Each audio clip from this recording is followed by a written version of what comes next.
panelists here, but it's an open forum for all of us to be able to converse. So please, please, let's speak out as young people. This is an opportunity for us to ask the questions that we want to ask. It's a 2-hour session. We'll also have later in the afternoon a session for all of us to also be able to now draft the output report and document that forms the National Youth Statement. So today is just basically as much as possible for young people to speak. And that will also give a chance for the young people on the virtual platform to also do the same. So I hope Pauline or Anne or Percy, anyone on the virtual space, we can be able to coordinate that later as the conversation progresses. Just to give a summary of the past 2 days, we have had expert presentation in the thematic areas of food systems, biodiversity, energy, sustainable transport, climate finance, gender.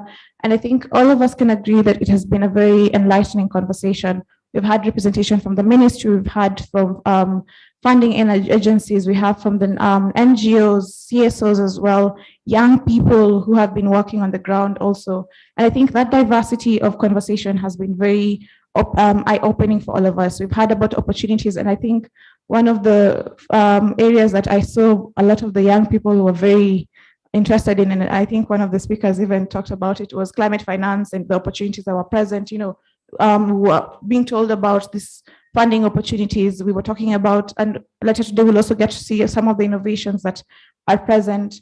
And I think today is going to be my most favorite day personally. It's not started yet, but I think today is my most favorite day because as a young person, I feel today is my day specifically for me. And I hope you also get to feel the same. And as much as possible, let us hear your voice. So I want to give an opportunity to our artists of the day to be able to give a presentation just for today, to be able to talk more about climate change in an artistic form. I think we all know Dauphin by now. Dauphin, karibu sana to the stage. I'm really looking forward to the presentation you have today. Karibu.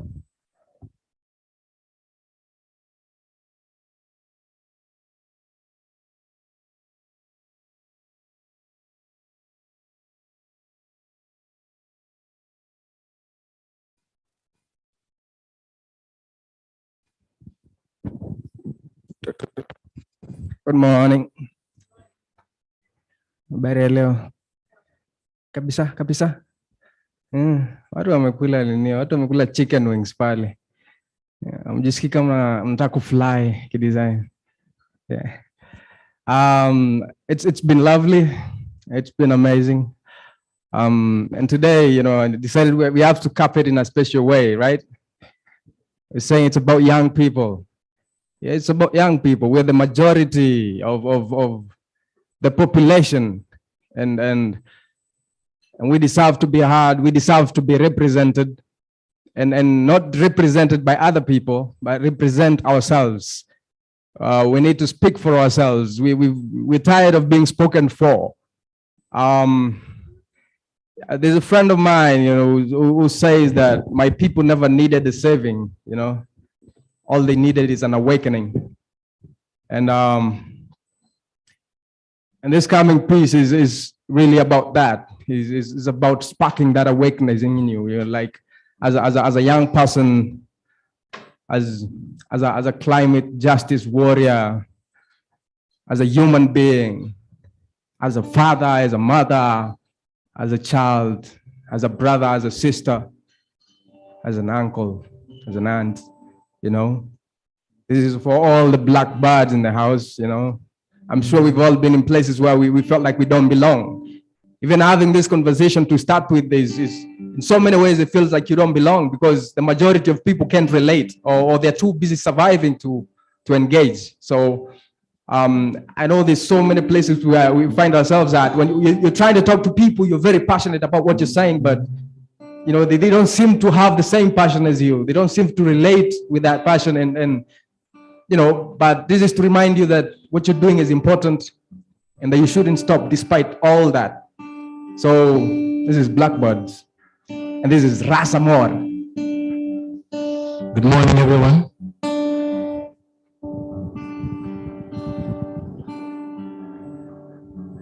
See, we're all blackbirds trying to shine with the world, pushing down onto our backs. It's quite hard to keep up.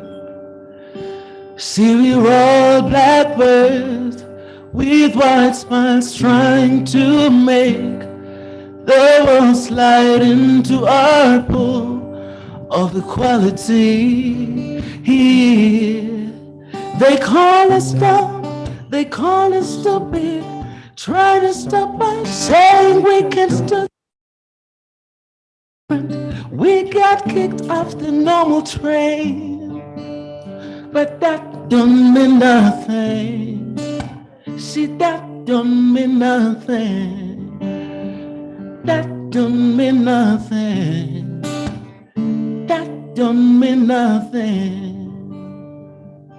Arise from the rubble and dust your feathers. It's time. It is time to dare the devil for your dues. Having waxed the pitchfork to melt your flesh, then adding fuel to the furnace to roast your bones, time is right. The clock is done ticking. The phoenix must arise. Arise.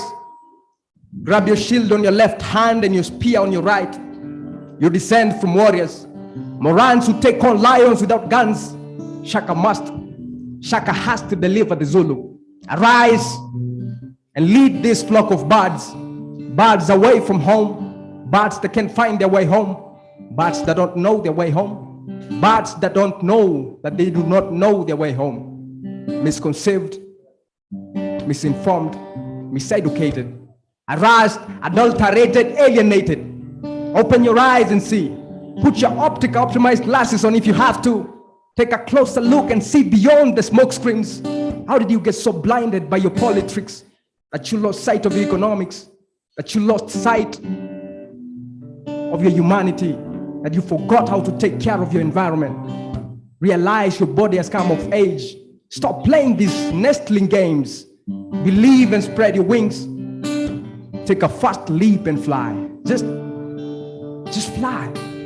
See, they call us dumb, they call us stupid, trying to stop us saying we can't do this, cause we're different. We got kicked off the normal train. But you see, that don't mean nothing. No, that don't mean nothing. See, that don't mean nothing. That don't mean nothing. Your crown stays permanently on your head like a rooster's comb. Why question your royalty? You are the son of a king. That makes you a prince, Blackbird. The daughter of a queen, you are a princess, Blackbird. Forget the news. I said scratch the news. You thought the world ought to document words. Vital that you know what was said. But you ever wondered what was left unsaid? Glad to see you appreciate your freedom. Sad, too sad to see you forget the cost we paid. It's too fast to receive what they give. How about what you can get for yourself, Blackbird? I am concerned not for your body that is free, but for a mind stuck in slavery. It's long past resurrection. Why torture your knees mourning at Calvary? It's morning again, Blackbird. Awake from your slumber and reclaim the Blackbird glory. Abandon your fantasies, face this daybreak to reality and write the true Blackbird story. Wake up. I said, wake up, Blackbird. Oh, yeah. See, we're all blackbirds trying to shine with the world, pushing down onto our backs. It's quite hard to keep up. It's quite hard to keep up. We're all blackbirds. See, we're all blackbirds with white smiles trying to make the world slide into our pool of equality. But they call us dumb. They call us stupid. They call us trying to stop us. Trying to stop us saying we can't do this. Because we're different. We got kicked off the normal train. We got kicked off the normal train. That don't mean a thing. But that don't mean nothing. That don't mean nothing. See, that don't mean nothing. That don't mean nothing. No, that don't mean nothing. As blackbirds. And because the reason we keep on doing this is because we're hopeful for tomorrow, right? Despite of how uncertain things seem to be, we're hopeful that tomorrow is gonna be better. That's why we keep on meeting for these conferences. That's why we keep on doing whatever endeavors we're doing to make things better, And because today is our last day, like meeting here, and because we have to go forth, in an hopeful, element, then this is Najua. And also as an artist, and I think as a Nairobian, for those who use public transport, and who use public transport, I think you've been in situations where, because of how the fare prices go up and down, like sometimes you don't have enough money and you have to buy time so that, especially if ile time, your time watu walikuwa na tamak. Saizi probably wengi wenye wamekuwa absorbed in many places. So, but when mlikuwa mna tamak hiyo time, unajua, ukisikia imepanda na mbao buda, lazima ungoje ishuke na mbao ndio uende nyumbani. Unaona? So, this is Najua, because, hey, I know tomorrow is going to be better, or the day after, I know the future is bright, and listen to the words, and at some point you will help us sing this, right? Najua jua litawaka, najua litatua, najua kuna kiangazi na kuna time ya mvua. Najua dua la kuku halimgusi wewe, hata wakikushuku usijishuku wewe. Najua, najua, najua, najua, najua. Anchegwe, niliambiwa nitakuwa nikikua. Mimi nakuambia utakuwa ukitaka kuwa. Anza saa hii kutafuta 3 nje ya D. Bola utafit dreams. Nakumbuka nikiwa mtoi na big dreams, hakuonekana sura kwa big screens, kwa notoriously big name kwa big teams. Nakumbuka nikidream mini king na live kwa palace, nikisorora dare na cheki my secret admiration kando, na imagine niende queen pale. Leo vacation tuko kwa beach Comoros, tomorrow honeymoon tumeenda kutalii Paris, kuzinduka niko kwa Madrid utalii, naelekea tao. Sasa hizo niliafu kukaa stage masaka 2 juu nilipoteza mbao, ndo fair shuki at least na mbao. Naenda kuperform event organizer, nilipia na dai kuni appreciate na hope afike at least kitao. Ndio ile time ya mwezi, unajua vile kuenda landlord akishaanza knock kwa milango za hao. Najua nimekanyanga landmine, nishapitisha deadline na ushamesahau. Najua rent ndalipa. No money eti sijui ni hao. Najua jua litawaka, najua litatua, najua kuna kiangazi na kuna time ya mvua. Najua dua la kuku halimgusi wewe, hata wakikushuku usijishuku wewe. Najua, minajua, najua, najua, najua.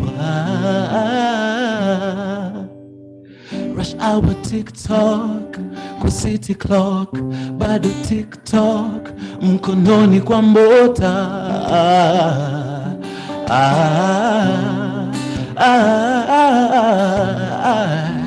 Like our million success, bado haijatia nanga.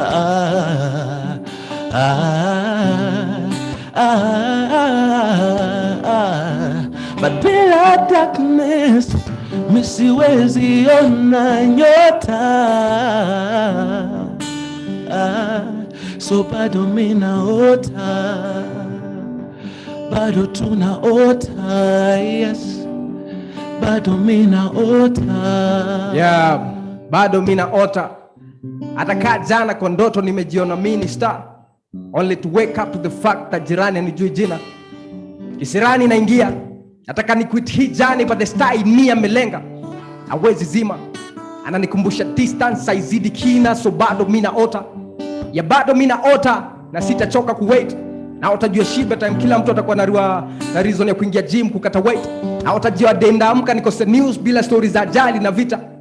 Na utajua wakati kila mtoto kwa nafasi ya kukalia dawati na kuelimika na si kwenda kuchakura chakula kwa pipa. Na utajua time offense itakuwa tabu, hata game ya futa itakuwa inahitaji goalkeeper. Ya bado minaota, bado minaota na sitapoa. Ndaota mpaka nakisha mimi na wewe sisi wote tumetoboa. Alafu mimi ndio ule msao believe in commitment, na hii kwangu ni kama ndoa. Uliza mahali utasikia mahari nilishatoa. Najua ndatoboa, najua tutatoboa. You poet ni kama Noah, na hii peace ni redemption song, imekuja kukomboa. Najua jua litawaka, najua litatua, najua kuna kiangazi, yes, kuna time ya mvua. Najua dua la kuku Alimgusi mwewe, wakikushuku, hata wakikushuku, usijishuku wewe, usijishuku wewe. Najua, najua, najua, minajua, najua. Najua kila mtoto wana ndoto, ndoto za kuexcel. Kakwa mkubwa anze kuvaa shati XXL, ndoto za kupata pesa wa kuite sonko, ndoto za kuvusha familia msoto. Kwanza vile wewe umia ukiona baba akipiga kokoto, ndoto za kushinda pia wewe hizo medali na tuzo, ndoto za kuendesha pia wewe hizo Ferrari na Muso, ndoto za kuentertain kama Kane ulipuliwa barutiko Reso, ndoto za kupigiwa saluti kao Rezo, ndoto za kuunganisha kama Martin Luther, watu wote waishi pamoja bila bugdha, ndoto za kuhamasisha kaje mikate. Wacha mipango za kanda nyinyi watu. Najua hizi ndoto zitatimia na ushuhuda utapeanwa na viatu. Yeah, najua, najua, najua, nasi, najua jua litawaka, najua litatua, najua kuna kiangazi na kuna time ya mvua. Najua dua la kuku halimugusi wewe, hata wakikushuku, usijishuku wewe. Najua, one more time, na this time muimbe bana. Kwa sauti hawa. Najua. Ni rahisi sana. Najua. Kwenda. Najua jua litawaka, najua litatua, jua litatua, najua kuna kiangazi, najua kuna kiangazi, kuna time ya mvua, na kuna time ya mvua. najua dua la kuku, najua dua la kuku halimugusi mwewe, halimugusi wewe, hata wakikushuku, hata wakikushuku, usijishuku wewe, usijishuku, usijishuku. Najua, najua, najua, najua, najua. Najua one day sisi wote tuko tumefunga green belt kwa kiuno na dream ya Wangari Maathai itakuwa imetimia. Thank you.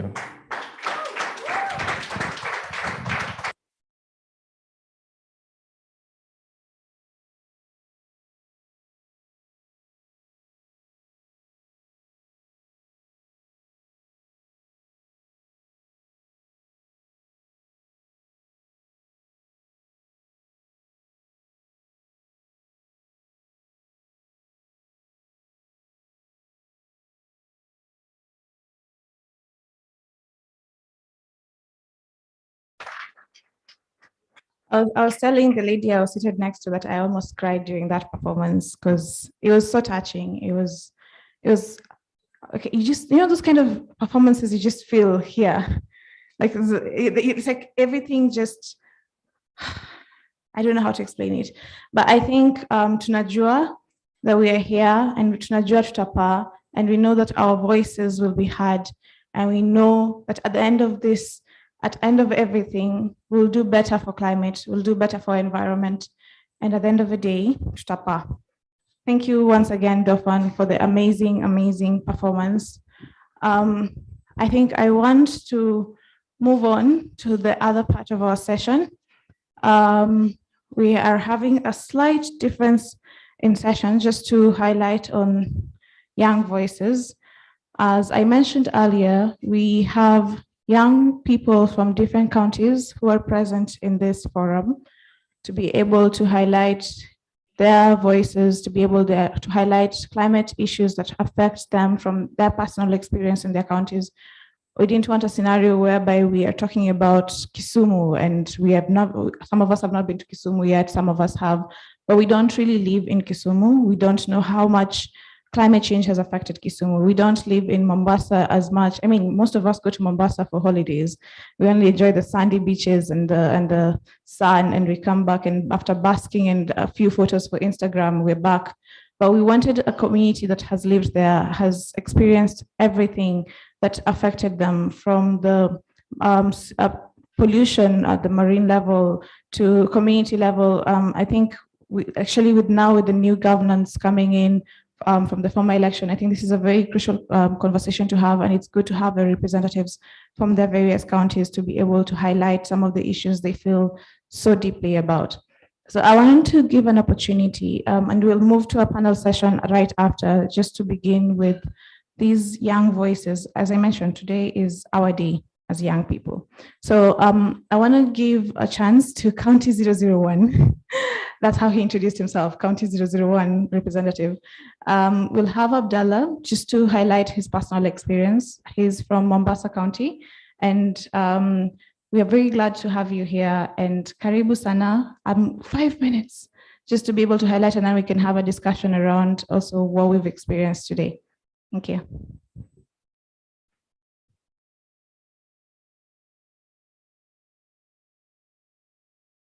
Ladies and gentlemen, good morning.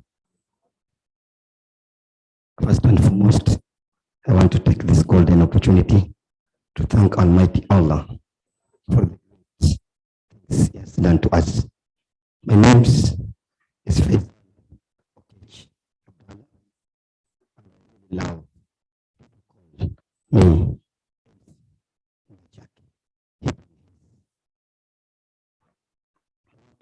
Saying,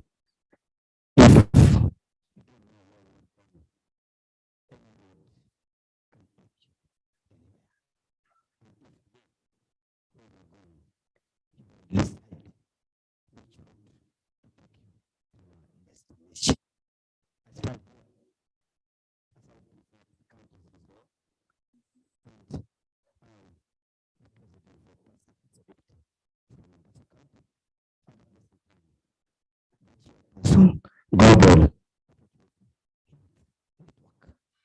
So,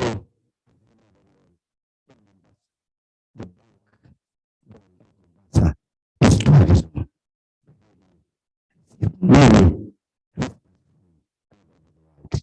But the climate change is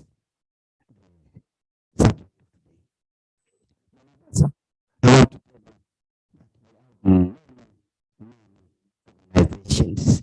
And we decided to have a network.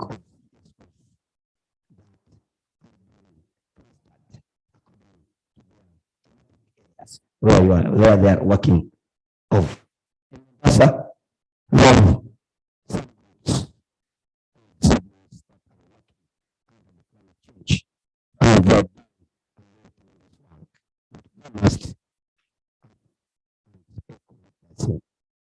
in Mombasa, we have an organization called YWCA. YWCA has come with a project called Greening the Likoni. Green the Likoni is a project that want to ensure that the people of Likoni are being empowered and sensitized in the importance of schools, hospitals, public places, so that when you come to Mombasa, you can breathe. And echo the other organizations that are doing the mangroves restorations, that we know very well that in Mombasa, we love fish.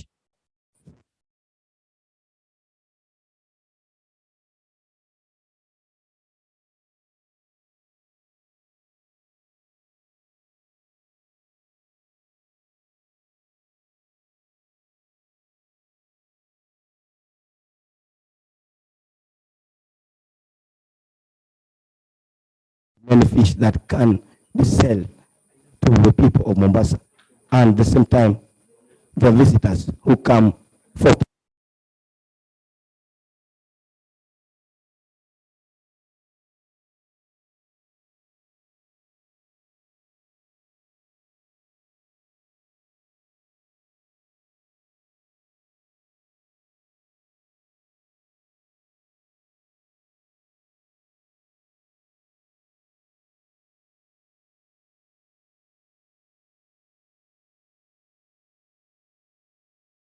to the manifesto he brought during the campaign.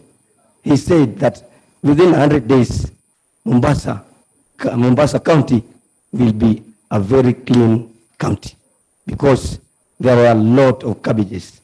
And at the moment, he has tried and registered even the organizations that are going to be told and trained on how they can use waste products and bring other products that will be good to the community.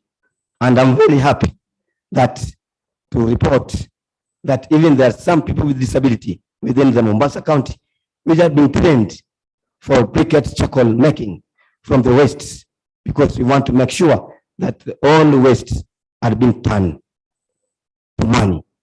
Me standing here, I've been trained as a briquette charcoal maker, and I do train a person with disability in Mombasa County, so that we can make sure that inclusivity is also done. Ladies and gentlemen, I'm very happy this morning because this conversation of climate change has brought all the partners together, even the inclusion for people with disability. And I want to report that a person with disability is really affected when it comes to climate change. As you know very well, that we have different types of disability. I gave example like a person of albinism. When we know there's a lot of hot, this person will suffer a lot. And they must be provided by the sunburn oil that can protect them from the burning of the sun. So it is now high time, and I want to report to this congregation that in Mombasa County, we are now working on the policies that are going to guide us in the matters of climate change towards the blue economy that we know very well is coming and will give a lot of opportunities to the people of Mombasa. Secondly, it's also high time that the policies that we have must also be related through the frameworks, that when the funds, the finance of climate change comes, we know how we are going to utilize this fund. And I am happy to say that through YWCA, they are working on this so that County Government of Mombasa could have a policy on climate change and its framework. Yesterday, I learned something nice from our engineer when he was talking about the good products that we can make from palm. As we know very well in Mombasa, we have a lot of palms, but only people we know, we can only get the alcohol and the juice of making sweet foods. But from yesterday, I know, and even I had some conversation with him that she should come to Mombasa so that he can also empower others with the knowledge he has, so that we can also make a lot of products from the palm, so that the young people can also be included. In Mombasa, I said, we have a very good opportunity and an organization called Global Opportunity Youth Network, where all organizations are brought together under one roof and being linked to the opportunity. And the most specifically, we are targeting a person called Opportunity Youth. Who is this Opportunity Youth? Opportunity Youth, this is a youth who is not in training, not in employment, not even in school, and there are dropouts. I've been over, according to the statistic, many young people are dropping out of school because of many, many reasons that cannot be told, according to the cultures and the poverty line index. So we are targeting these people so that they can also be included in the development of the Mombasa County. And at the same time, we have another organization in Mombasa called Mombasa Development Trust. This is an organization that is going to be mandated to look for resources so that they can help the all organization in Mombasa with funds to do their projects that they are doing in Mombasa. In Mombasa is a very metropolitan county. We have all tribes, and this means that we must take care of this county, and all people must be brought on board for this conversation of climate change. And what I just want to ask from each of us, it is not about what you are doing. It's not about what you are doing. It is about what solution or what problem you want to solve, and what is it sustainability for the community, for yourself, and even for the near future. With only the few remarks, may I rest my case and say, Alhamdulillah. Thank you.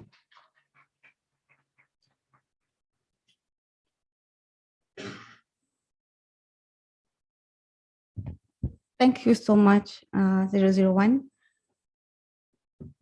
Lynn, kindly.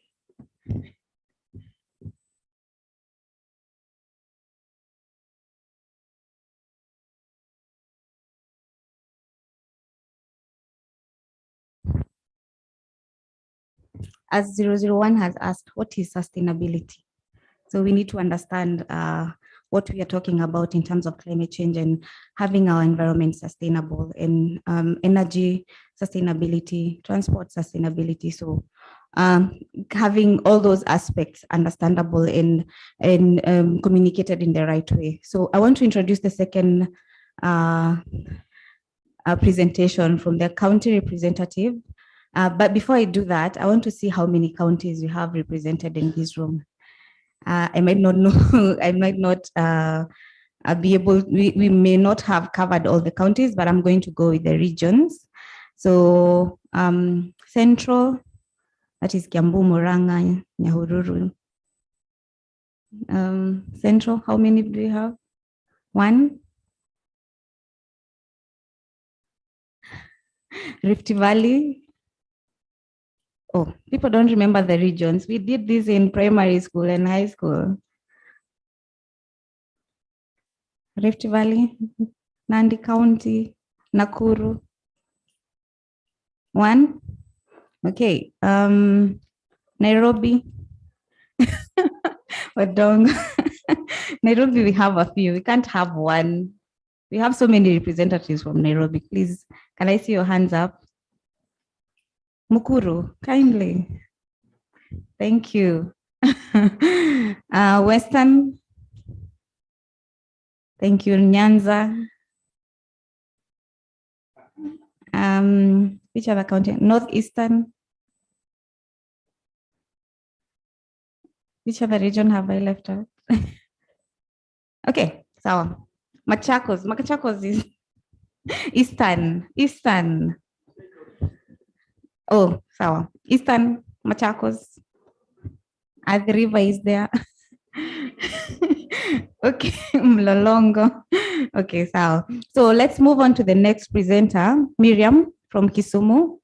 Kindly, the floor is yours.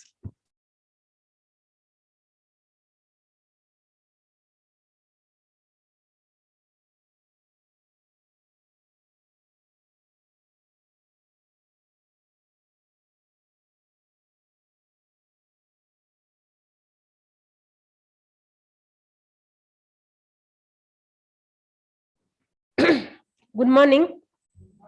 My name is Miriam Wanjiku Oyugi, but I go by the name Mamake since I'm a mother of a teenager who is a climate activist by the name Ramina Pollet.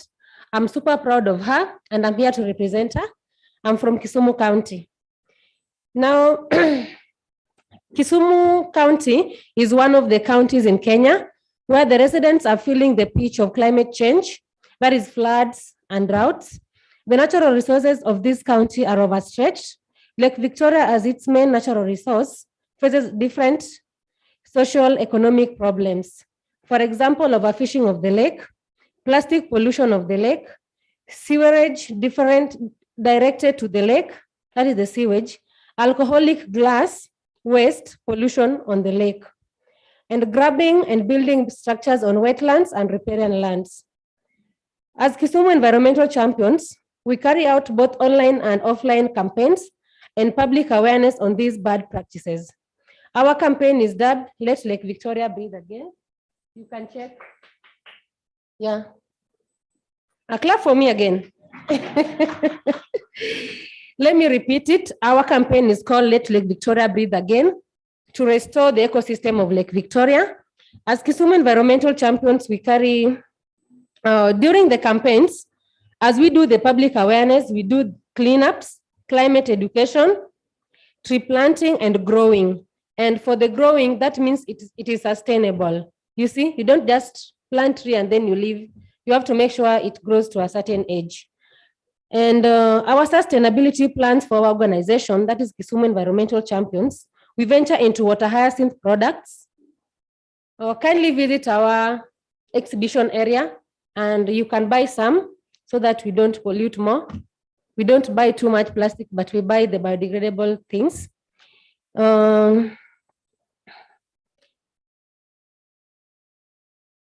We venture into water hyacinth products under Ramina Pollet Eco Products. That is a startup that helps us to raise money to run the organization. The main challenge under this project are lack of machineries and tools, limited workspaces. We work at home. We don't have an area. So if somebody is here and has a land that can donate to us, we'll really appreciate. From Kisumu, of course. The takeaway from the ELCOI conference is that there's need for mass mobilization of youths to take up the available opportunities. As a young person, I'm young, by the way. I'm a mother, yes, but I'm a youth. So let me call myself young. As a young person, I expect funding to be channeled towards capacity building. Those are the workshops that we do to the people so that they know whatever is happening in Kisumu. And then we also need the capacity to do the tree planting and the growing, tools for cleanups, machines and boat for collecting water hyacinth. This is a challenge because when we don't have our own boat, we need to hire. And it's really a challenge because as a youth, sometimes we don't have the funds. And my message to the global leaders, kindly listen to me. The policy that binds all the counties, that is Uganda, Tanzania, Kenya, and Egypt. Because Lake Victoria goes a long way to River Nile. That share Lake Victoria and River Nile on responsibility to restore and protect the ecosystem around it. So this really does well with the COP that we are going. Let us just don't go to COP27 and we forget that our lake is polluted. We'll go to River Nile and check whether there's pollution on the other side because one way or the other, we are connected. And just to mention about our organization and what we do, let me just give you a brief about it. Kisumu Environmental Champions is a woman-led organization that is composed of kids, youths, and PWDs. Our main focus is community, climate change, education, mitigation and adaptation, environmental, wildlife conservation, wetlands conservation and protection. We promote community kitchen gardening, organic farming and food security. Our main objective is to promote community development and sustainability through transformative environmental friendly solutions. So until this, thank you.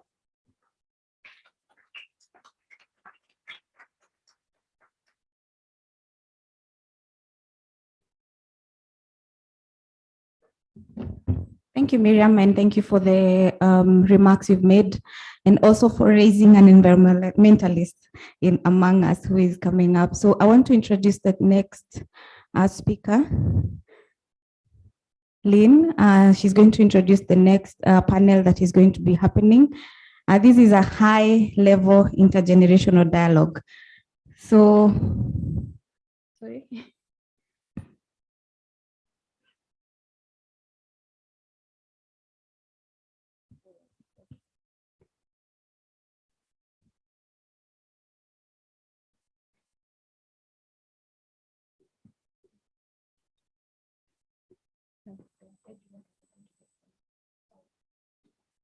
Okay, so I'm going to introduce, before we go to the panel discussion, we want to hear from one more presentation. Tume, kindly, the floor is yours.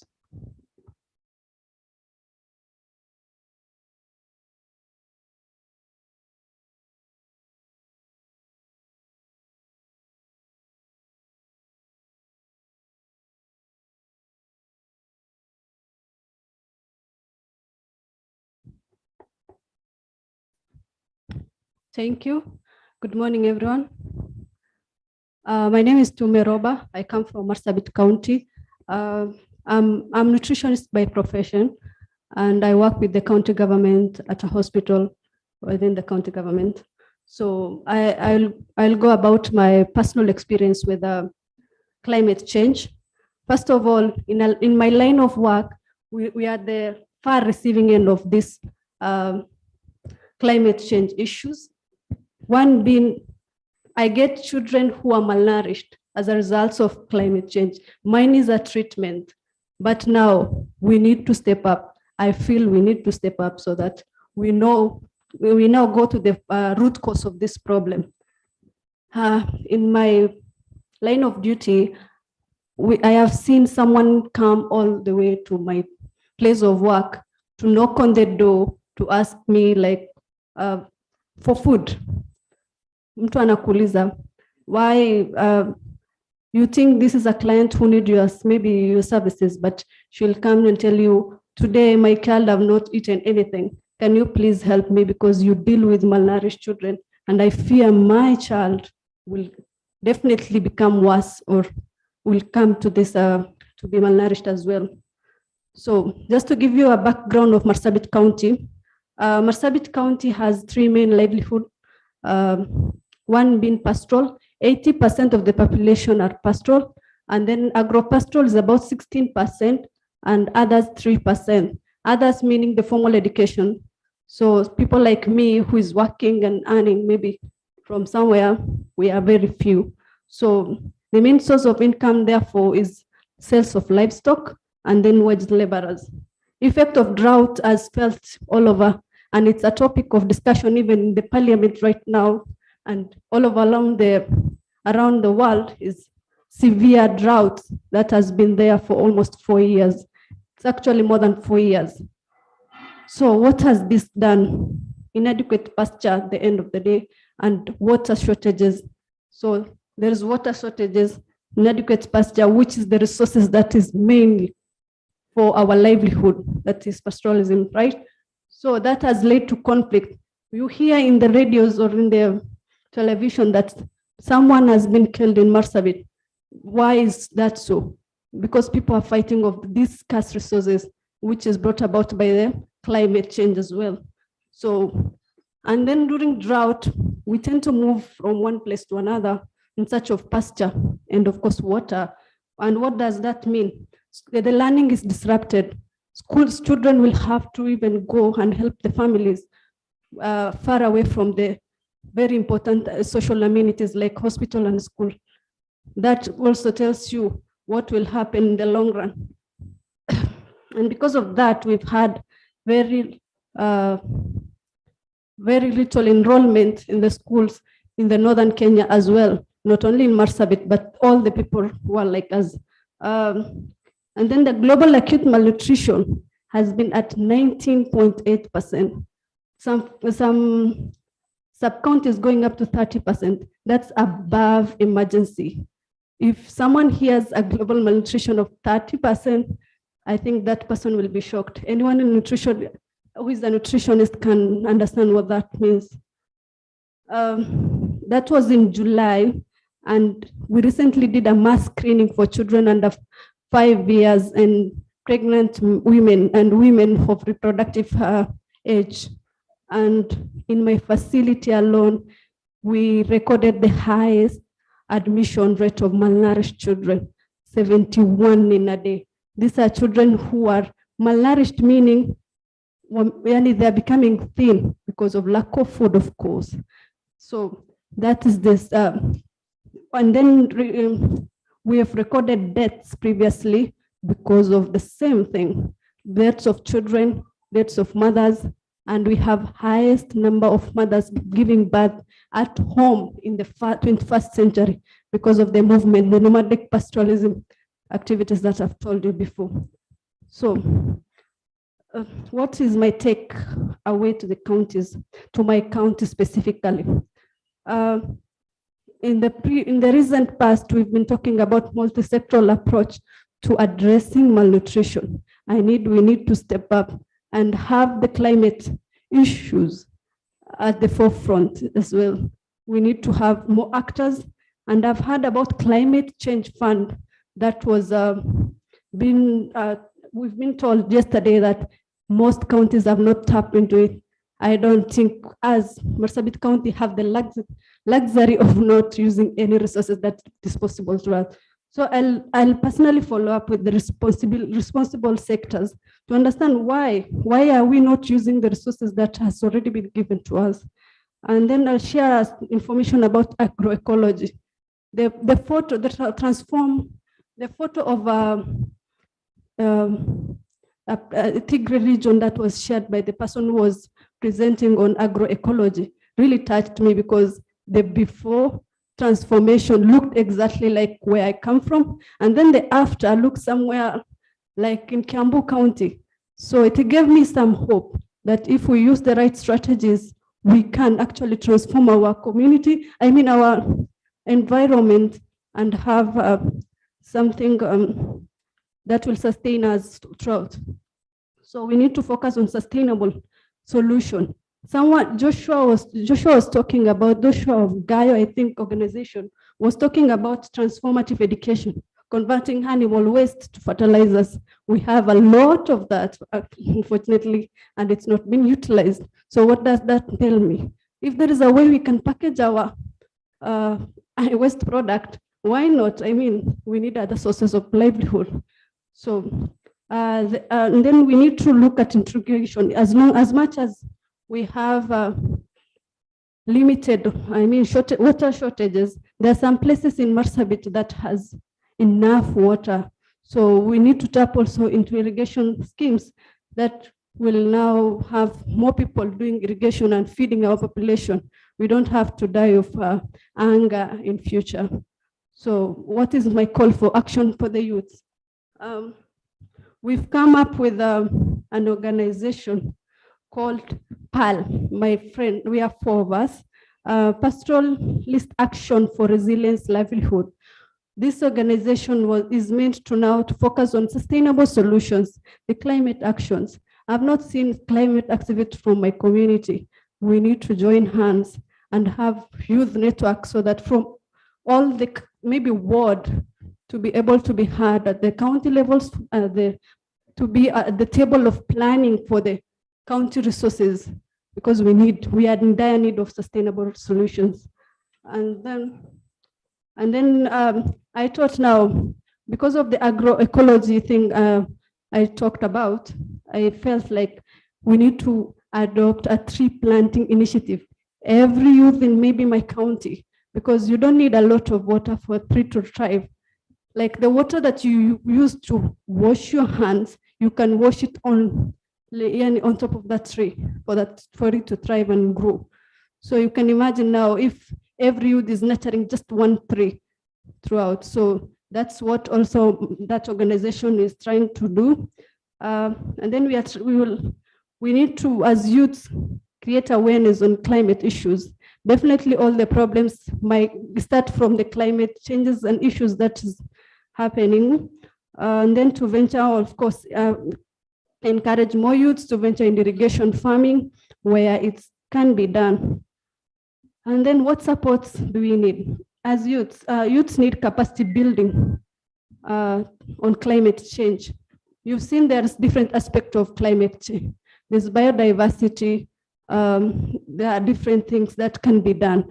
So energy, whichever opportunities they want to tap in so that youths can, everyone can find their niche and we start working together.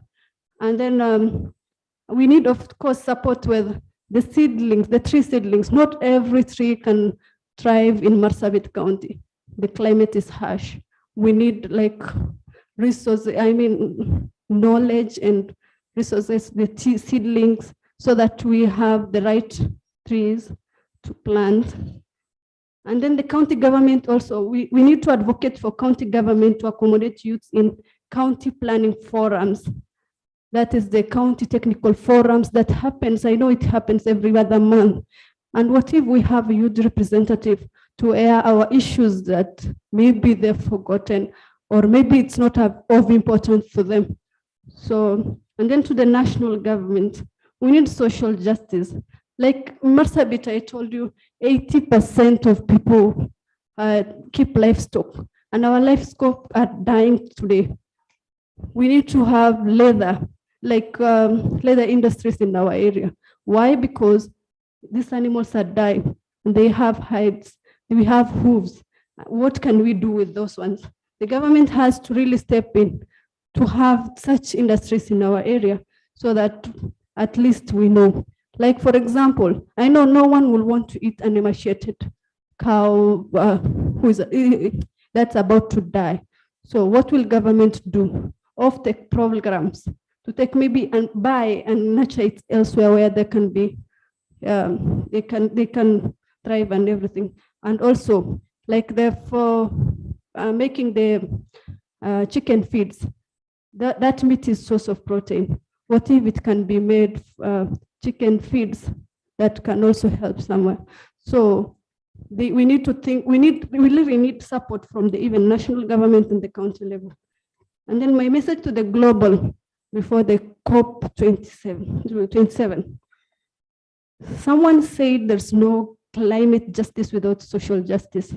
We saw an outright exploitation at Lake Turkana for the Lake Turkana wind power to serve our people in Sarima. There's a village, I was asking yesterday why that village doesn't have even a power to light their homes. And the answer was they need to be co-benefit and co-planning before the project started, right? So my question is, this the power,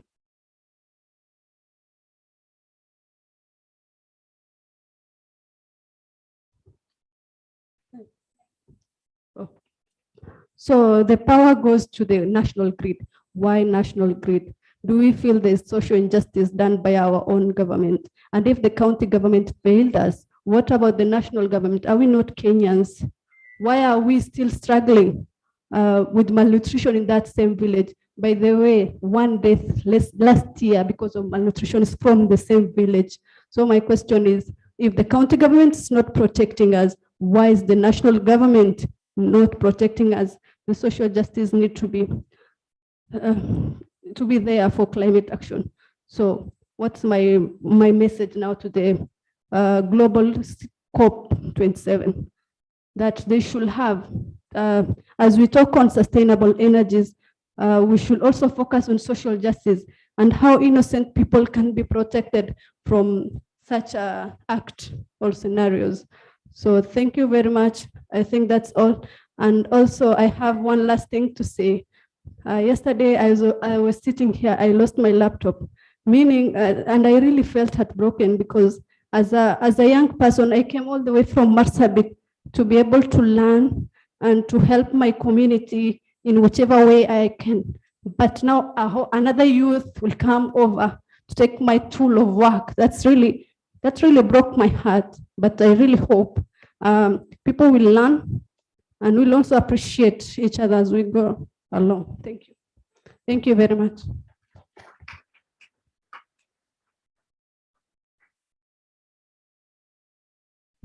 Thank you so much, Tume, for the wonderful remarks. And from the presentation, it's very clear that climate change has challenged every aspect of the life, social, cultural, economic. So it can be felt from every aspect of our livelihood.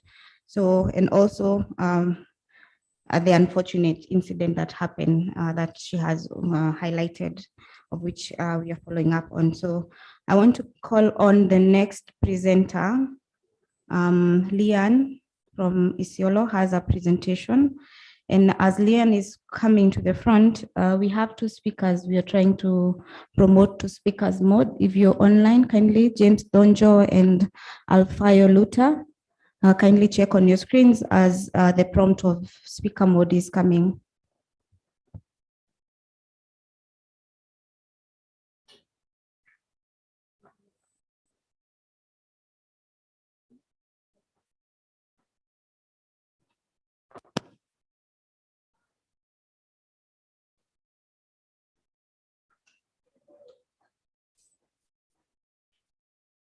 Hello, everyone. My name is Lillian Omboy from Isiolo County. So we have a documentary that was made by the Isiolo youths about drought. So we have it played on.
Naitwa Jacinta Akren, miaka 25, nimetoka katika kijiji cha Asmen, Ngarimara Ward, Isiolo County. Nimeolewa na niko na watoto wawili.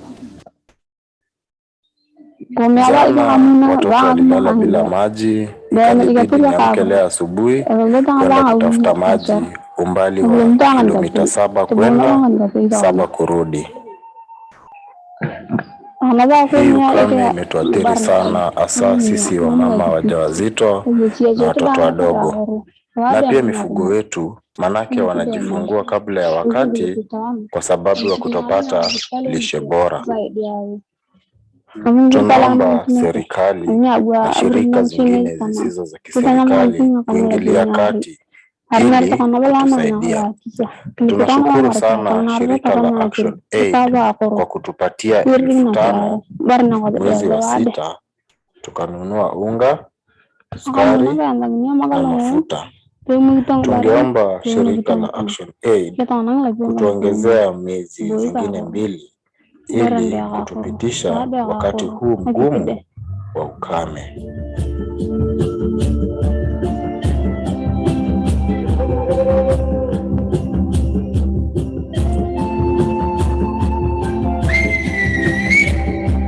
You know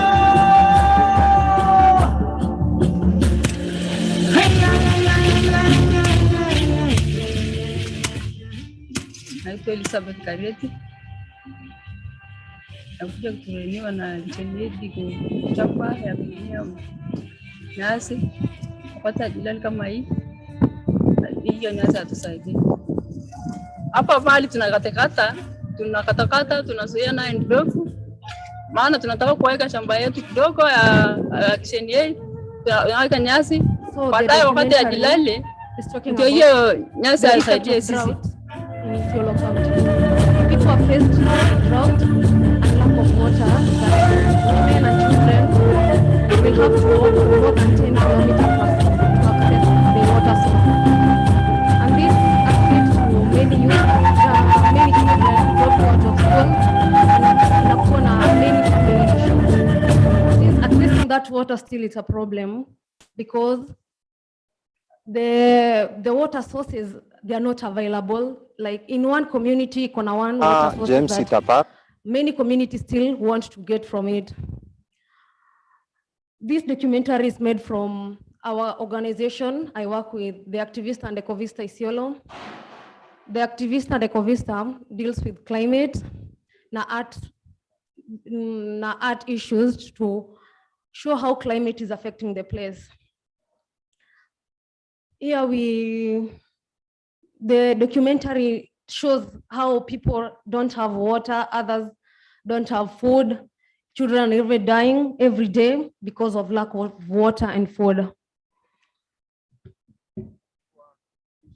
Sana kwa hii community kwa sababu hata pia wanahitaji maji. Wanakuja wana struggle pamoja na ni wafugaji hapa pamoja na community wakiwa pia wanatafuta maji. Ukiona pia upande wa tank wamedestroy tank zote mpaka shule, lakini maji iko sawa.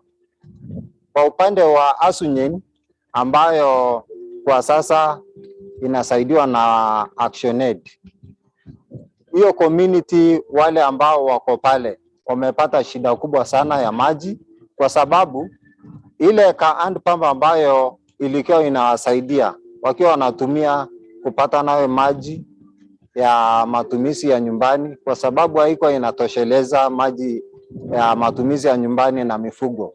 Mifugo yao ilikuwa inakuja hadi hapa, na kwa saa hii kwa sababu ya hii ukame mingi ziliama upande wa Borana kutafuta malisho huko, na zile ambazo zilibaki zinakuja kutafuta maji hapa. Na pia kina mama ndio wameumia zaidi, ambayo wanahitaji hali ya kidharura kwa upande wa maji. Na pia kina mama wajawazito, unapata mama anatembea 14 kilometers kutoka Asunyen hadi hapa kutafuta maji, na anabeba hiyo maji kutoka hapa hadi Asunyen, ambayo inakuwa hatari sana kwa afya huyo mama. Na pia kwa mifugo imekuwa pia shida kwa sababu ya ukame. Chakula imekuwa shida, kwenda mbali kutafuta maji, na unapata mifugo pia wakati wanapata mimba, hata mbuzi zina abort kwa sababu wamekosa nguvu. Mwili hakuna nguvu, chakula hakuna. So tunaomba ni wafadhili haswa kwa upande wa ActionAid na other partners waweze kuingilia kati, waweze kutusaidia haswa kwa hizi chakula ya mifugo hizi kama pellets. Kuna pia maji, ndio kina mama wasaidike, kwa sababu watu wa Asunyen haswa watoto na kina mama ndio big priority, kwa sababu watoto wanakufa kiu. Mama anakuja kutoka asubuhi mpaka saa 8, watoto wachanga wakiwa wanaongojea maji ya kunywa. Na sasa tunaomba wafadhili waweze kuintervene watutafutie hata kama ni borehole au akina mama na watoto waweze kupata maji kwa karibu, na pia maji ya mifugo ziwe karibu. Na kwa hiyo, kwa sababu saa hii ukiangalia hapa, it is only one borehole ambayo ina sustain the 7 villages, so ambayo haitatosheleza. Kwa upande wa kulia, sisi tuko na shule ya Dahaba Primary, kuna Dahaba Healthy Facility ambayo inategemea the same source ya Dahaba. So tunaomba pia kama kutakuwa na namna ingine kwa wafadhili wengine, kama wanaweza kuintervene pia, hata kama ni shule ipate maji yake ya kando, alafu na hii community, mifugo na Dahaba dispensary iweze kutumia hii. Na pia tunaomba pia kwa upande wa hiyo maji ambayo tunaomba upande wa Asunyen iweze kusaidia kwa upande wa hata kama kwa ukulima, kwa sababu hii kazi ya ufugaji imekuwa kazi ngumu sana kwa sababu ya hii maneno ya ukame, na ukame imekuwa mingi sana ambayo imewaadhiri kila mwaka ukame. Kama kuna namna ingine ambayo tunaweza kusaidia hii community kwa upande wa maji ya ukulima, tungeomba. Na kwa mengi na machache, tunashukuru ActionAid kwa namna ambayo imetusupport hii community kwa cash transfer, na kwa ukweli kwa hiyo cash transfer ambayo sasa wana receive ya shilingi 5,000, tunaona ni kidogo kwa hali ya uchumi ambayo iko saa hii. Kwa saa hii familia inapata tuseme 1 meal per day, na hiyo 1 meal per day kwa watoto wachanga, ndio unaona kwamba hata hii maneno ya malnutrition iko juu. Ni kwa sababu ya mifugo ambayo walikuwa wanategemea zinakufa. Na tunaomba pia kama kungekuwa na nafasi ama namna ya kuwasaidia kuongezea hiyo pesa, tungeomba. Na pia kwa wale watu ambayo 100 household ambayo tulikuwa funded, tungeomba kama kutakuwa na namna ingine, kwa sababu hii 7 villages na kuna watu wengine Asunyi ambao walibaki, tunaomba pia kama kutakuwa na namna ingine, tungeomba pia wawe absorbed. Na tunashukuru, and I promise as administrator of this area to support you in whichever way you demand. Thank you. God bless you.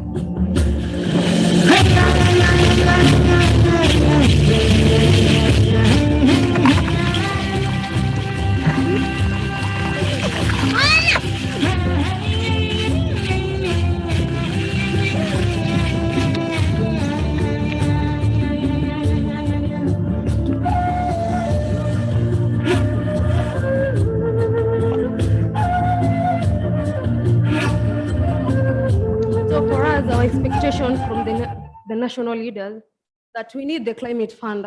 We have a lot of things that we can do, but we don't have the funds. We have a lot to take, but your fund, without that fund, we cannot do it because we are youth. We are also studying still. We don't have where to get the funds. We also call to action as young people to continue, and we expect to keep fighting for our climate and our mother nature. And we also expect to demand for the climate fund until we are given, because it is there, more than 9 million every year. We will fight for it until we get it, in order it will help us work with our communities back there. At least we see how we can move from that drought situation, and at least we get access to enough water, clean water, and food. We also need support to nurture our arts youth, to start environmental clubs at schools, fund that will help us reach to rural areas in our own communities to educate them in importance of kitchen gardening. And also we need trees that will plant along the rivers. We also need resources that will help us to make Isiolo a clean and a better place. Thank you.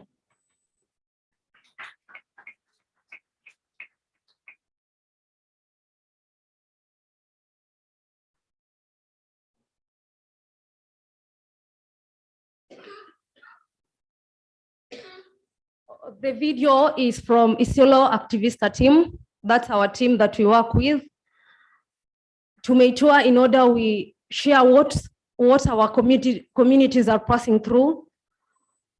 So whoever will feel to help those communities, people are suffering out there so much. People are walking kilometers to access that water and food. So the video is from our own Activista group, and we hope that we will have more engagement and know how we will help the community and how we'll get access to food and water. Yeah.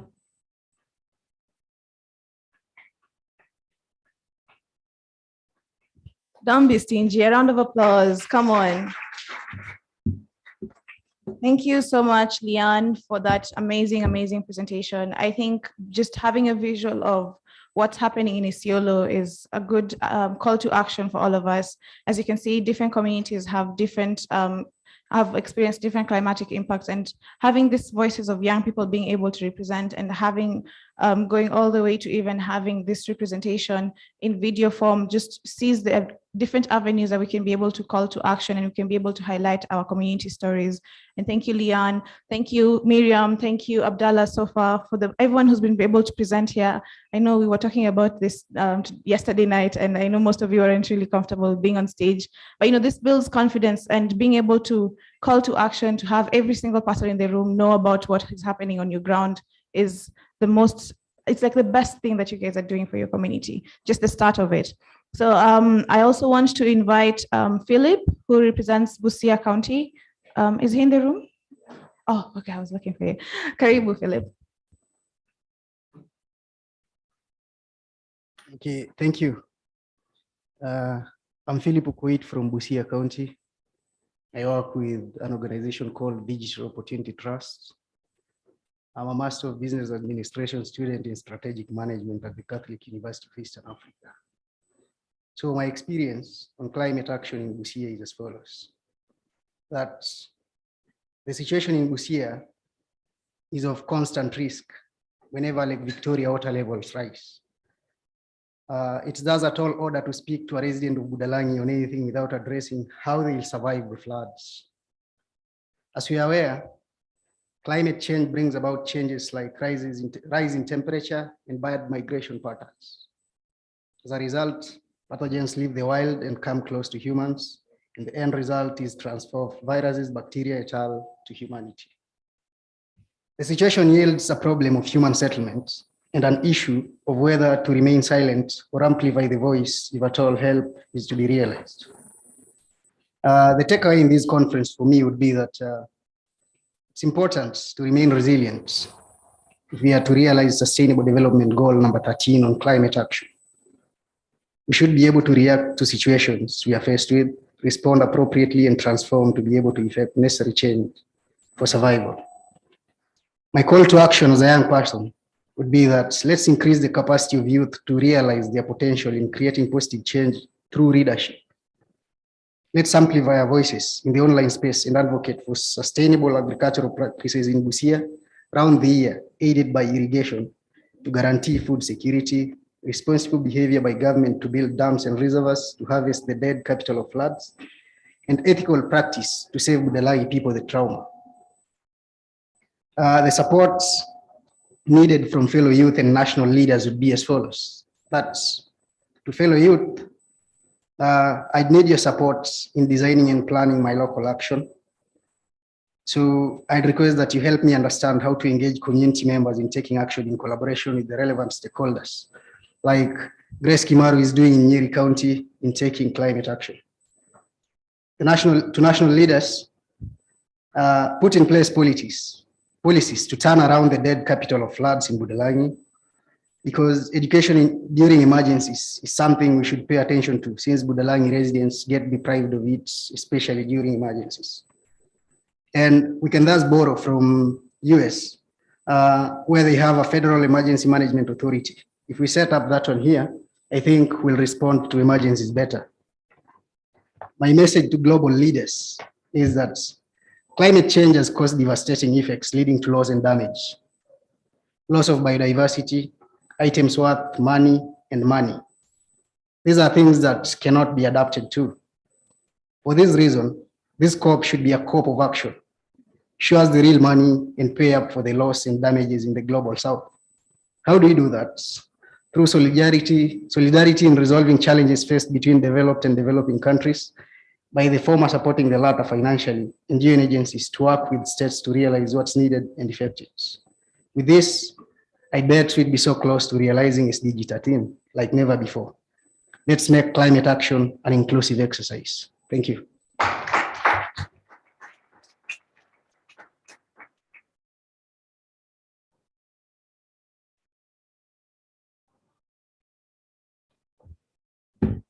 Thank you so much, Philip, from Busia. And this is a good representation because now we have different regions, different climatic impact. We have one side telling us there's drought, the other side telling us there's floods. I think this disparity is a good conversation starter because there's disparity in also what we go through in our different communities. And I think that is also part of what this ELCO is also trying to be able to visualize what is happening on the ground. Sometimes it's very easy as young people to kind of like stay out of touch with what happens in the community and focus on global kind of like conversation. Sometimes we forget to start from where we are from and then just uplift the voices all the way to the national and global levels. So thank you again, Philip. Now we'll have Zipporah from Nakuru to be able to talk about her climate journey and the community that she comes from and the impacts and call to action that she has. Hi, Zipporah. Clap for her. It's not easy being on this stage.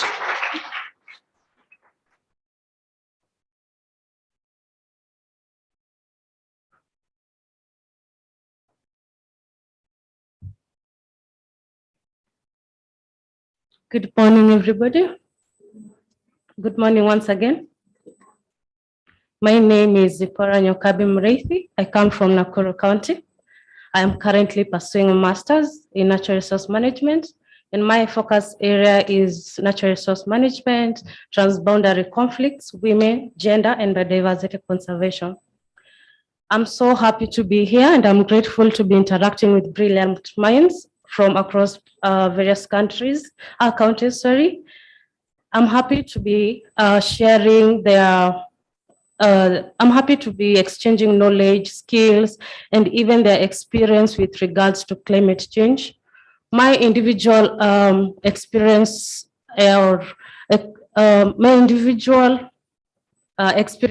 with climate change in my country, I'll be focusing more on the impacts of climate change on biodiversity. One, we know like Nakuru City is a new city, and thus it has upgraded its status.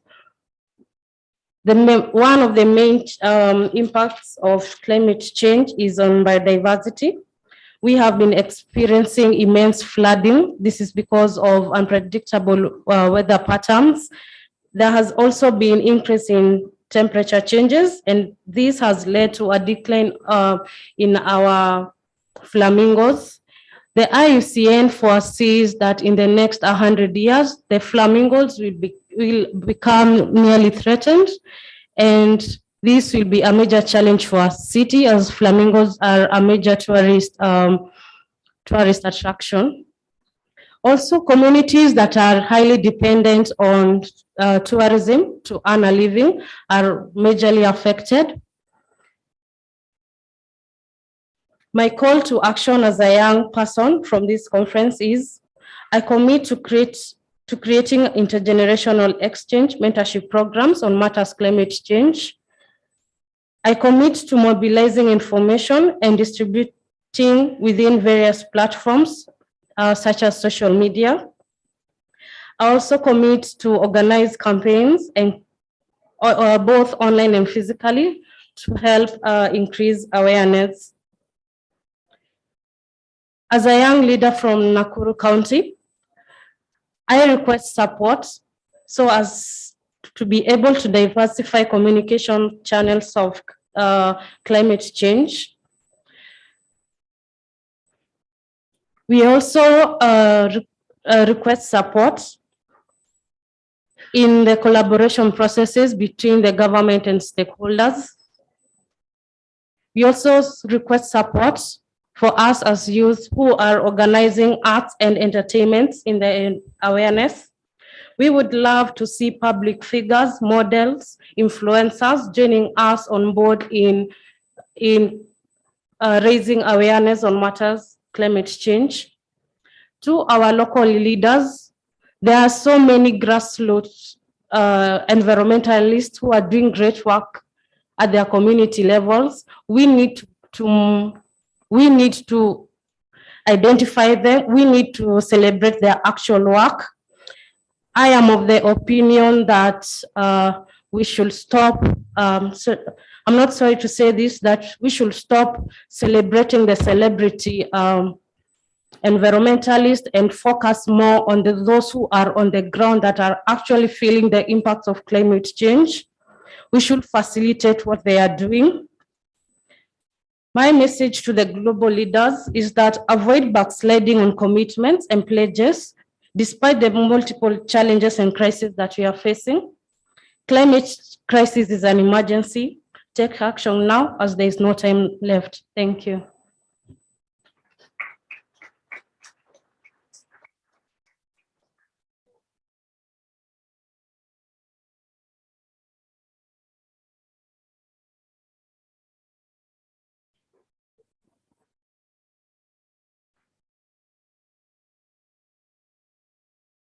Thank you, Zipporah. And as you've had, avoid backsliding on commitments. And I think that goes to both global leaders and also us, whatever we're committing to today, let's be the champions of what we want the other people to do. Let's be the replica as well. And I think that's a very strong message to the global leaders ahead of COP27 in Egypt. And thank you once again, Zipporah, for that call to action. So I want to give the next opportunity to David Dimo, who's from Siaya County, to be able to give his climate story and his call to action as well. Karibu, David.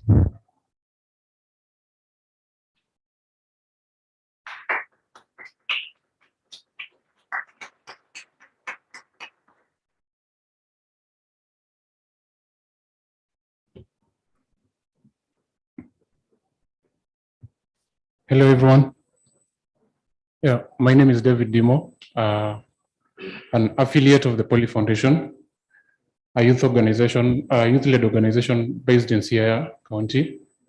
I'm also a student at Jaramogi Oginga Odinga University, taking my first degree in computer security and forensics. So, as we all know, that Siaya County is one of the Kenyan counties which is facing the wrath of climate change, from floodings, from changing weather patterns, and water scarcity. Actually, I want to give you an example, which is live right now. There's a place called Asembo in Siaya. In this place, the people inhabiting this place, they used to farm only one season a year, and it was enough for them for one full year. But right now, they have to go to farm twice in 1 year. So that is a clear evidence that climate change is really an issue in Siaya County, and there are a lot of we need to up our game in fighting this common enemy. So we recognize the combined effects of climate change and rapid population increase has led to food insecurity in Siaya County. And as the Poly Foundation, Normally, most of the time we concentrate on agriculture. We want to eradicate this issue of modern ways of farming. You know, it's bringing a lot of problems to the ecosystem. Huh? So at the Poly Foundation, our goal is to shift away from the short-sighted grid of agribusiness and move instead towards the health and well-being of the community to restore the culture and the permaculture ways of agriculture that we used to do before, that was very sustainable than the current ways of how we handle our farms and all that. And that's why the other time I was arguing about indigenous diet and all that. So as youths in this space, we face challenges such as resource scarcity, lack of support from other stakeholders. Since you know that all the other stakeholders, they're willingly working with the already established organizations. And these already established organizations, the so-called youth representatives, had run there to misrepresent us. And now, when we come with the genuine challenges that we are facing in the ground, nobody is considering us. So, if we have now changed the course and have started our own organization as youths to start tackle these issues, we don't receive the support that we need. So that's what we are. We want right now to be supported adequately, since we are the ones tackling these problems from the grassroots level. And the supporters are busy concentrating with the people who are misrepresenting youths in already established organizations up there. So my takeaway today, entirely from this conference, is that we need to aggressively involve youths in this fight against climate change. And back to my county, Siaya County, I'm going to collaborate with other stakeholders, including other youth-led organizations in Siaya. There are so many by there. There are so many in Siaya. So we are going to collaborate to follow up with the county government to strengthen the county policies in order to help us secure the climate change funds. Since there was a meeting we held, I think it was last month in Siaya, with other stakeholders, and we found out that it's only Busia which has received the FLOCA fund. Most of the counties are not doing well, and the reason why they are not doing well is because their policies are not that up to the standards which are required. So all the youths from here kindly liaise with the other stakeholders to try and strengthen these policies in order to enable our counties to at least, so that we can at least secure these climate change funds and will help us do 1, 2, 3 that we are planning to do in our counties. So my call to action is to tap into the potential. I was here all along, and every speaker who was here was complaining that the youths are not doing this, the youths are not doing that. Yeah. So I just want to add on it. Let's just collaborate. Let's do things. I know we are collaborating already and we are doing a lot of things. They are not seeing this because they're busy listening to those people who are misrepresenting us up there. I had a concept, I shared it with Lynn. I think we'll discuss it, because of time, we'll discuss it in the discussion that will be coming after this, in the afternoon, yeah? So, to the local leaders, I want to tell you this, this is a collective responsibility. You are not you're not an exemption out of this.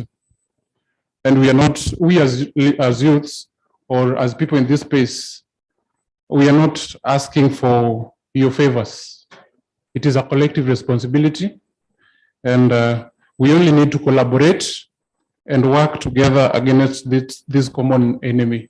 You know, you're holding, to local leaders, you're holding meetings in those closed offices with, artificially regulated conditions, and you feel like, the whole world is like that.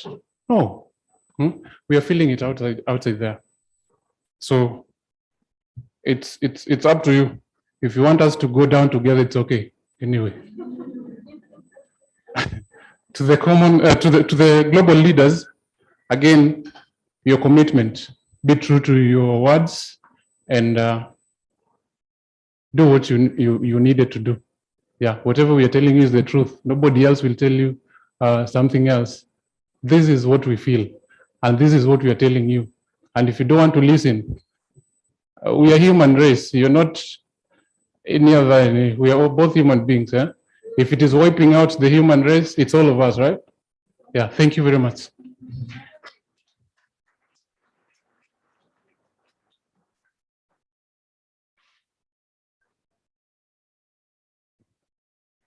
Bold statements, bold statements coming up. You've been told if we go down, we go down together. Thank you, David, and thank you for your call to action and highlighting the agricultural aspects of climate change from your county. We really appreciate that diversity that you're also bringing to the table. Just in the interest of time, I think we'll move to Jerry from Muranga to be able to tell us more about her table is supportive, very supportive table.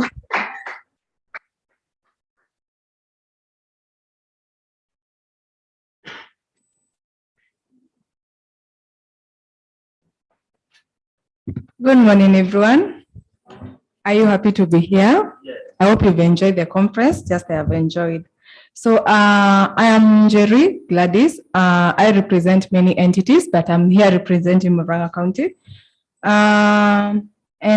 Talking about my personal experience in the county, it's so unfortunate I come from a very fertile land in terms of agricultural productivity, but then to an extent where we even donate our water to Nairobi County, but then it's so unfortunate that the county is so dry right now. Many schools are being closed due to hunger in the county, due to the changes in seasons and everything and the extreme weather. And then there is damage to infrastructure. It comes about with when there are floods, and also the drying of rivers, which has brought about hunger as a general. My takeaway to the county from this conference is one, as a girl child advocate, is the intersection between gender and climate, and how climate justice is our issue as women more than it is to men. Yeah. And then the climate financing, the concept about investments and finding other alternatives to climate financing, that was a key one. And creativity. There was a panelist who talked about being creative in finding alternative methods. Yeah, that was key. And then the key thing is integration of indigenous knowledge in climate change in our county. And my call to action to my fellow youth is one, we need to be at the front when it comes to lobbying and advocacy, when raising awareness. Yeah, that is key. And then my expectation from the global leaders is, as he said, one, commitment. We have so many legal policies, we have frameworks, but then they need to be committed to the strategies they have given to ensure maximum benefits to the local communities in terms of climate change. Another thing is accountability and transparency in terms of the funds. We need to have a clear picture of how the funds have been used. And when I talk of this, I'm talking of Muranga County, where even we have a climate change fund bill 2021, but then we don't know about it as the local people. And then my message to the global leaders ahead of the COP27 is one, find the facts, uncover, and then change the system. Like, it's about focus. Yeah. Thank you.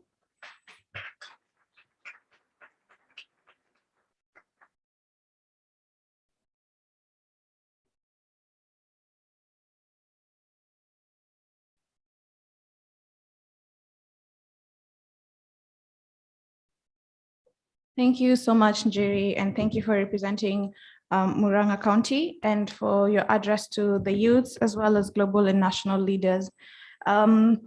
Right to the next, we'll be able to have Samuel, who will be coming in. Is Samuel in the room? Oh, I keep looking, I keep forgetting. Sorry, Karibu Samuel.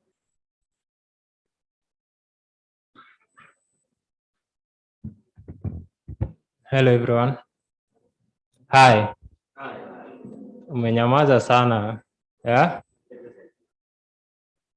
So I think kitu moja, kwa sababu tumenyamaza sana, tungesimama kidogo tu stretch, alafu ndio hii maneno ingie vizuri, si ndio? Eh? Tuko na mengi masaa ndo machache, si ndio? Kidogo tu, we stretch a little bit, so important.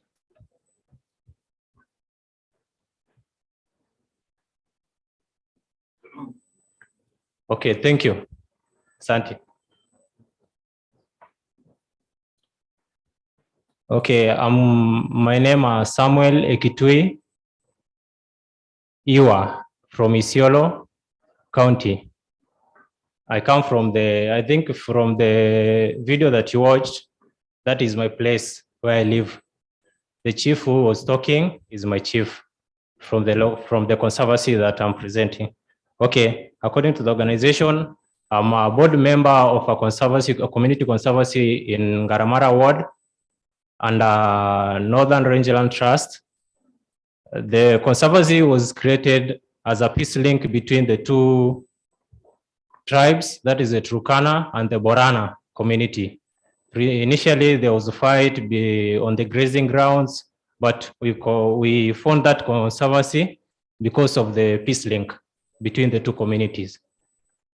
Okay, my take for today, I think I'll be so fast because much has been said from my colleague from Isiolo.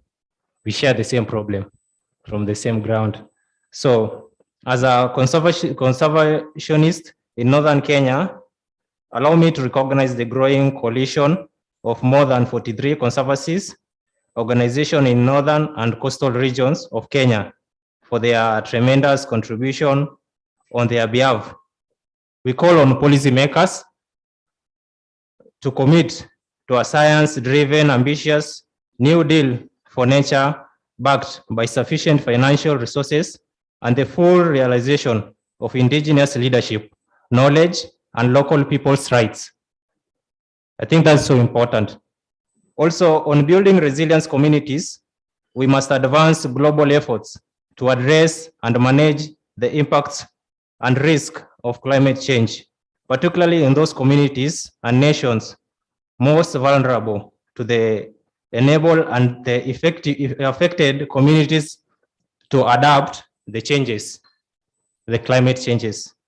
We expect transparency from global leaders and non-state actors, as well as their active participation in the battle against climate change in fostering support for ecological restoration in order to successfully implement the need for integration and intersection collaboration to accelerate climate ambitions, as well as the availability of resources and ambitious climate fund to support youth activities will be beneficial.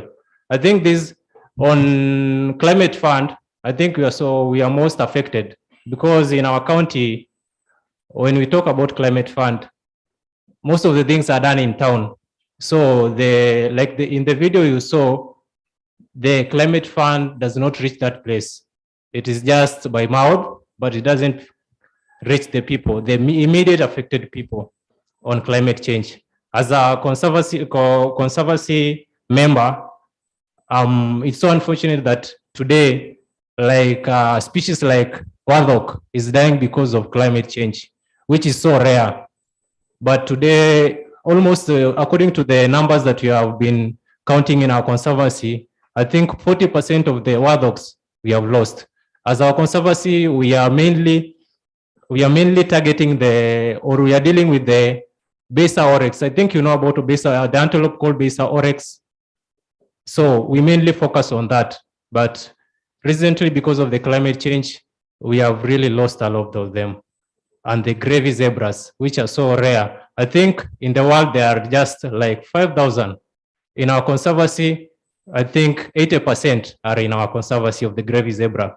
Because of this climate change and lack of support from other donors, because initially we are just getting our support from one organization, that is NRT, Northern Ranger Trust. So it is so important, and it's my call, if we'll get more support from other beneficiaries to cater for this wildlife, because they're so important. They are our basic needs. They are the only source of food that you're getting from outside through them. Because like in Dapa, from the video that you are shown, there is a maternity that is ongoing now. Today, we are constructing it, and our conservancy through the carbon credit fund that we got initially from last year. We are constructing a maternity that will accommodate 9 mothers. I think that is a good thing from our conservancy that you have got. In Gotu, from our neighbors, through the peace link that we are sharing. Now we have constructed 2 madrasas. We have constructed an administration block in the school, and because of the wildlife conflicts, we have constructed a perimeter hall. Now the students there are going to school without fear of the wildlife. I think we mitigated that, and it's so important. So I'll continue. We expect transparency from the global leaders and non-state actors, as well as the active participation. I think I've mentioned on that. And to my fellow youth, we need to keep our efforts in this area. I encourage young people to support the call for just an environmentally friendly transition, highlighting the importance of supporting and promoting green jobs as a solution to a number of issues. I will add on something. As I'm standing here as Samuel Ikitui, I'm affected with climate change from our region. I think I was in Egerton University. I dropped out because of poverty in our community. Now I have a family as a young guy because of the challenges that I had, and I had no more option but to start a family because I had nothing to do. I can't go to school. So I started by burning charcoal. I think it's one of the hazardous climate effects. But today, as a conservationist, we have started an initiative of planting trees and caring of the trees that we have left, but not cutting them. We have made some policies. I think these policies, they're usually just made in the offices, but they don't apply in the community where they need to apply. Because there are policies on tree cutting, but in our county, I don't think most of the youth are continuing cutting trees because these policies, they are not involved to them, that they are not given targets and they are not even motivated to combat these issues. I think it is very important from our county governments and other stakeholders to look into this. I think that's my take for today. Thank you so much.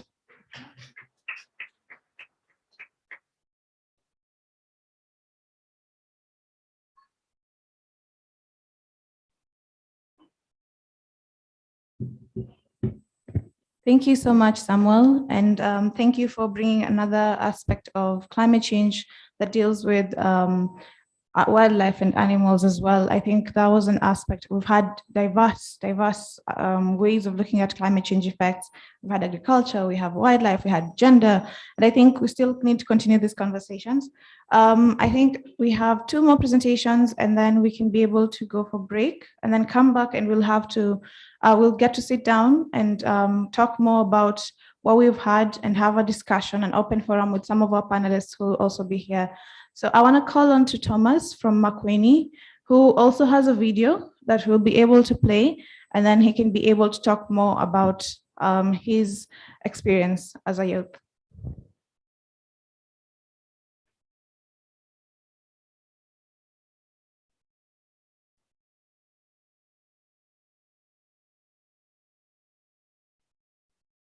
So hello everybody. So I'm Thomas Waiter from Makueni.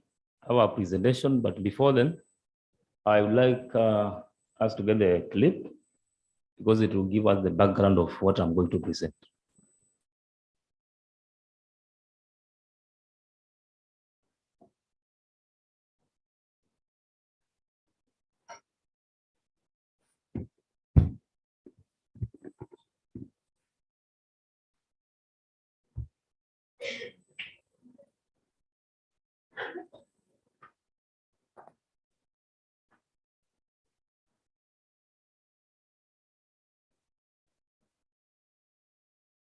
So we can do it later.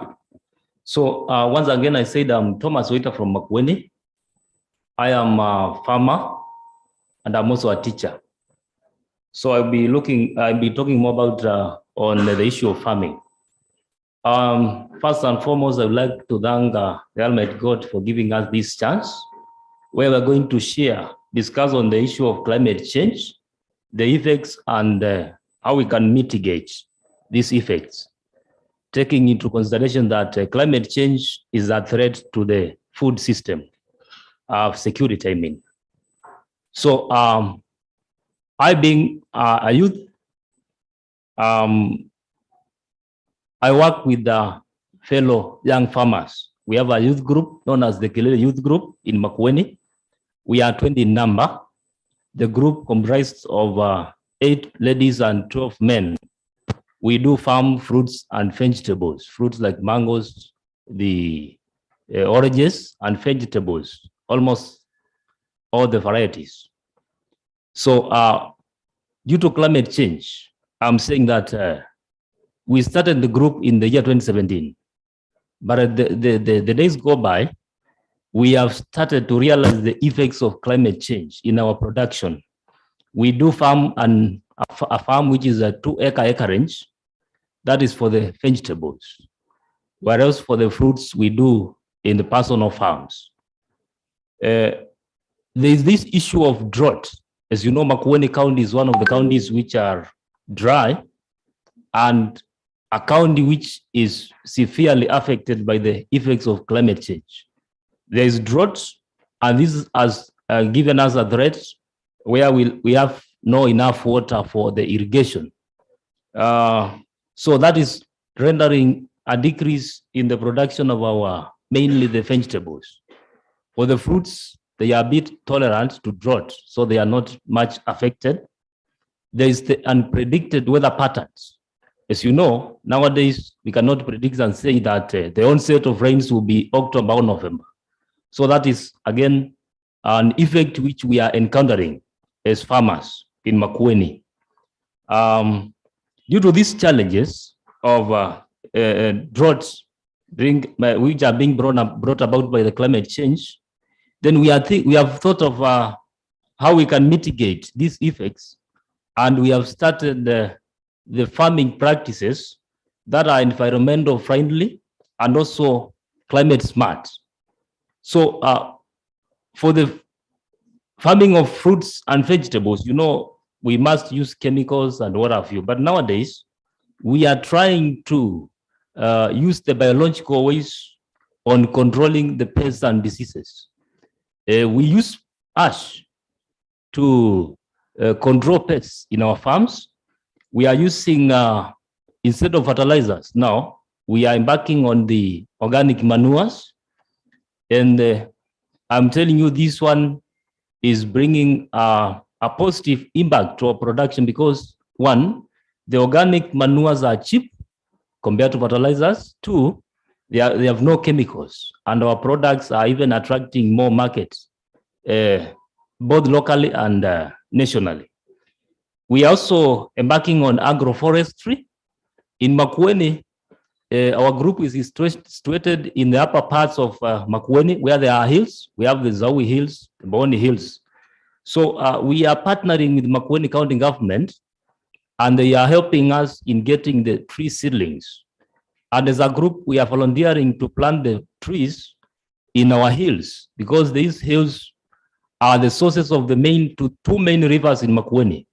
Those who know Makueni, we have the Twake River, we have the Kaiti River, those rivers are originating from these hills. So we are trying to plant more trees on the hills so that water can be conserved and rainfall can be increased. So we also using drip irrigation system in our grow farm. Initially, we were doing the furrows, which require a lot of water. But now, because the water is no more there, we are now embarking on the drip irrigation system, which is more economical in terms of water. It is a way of water conservation, and we are seeing positive results. Now, another thing we are trying to do, and recently we have started it, we are thinking of how we can start production of the indigenous crops. And we are thinking of the cassava. I'd like to urge my friend to bring me something I left there on the table. Yeah, we are thinking of starting the cassava production. That is because the cassava, together with sorghum and millet, are one of the indigenous foods. And after a long study and survey, we found that cassava and those foods do not need a lot of rain. They don't need a lot of spraying, a lot of manures.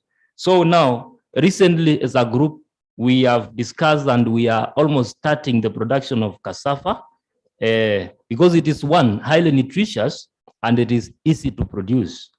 With me here is a sample of the cassava flour. This flour is meant from the cassava which has been dried up and then crushed into powder. This flour, as I said, is highly nutritious and it can be used in various ways. One, the flour can make ugali, porridge, and even cakes. There are some people within our area who are using this flour in making cakes. And by so doing, because of the variety of ways in which it can be used, then we are saying that there is a lot of job creation in this product because young people can start small businesses, they can bake cakes and sell to the locals. By so doing, creating jobs. Two, food security, because we are saying cassava can do very well in almost every part of Makueni, then that one will be bringing a solution on food security. My call on the youths, youths, youths tend to think that agriculture is for the elderly, agriculture is for the dirty, for the unlearned, which is the opposite. In fact, agriculture is for the young because they have the energy to farm. They have the energy to do all the irrigation, all the spraying and what have you. Agriculture is for the educated because we are talking of the modern ways of farming and the issue of climate change mitigation. These issues can be best addressed by the young people who are learned. So I'm calling on the youths to embrace in agriculture and take agribusiness as a way of earning income. My call on the global and our local governments is that as we head towards the COP27, we should think of ways in which we can help solve the issue of water challenge, the water shortage, which is the talk of the day. We should think of maybe drilling more boreholes and more dams so that water for irrigation is made available to everyone in this sector. Two, there's the issue of market. In Makueni, I said, Makueni, you know very well that is the leading mango producing county in Kenya. And if you go to Makueni in the month of December and January, you find there are a lot of mangoes. And these mangoes, or half of the production goes to West because there is no market. We end up selling the mangoes at even per kilogram, 3 shillings, which is too low for the farmer. So I urge also the leaders to think of ways in which we can create markets for these products so that the farmer can benefit from the farming. Next is that I urge our governments, the county government and the national government, to create policies which are youth-friendly, so that youths do not get barred from doing business. then also the county governments should come up with the ways on which they can create a business-friendly environment, and this by lowering the taxes and the business permits which are required to start small businesses. Then the government should think of funding more on trainings on agroecology and climate change, so that our people can get sensitized and know how to deal with this climate change issue. Then lastly, maybe we can play the clip if it is ready, and thank you.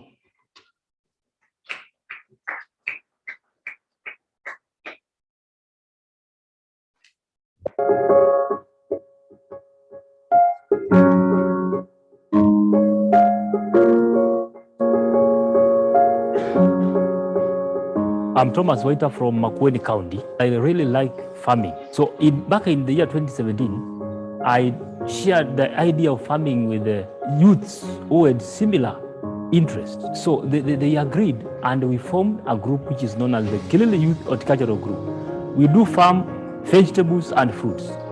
I and other young farmers face various challenges in the food system. During production stage, we have a challenge of lack of enough water. We also have a challenge of pests and diseases. We have another challenge during transportation, whereby the roads are not passable. We have a challenge during storage because we lack proper storage facilities. We have a challenge on marketing because the market is full of many people selling the same commodity, and therefore the price becomes very low. Back in the year 2019, we partnered with FIESO, and FIESO has helped us in solving challenges which we have been facing as a group. Challenges of marketing, saving, and managing our finances. They have done a lot of training on these issues to do with the proposal writing. Out of these trainings, we can compete with our competitors because we have the proper marketing skills and strategies. We are able to save our earnings properly because we have the knowledge. So FIESO has really helped us as a group. It has made us to understand that there are a lot of resources which are locally available and which you can utilize to encounter the challenge of unemployment which is facing our country. Thank you.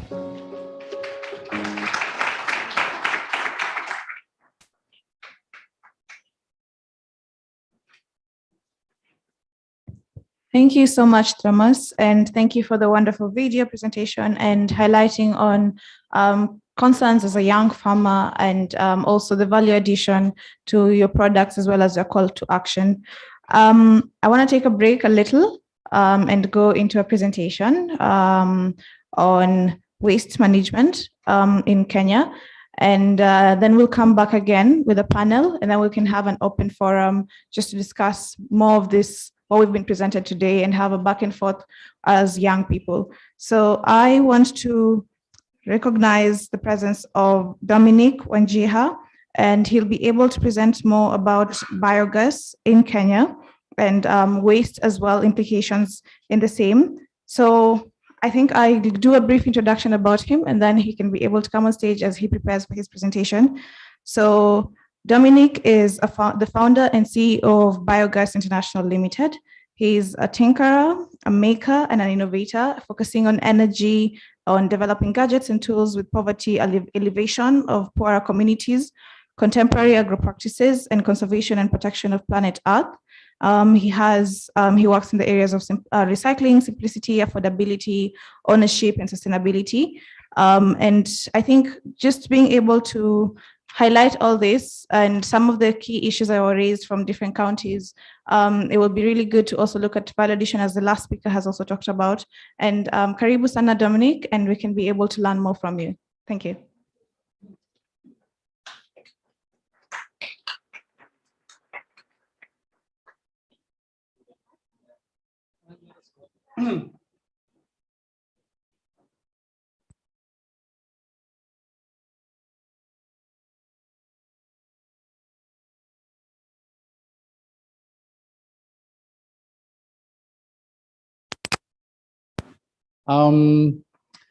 As Elaine mentioned, I am the founder of Biogas International. It's an innovative company where we actually listen to members of public in the communities and what have you, and we come up with innovative solutions to their challenges. This is how Flexi Biogas was born. Flexi Biogas is the name of one of our tools that we market and sell. What's very interesting is that the farmer groups, everyone here, they're all sort of having the same sort of challenges, which is weather, disease, transport to market, a glut in the market once they get to the market, and of course the climate change. The weather's changing, and so it's very unpredictable to farm these days. So where I want to go with in this presentation is how the youth can get involved in agriculture, but it's not normal farming. It's actually the farming the way our forefathers used to farm, where it's called regenerative agriculture or permaculture. It's 100% organic, where you are repurposing, recycling literally everything on your farm. And you're avoiding the use of chemicals completely. And you're planting irrespective of the rain. In fact, the rain is a bonus. Your irrigation is a key to the sustainability, which means that through planning, you can make sure that your products are ready when no one else has products, because the rest of the country, a lot of people are farming, are rain dependent. You don't have to be rain dependent, not in this day and age. So without further ado, let me just go into the presentation. It's not working. Where do I aim it? Where's the projector?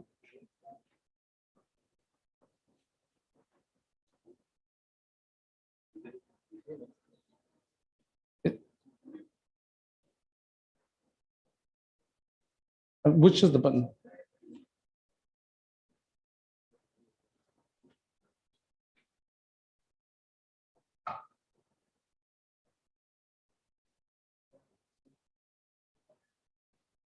Okay, can I just ask you to do it?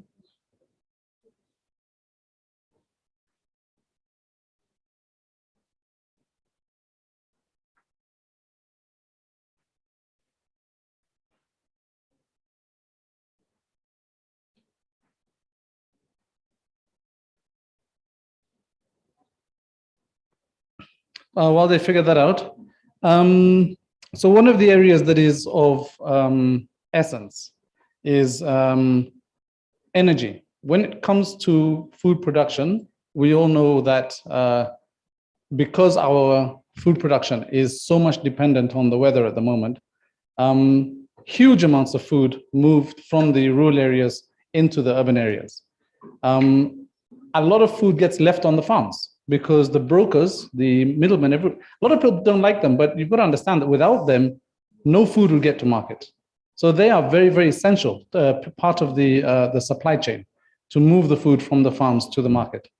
But what they do is, of course, they're in it for business. Everybody's in farm. Everybody's in doing something. It's all about economics. Does it make economic sense to you?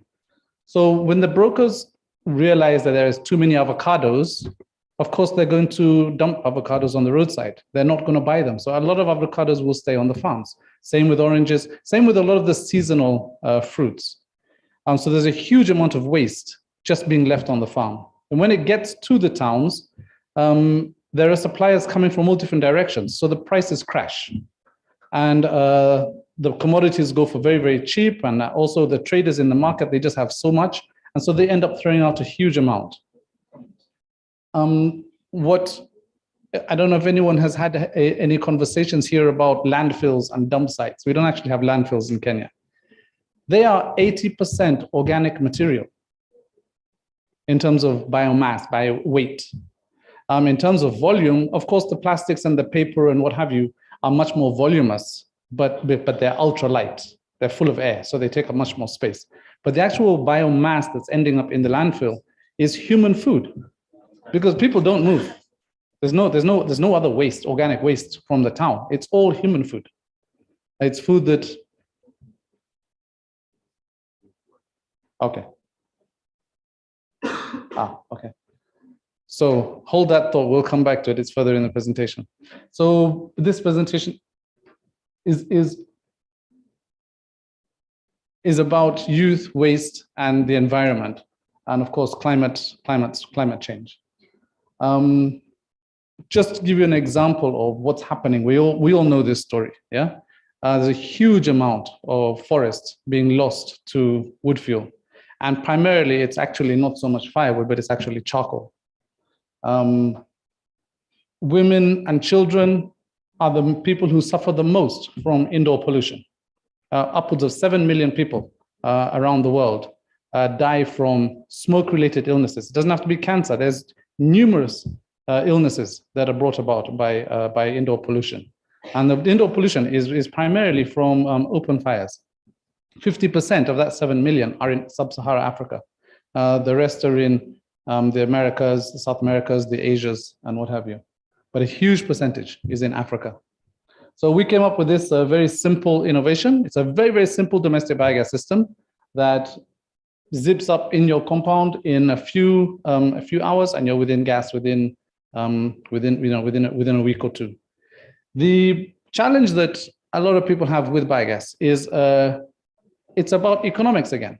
So you've got your different types of fuels. The cheapest fuels at the end are the most harmful, and they are where the masses of people, the poorer people, can afford. They are very, very time-consuming to collect. As you move forward, you'll get into the kerosenes, the bioethanols. This is when your income has increased, and you might be in, a peri-urban or an urban area, in a low-income area, and that's where charcoal is used the most. Then biogas comes into the equation. But once you've moved out of the charcoal and you moved up to the LPG and the microwave and electric cooking on hot plates, once you can afford to do those, then biogas is kind of out of your category. So it's up to the people who are using charcoal and firewood. That's where the biogas actually comes in the rural areas. That's where it used to come in, I should say. That's where it used to be very applicable to rural areas. But today, because of what you can do with biogas, with efficient systems, because you can get 2 to 3 times more gas than you need for cooking, you can now start value adding to your farm produce directly on your farm. So you can start value adding to your milk, you can start making yogurt, you can start drying your fruits and vegetables. So having a small, affordable biogas system is now available. It's not just for the cow people either. So this is I'm going ahead of the slideshow. So this is how simple it is. That's the package. When it's delivered to you, it takes a few hours to install, and within a week or two, you're using gas. And the systems can go anywhere. Peri-urban can go on rooftops. We have urban models which have a much smaller footprint and can fit in town. What we're also supplying, and this is a business for the youths. People in town don't have animals, they don't have waste, they don't have stuff to feed their biogas digesters. But youths can be collecting waste from marketplaces, from skips, from bins, going around houses doing the waste collection. And they can grind up that food and then sell it to people with biogas digesters. So there's a whole value chain right there, opportunities for the youth to get into distributing food. Now, what the advantage to this is that once the youths deliver the food to the houses, those houses normally don't have very large compounds, and therefore they don't need the fertilizer because they don't have a farm. So the youth can take away the fertilizer normally for free because the user doesn't want it. And then they can go and do farming, or they can go and sell the fertilizer. So there's 2, 3 ways that they can make money out of that, what was waste, considered waste. Just by being paid to take it away, selling it to somebody, you've already made 2 incomes, and then using the fertilizer to value add to food, you make income a 3rd time. And if you dry it, you make double, because everyone knows that value added food products are far higher income than fresh. Now, another big advantage with our technologies is that you don't need animals at all. You can run purely on any organic material. So animal dungs are okay, but they're actually very low in calorific value, so they produce very little gas. Compared to market waste, kitchen waste, plants like castor have huge amounts of gas. And then invasive species. This is Mathenge. I know there's a lot of people here from northern Kenya. We have a plant actually in Kakuma refugee camp running on Mathenge. We have plants in Kisumu running on water hyacinth. We have plants in Laikipia running on Cactus opuntia. Wherever there is an invasive species, that is a resource, an invaluable resource. and it can be harvested and used economically, to make huge incomes. The biofertilizer that comes out of the system is not a slurry, it's a liquid because it's fully fermented. So it's very easy to transport in jerry cans. I heard a gentleman before me was talking about transversing from depending on rain to using drip irrigation. We feed all of our biofertilizers into drip irrigation systems because it doesn't have any particles, so it won't block the emitters. I'm sure anyone who's done drip irrigation will appreciate that. You have to have very clean liquid flowing through your irrigation system, otherwise it blocks it. So this fertilizer flows straight down. You just mix it with the water and feed it straight to your plants. So you're not wasting it, spraying it on the footpaths and on the roads, and the wind is not carrying it away like it does with sprinklers and other kinds of irrigation. These are just some happy faces. It's a life changer. When you meet somebody who's switched to biogas, their whole life changes. It's a women's tool. So women are the ones who basically benefit the most because they no longer spend all those hours collecting firewood. Children no longer have to leave school early and go collect firewood or miss playing after school because they've got to go and collect firewood. They can really enjoy being kids, actually. They can get back into sports and what have you. Most of these ladies, I go into houses where we've installed digesters, and I don't recognize the house owner anymore because she's changed. Her hair is done up, she's wearing a nice dress. Before that, she was in very rough clothes because she knew she was going to collect firewood. Her hands were rough and what have you. It's a complete transformation once someone switches to biogas. These are systems we've installed in other countries. This is actually in Nepal on 2,000 meters up Mount Everest, actually, on the mountain range. So our systems will work even in very, very cold climates. In Timbuktu, in Engineer, the area where it snows every year in Kenya. So climate change, this is real, yeah?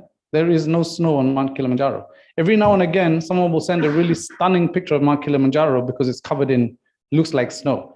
It's just ice that has formed overnight. Normally by midday, it's gone again. So Mount Kilimanjaro actually is quite naked at the moment. And one of the leading causes, or the leading driver of climate change is losing the trees. So we've got a situation where a huge amount of our population is driven to town through our education system. You finish school, you leave college, your parents have put a lot of money into you going to school. You can't stay on the farm because, in school, you're normally punished by being given the djembe and go to the shamba if you don't do your homework or whatever. So it's got a stigma that if you're a farmer, you got no brains. It's not that has to change. I remember seeing a documentary on one of the international conferences where one lady was saying, one young girl, one youth was saying, we've got to make farming sexy. I'm sure you've all probably seen that video. Yeah. Very impacting. So we need to change it. We need to change the name. Don't call it farming because farming is going to maybe make you look dumb. Call it permaculture, call it organic, call it regen. It's all about getting food out of the ground in a very, very contemporary way, not the conventional way, without the use of the chemicals. So all of the youths move from the rural areas into town. We have a massive rural to urban migration every single year. They come to town looking for jobs because their education promised them a job.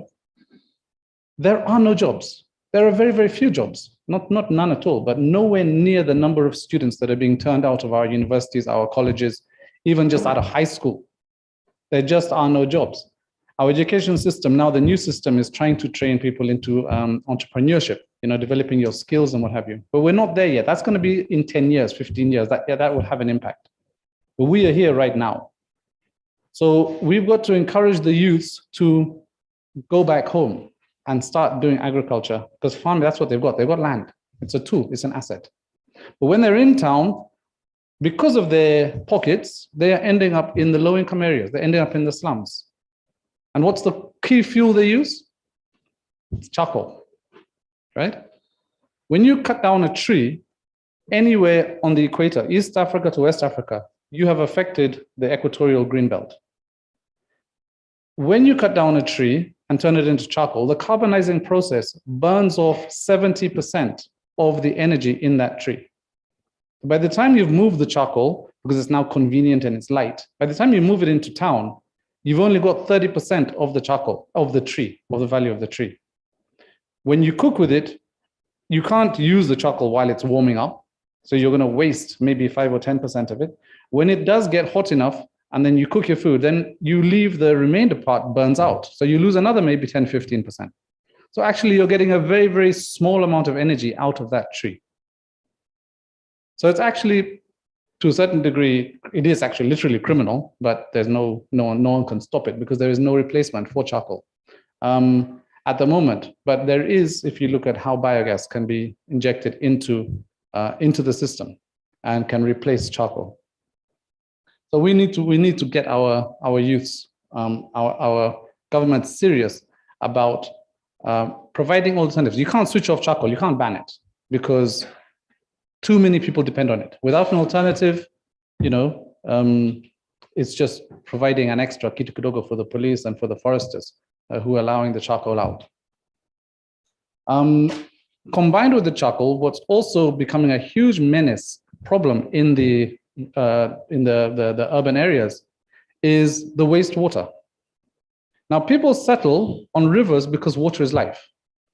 And then someone else will settle beside them. And then they'll end up with a small village. And then that village will grow into a small town. And that town will then grow into a city. Long before it's a city, that river has gone from being a source of water to a sewage drain. And the rivers turn black. I'm sure you've seen all the rivers in Nairobi. All towns are on rivers. Go down to any river on any of the towns and you'll see they're all black. And it's because the sewage is going straight into the rivers. There is a certain amount of chemical wastage going into the rivers as well. That can be curbed just by NEMA pulling up its socks. But the majority of the pollutants in the rivers is organic material. Dump sites and landfills are always located within reasonable distance because of the cost of transport. Now, you're not going to put a landfill or a dump site on a prime piece of land in a town. You're going to put it on the most worthless piece of land. And the most worthless piece of land in any town is the slopes. And the slopes, because no one likes building on slopes. It's too complicated, it's too expensive. So the slopes are where the landfills end up. Now, when you keep on piling organic garbage on top of itself, it starts rotting aerobically and anaerobically. It releases huge amounts of greenhouse gases to the environment. It also drips black juices straight downhill, and at the bottom of all of those slopes is a river. And then that ends up turning your rivers black. And it's, it's huge pollution. And then we curse water hyacinth when water hyacinth creeps in. Water hyacinth is nature's way of cleaning the water. It's a water filter. It's doing us a blessing. It's sucking up those nutrients. So we should be embracing it and using it as a resource. Because once water hyacinth has blocked your dam and covered your surface like Nairobi Dam, it can't grow anymore. So it can no longer filter the water because it's reached its boundaries. But if you keep on removing it from the lake and creating space, then it will keep on growing and it will continue filtering the water. So this is the program we're trying to do in Kisumu, in Nairobi Dam, or what have you. And we'd want youth groups like yourselves to come on board in your locations, wherever you are. We want to put water hyacinth dams after every single town and center so that the water coming in or leaving the town can get cleaned before it goes on to the next town. Your water hyacinth will suck up your nutrients, and then you can use the water hyacinth as a fertilizer and as an energy source and sell it to the farmers within your local region. So there's opportunities there. In the polluted water, the waste is that polluted water can be taken advantage of just by rethinking how do we clean this river. Cleaning the river by going down to the river and taking out the plastic bags and the bottles and what have you is fantastic that you're energetic and you want to clean the river. But you're doing cosmetic, you're cleaning the surface. Those plastic bags and bottles and what have you are an indicator that there's something much more serious happening. Because that plastic is not in the water, it's on the riverbanks. The water is the river. If you're not cleaning the water, you're not cleaning the river. So how can we get the youths involved in trapping the nutrients by using buffers like water hyacinth, like the Nile cabbage, like papyrus, like taifa grass? All of these are fantastic sponges that will suck up the nutrients leave the water purer, and then those plants can be used as resources. So this is just our mission. I'm taking a bit long, so I'm just going to rush through these. So water and climate change, yeah? Like I was just now explaining, this is a typical scene no matter where you go. Oh, by the way, the other pollutant that I didn't mention, you do have huge amounts of methane being released from here, but you always have this smog, this smoke. These dump sites are always smoldering. And that pollution, you know, wherever there's a slum, there is a dwelling immediately. Sorry, wherever there's a dump site, there's a dwelling, there's a slum around it. The waste pickers just, you know, set up their shanty buildings around the slum, around the dump site, and they start to, you know, sort the waste and what have you. The problem is you have drugs in there, you have, you know, antisocial behaviors going on in there. So what we want to do is manage this waste at source so that it doesn't go to the dump site. You kill the dump site by starving it to death. On top of that, where the dump sites are, you have all of this. This is the black rivers now that I explained previously. Yeah, and this is all over. These some of these pictures from Nairobi, some of them from other towns. Yeah, this is explaining that 70 to 80% of this waste is organic. Yeah. Now also back to the whole plastic thing. Yeah. Today, plastic is, there are so many recyclers in the plastic business that they are bidding against each other. So plastic is now becoming a resource. So, you know, provided there's enough of something, it becomes a resource. When there's very little of it, it becomes a pest, it becomes a problem. Yeah. If you think about the word waste, before humans came to planet Earth, before modern humans came to planet Earth, what animal or creature, or what was producing waste on the planet? Yeah. Who can think of any waste that was around before humans came along, before modern humans came along? Yeah. Maybe the vegetation cover, the leaves. They're not waste. They would fall down and form compost, and they became fertilizer, and then something would grow and something would eat it. All the animals would poo-poo on the ground. We call that waste. It's not waste. It would turn into fertilizer and it would grow. Everything was in a circular economy. The planet evolved on one big circular economy. Everything depended on something else. So here we talk about the green economy, the brown economy, sorry, the green economy and the blue economy. They don't realize that the blue economy and the green economy, we forget about the earth economy, which is the brown economy. And those three are totally interlinked. You cannot have a blue economy without a green economy, and you cannot have a green without economy without an earth economy. They are all one. And so trying to solve one problem in the rivers, you can't fix the rivers without fixing the forests. And you can't fix the forest without fixing the humans. You know, if humans were wiped, and we are wiping ourselves out quite quickly, but if humans were not here, the animals would celebrate. You know, the earth would go back to nature, so to speak. We are the biggest problem. Our behavior, our lifestyles and behaviors are the biggest problem on earth. So what we're trying to do is trying to go back to how to do what nature does, replicate nature. Think about when you're doing something, would nature do this, or am I going against nature? If you're going against nature, don't do it. Do what nature would do, because then you can't go wrong and you're not going to cause another problem down the road. So this is the demonstration of the food qualities versus gas production. How many of you thought that cow dung had the most biogas? Hands up. How many think that cows have the most biogas? Can you see that they actually have the least? Yeah. And the kitchen waste, which is the green waste, and the green bin waste, you can see it's almost 4 times cow dung. That is market waste. When you look further down the chart, that little picture of me is blocking it, but there is this line here is food waste.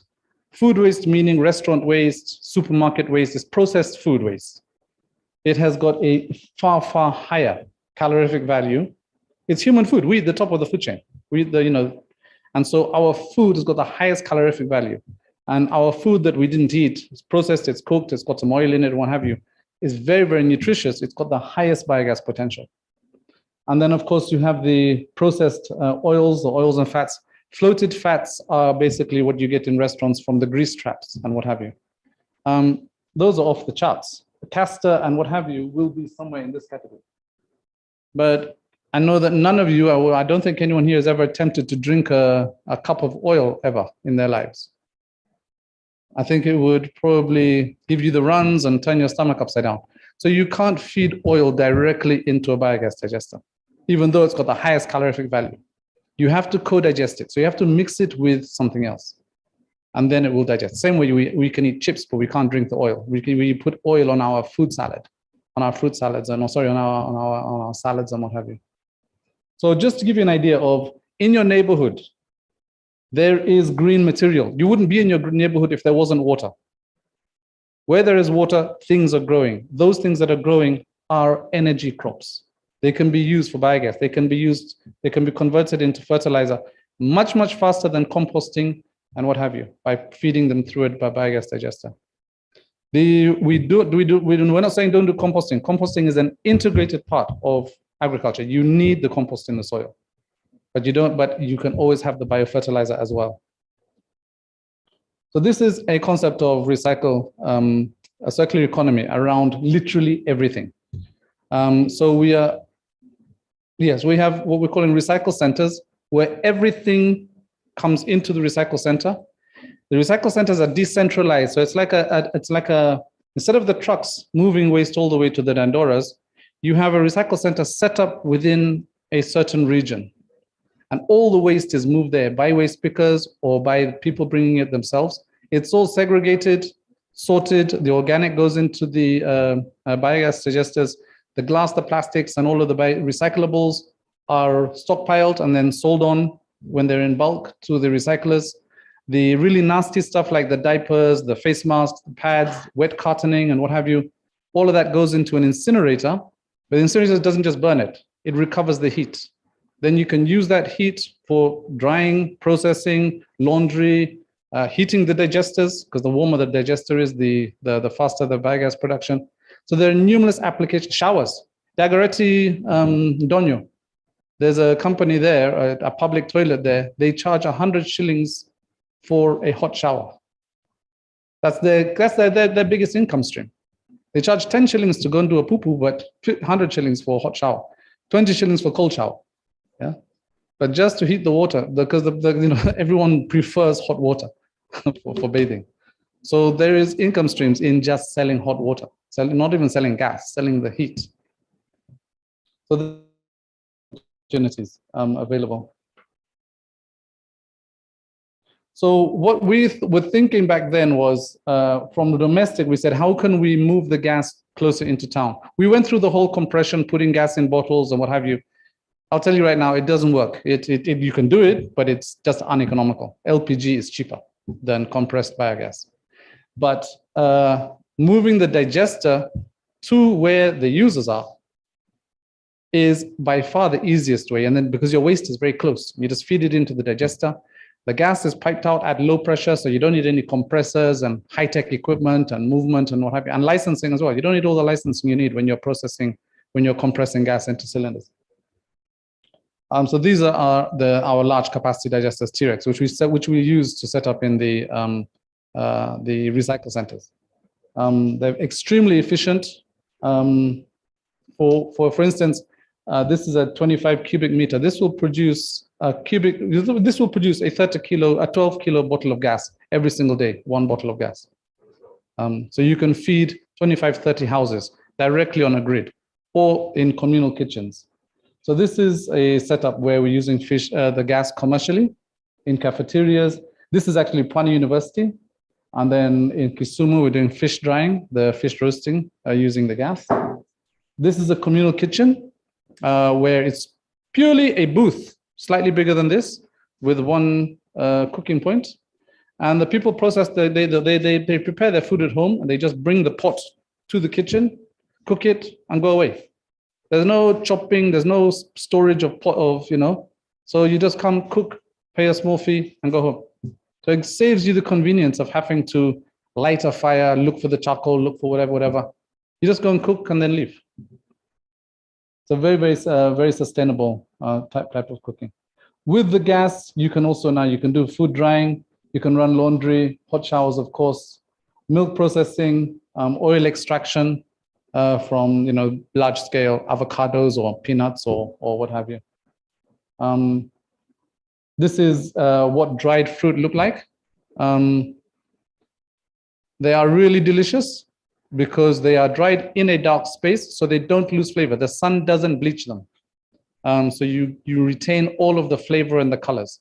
And because you're force drying, you're drying them in a very short time, you don't give bacteria the time to set in and make the fruit rot, which means that you can dry the fruit when they are super ripe. You know, when you cut those pineapples and they're glassy inside and they're super sweet, that's when you dry them. And they come out, we have at our stand, you can come and taste them. So we want to get the youth into doing this. It's a very, very simple process. So it's actually not just biogas. It's biogas solar combination or any other heat source as well. And the advantage is when you're solar dependent, you are restricted to when the sun is shining. When you are biogas solar combination, you can dry 24/7. You can dry all day, all night. You can dry when it's raining outside. You're not dependent on the weather. This is stockpiling of all of the different types of waste. Now, the unique thing about the recycle center is because you're collecting waste and you're sorting it every single day, there's no piling up of anything. So there's nothing rotting. It means that the glass and the plastics and everything are remaining very clean. The clean items, you talk to any recycler, the first thing they'll ask you, how dirty is it? Send me a photo. If it's dirty, they offer you a really bottom price because they know they have to clean it before they can use it. If it's clean, they offer you top prices. If it's shredded, they even offer you higher prices because you're saving them the hassle of shredding. So getting into the semi-processed level of getting the products clean for starters already increases the income of the waste pickers and the people who are interested in getting into the recycle business. It's all of the diapers, the non-desirables. They end up in the incinerator, and that's where the heat recovery system works. Now, there's a lot of waste that can't be recycled, like phones and what have you. They talk about this being an e-waste, but actually this will end up back in some sort of crushing machine or melted or whatever, because it's too small to take out the glass. There's not enough glass to warrant taking the glass out. There's not enough gold or what have you to warrant trying to get the gold out of it. So it's a lot of electronic waste that doesn't get repurposed and it ends up just being trash.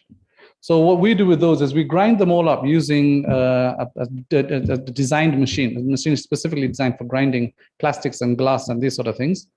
And you end up with your powders. Now, a lot of people like the idea of mixing, using heat to make Cabra works and bricks and what have you. That heat process is good if you got the correct equipment and the correct ventilation. Because the minute you start heating up plastic, it starts giving off polymers. And they are deadly poisonous. So we don't want to encourage youths burning plastic to do anything with because the equipment's too expensive. And they'll end up poisoning themselves. We'll end up with hospital bills, or they will end up in hospital. So our process is cold. So we just grind everything up, use the binder. Instead of using heat and molten plastic, use cement. It's there, it's available, it's cheap. And so you lock everything together, very simple machine like the McKeegan machine, you get perfect building blocks out. But your plastic and your glass and your smashed up phones and everything are locked inside there. So one will say, well, they might still end up in the environment. I highly doubt it. If any of you have ever done any construction, you'll realize that anytime you want to lay a foundation, you have to backfill. The cheapest material for backfilling is demolition, buildings that have been demolished. So if your building was made out of glass and plastic and what have you, when it's demolished, it will end up in the foundation of another building because it's the cheapest source. Soil, rubble, and what have you is too expensive, but demolished material is far, far cheaper. So you're pretty sure that it won't end up back in the soil. It won't end up back in the rivers. It will end up in another building. When that building is demolished, it'll probably end up in another building. Or the Chinese will want it because there's plastic in it, and they'll want plastic in the future. So I think this video was shown yesterday. Did you all see this video? You didn't. Louis, it's on my computer. Do you have time for a video? I can keep talking, but it's about 3 minutes. Okay? Okay. So we'll try and do the video later.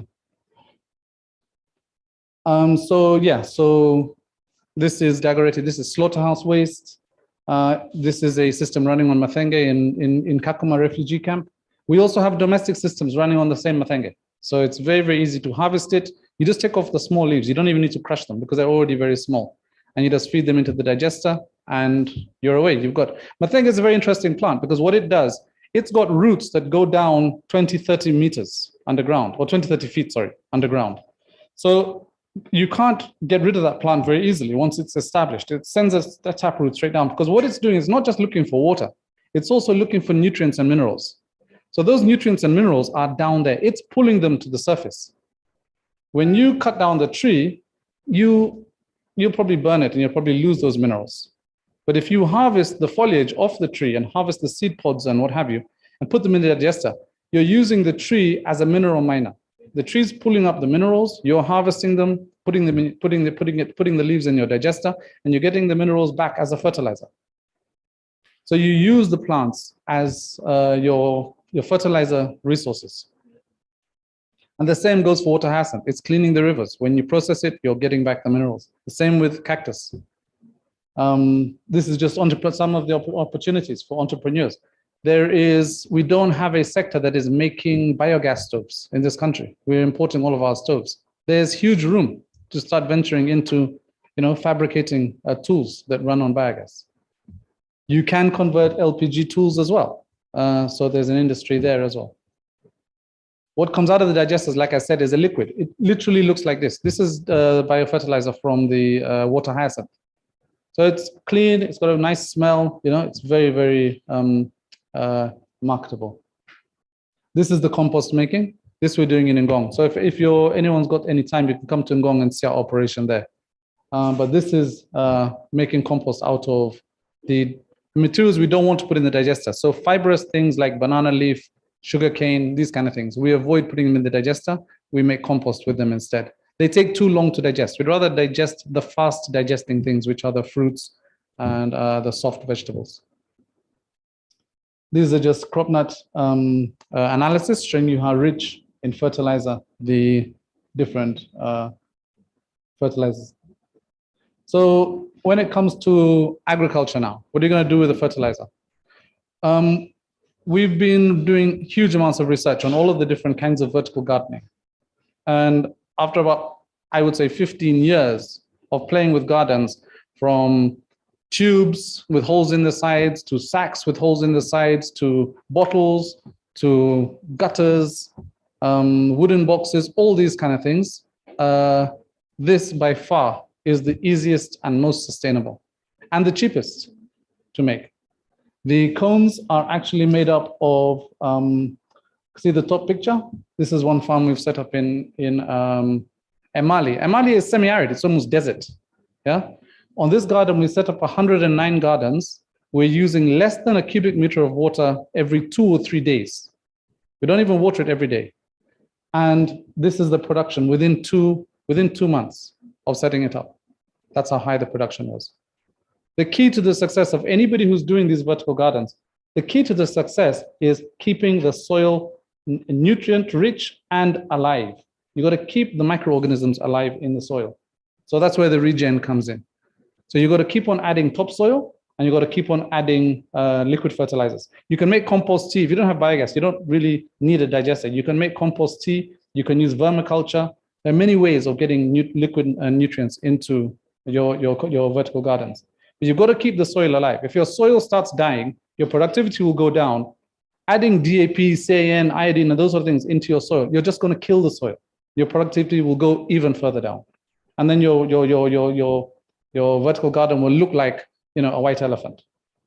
So don't put chemicals in the vertical gardens. They don't like it. They will die. We've got vertical gardens that are higher productive. These are brand new. As you build the soil, as the soil gets healthier and healthier, your productivity increases. We've got in Karen, our demonstration site, that you're all welcome to come and see as well. We've been running those gardens for over 2 years, and they're bubbling with vegetation. So we are setting up these demonstration. We're calling them copycat farms. We want farmers to come in, see what we're doing, and go away and copy it. Replicate it, because it is very, very simple. The key, most important things, as you can see, the shade net that will reduce the UV. The presentation just before me, one of because I think that was in Turkana, the heat. If we look at the vegetables we eat, if you go into a savanna plain like Samburu or Amboseli or any place, what do you see in the open fields? What do you see growing? Hands up, anybody. What do you see growing in those open fields? Grass? Yeah. Sorry? Trees, but which trees? Acacia. Yeah. And a few very hardy shrubs. Yeah. When you go into a forest, what do you see in the undergrowth of the forest? Sorry? Moss. Okay, yes, you do see moss. But there's a lot of very soft, fleshy herbs. And that's the kind of climate that these plants, which is basically all of our vegetables, they need that cool, moist climate. They don't want to grow out there in the savannah. They won't grow out there in the savannah. But we humans go and clear all the trees and then try to plant cabbages and skuma. They're not designed to grow there. So what the shade net does, we use 50%, don't go over 50%, or it's called 80 gram per square meter. It basically gives a fake forest atmosphere. So it reduces the UV, it reduces the burn from the sun, it reduces when it rains, the raindrops hit it and break up. So you get like a mist coming down instead of heavy raindrops that hammer the flowers off your plants. It also reduces the wind speed, so you reduce your evaporation on the soil. So it saves water. It creates a very nice, cool environment for the plants to grow, and the plants really flourish. They love it. So anytime you're looking at doing agriculture out in the open, it's a must to put up shade net if you want to get some real productivity. Everything will grow, but will it grow economically? Efficiently? How do you improve the efficiency? So that's what we're about, improving the efficiency. This literally, that was a harvest from about maybe 10 or 15 cucumber trees within three months of planting the seedlings. Yeah. And like I said, we're using less than 1,000 liters of water on 109 cone gardens. So these are just some of the other plants that can be used. This is harvesting Mathenge. This is the cactus that is in Laikipia district. This one is actually, this is a bad slide. This slide is from South America. They've got a thornless version of the Opuntia cactus. Our cactus has got white spines that are really nasty. This is castor. I'm sure everybody knows this plant. It grows everywhere. And it has got a very, very high oil content. So you harvest the seed pods while they're like this. When the bottom seed pod starts to dry, you harvest the whole seed pod, you crush it, feed it in your digester, and your gas production just goes crazy. You've seen these along the Savannah roads. Yeah. This is Doda cuscuta.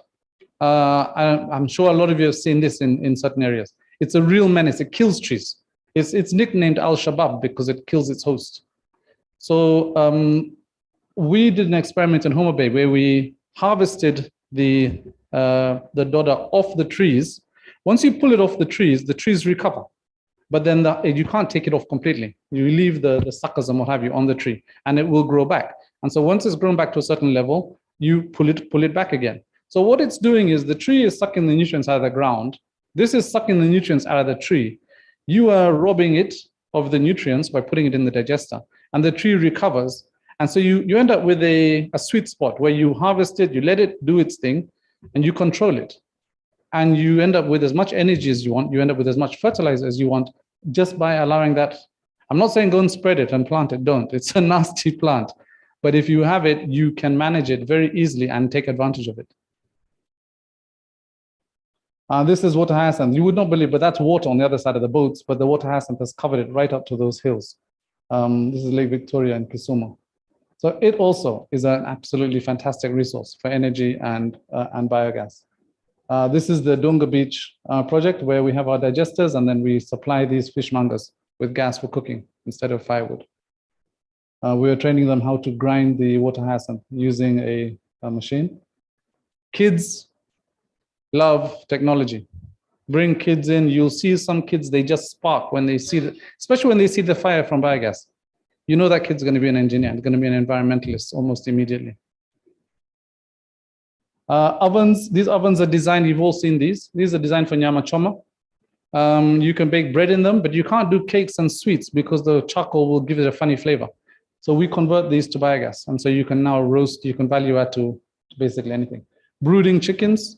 Chicken manure produces huge amounts of gas. So you can use the waste from the chicks to brood the chicks.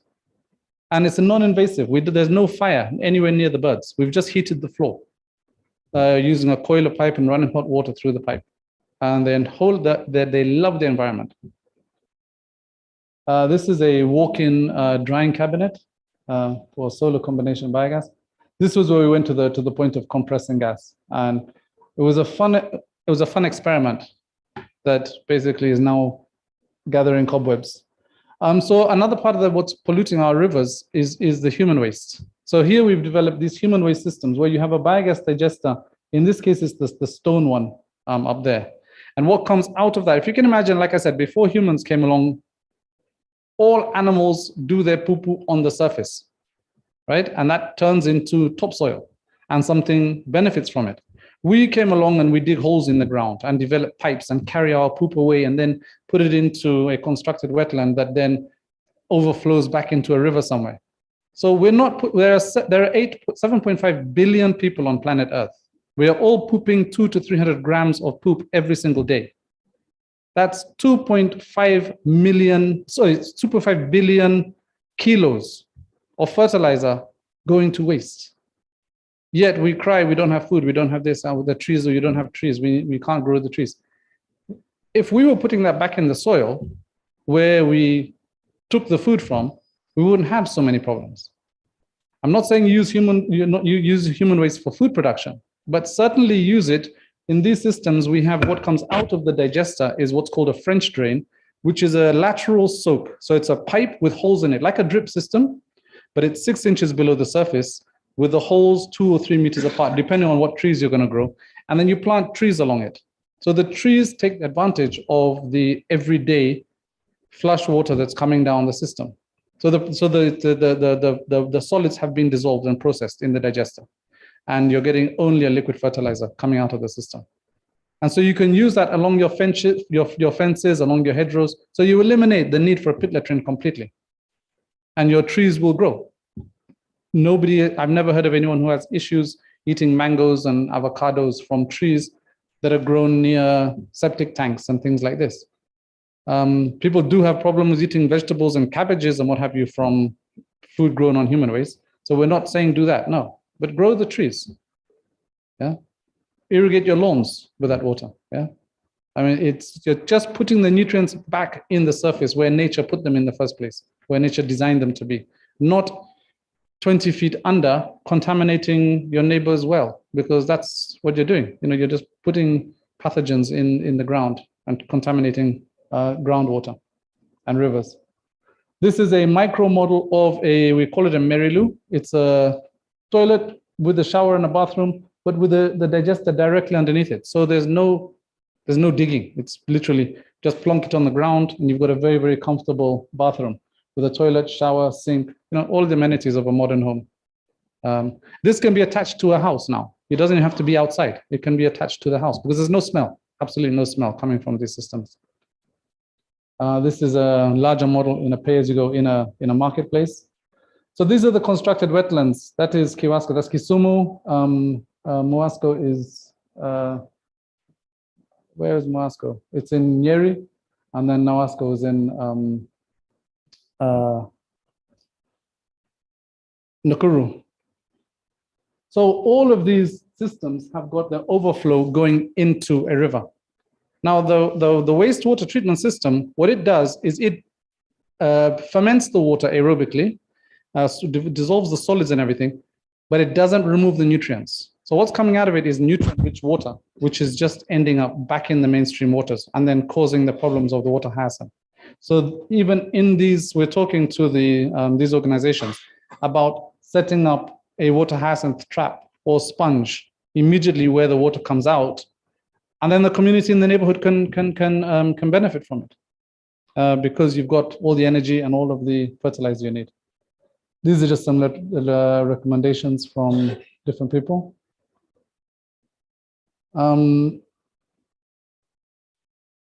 So the message to COP is, I called it 2022. It's not 2022. It's COP 75. Yeah. 27. Okay. 27. COP 27. But the message here is that basically, if you teach your children to use charcoal, they will be using charcoal when they get married and move into homes of their own. If you teach them how to cook on gas or to cook with electricity, they will never cook with charcoal. They won't even know how to light a charcoal stove. So you will break that barrier right there. I don't know how many of you grew up using firewood, and your kids will never use firewood because you've already introduced them to LPG and microwaves and the likes. So that's what we need to do. We need to get our governments to look seriously at how do we get these things into schools? Get the kids involved. They can bring dung to school. They can bring organic material to school to run their digesters. Get them into the kitchen, reintroduce home science classes, get the ovens going in the schools again. When those kids leave that school, they will never go back. They'll even start making their own digesters at home, but they will never go back to using charcoal and firewood. Within one generation, we can save the trees. We don't need to plant trees. If you stop taking trees out of the forest, you don't need to plant them. They will regrow. That's what forests do. We are spending millions planting trees. The next day, after the photo shoots and everything, and everyone leaves, the next day the goats are there eating them, or the antelopes. You know, it's huge waste of energy. It makes everyone look good and feel good, but it's actually done very, very little. So thank you very much for your time. You're all very welcome to visit our demonstration sites. We've got 4: Nyeri, here in Karen, Ngong, in Kisumu, and in Ahero for 5. So thank you very much for your time. And we'd like to partner with as many youth groups as possible to look at how can we increase your capacities.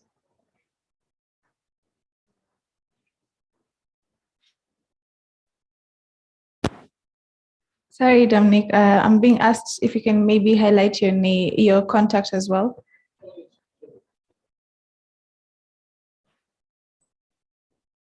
The microphone's on the table, maybe you can just use that, yeah.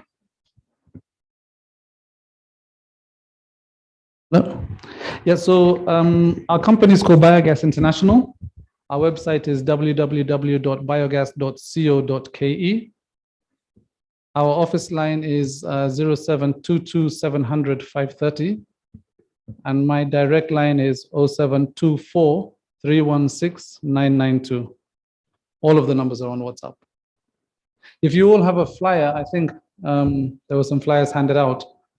Our contacts are on the back of that. Thank you so much. Round of applause first. Okay, I want us to go for break. So I'm giving 5 minutes. So if you're asking a question, straight to the question, no intermediaries. So I'll give one question to the physical participants. I'm also hearing these questions online. Percy, Pauline, if any of you are on, maybe you can coordinate that for me. So one question from the physical participants. Any other questions? I think Dominic is still here for a few minutes and you can be able to still ask him after. So go ahead, Andrew. Okay. Thank you so much for the presentation. I'll go straight to the question because of time.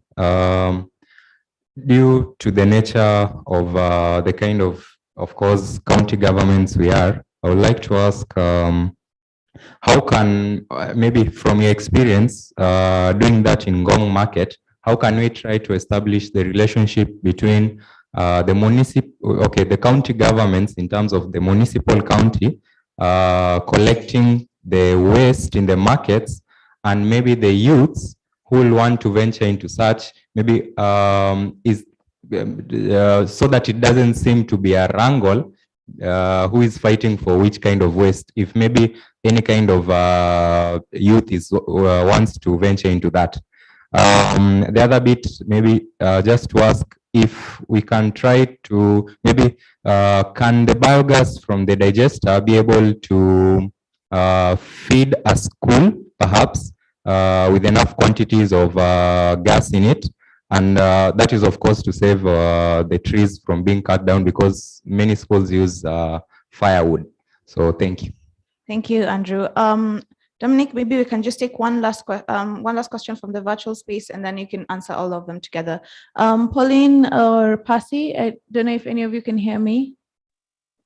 Yes, of course, I can hear you, and thank you. There are a couple of questions that have come in online, and I will just one second. We can't hear you. Just let's fix your audio.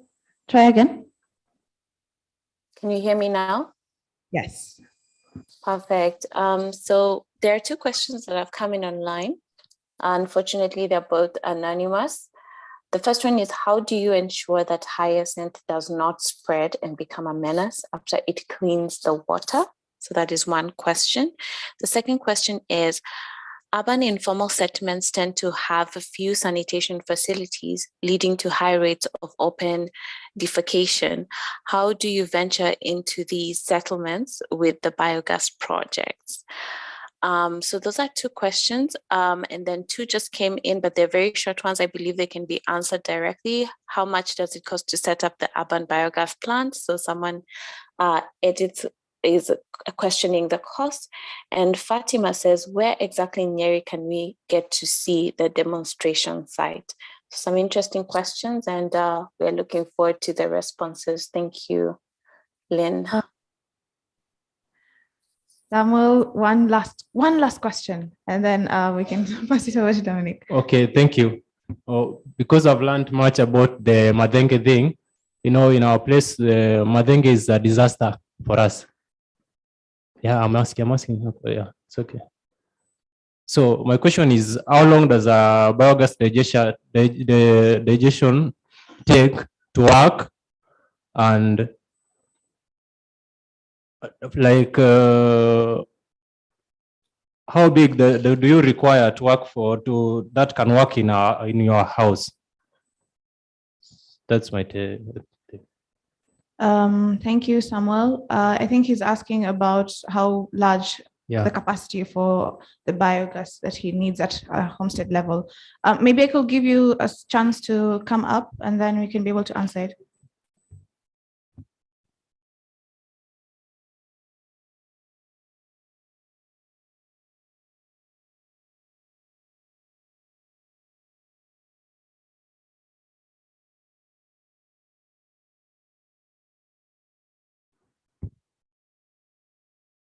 Thanks very much for the questions. Let me go straight to the first one about how do we work with the municipalities.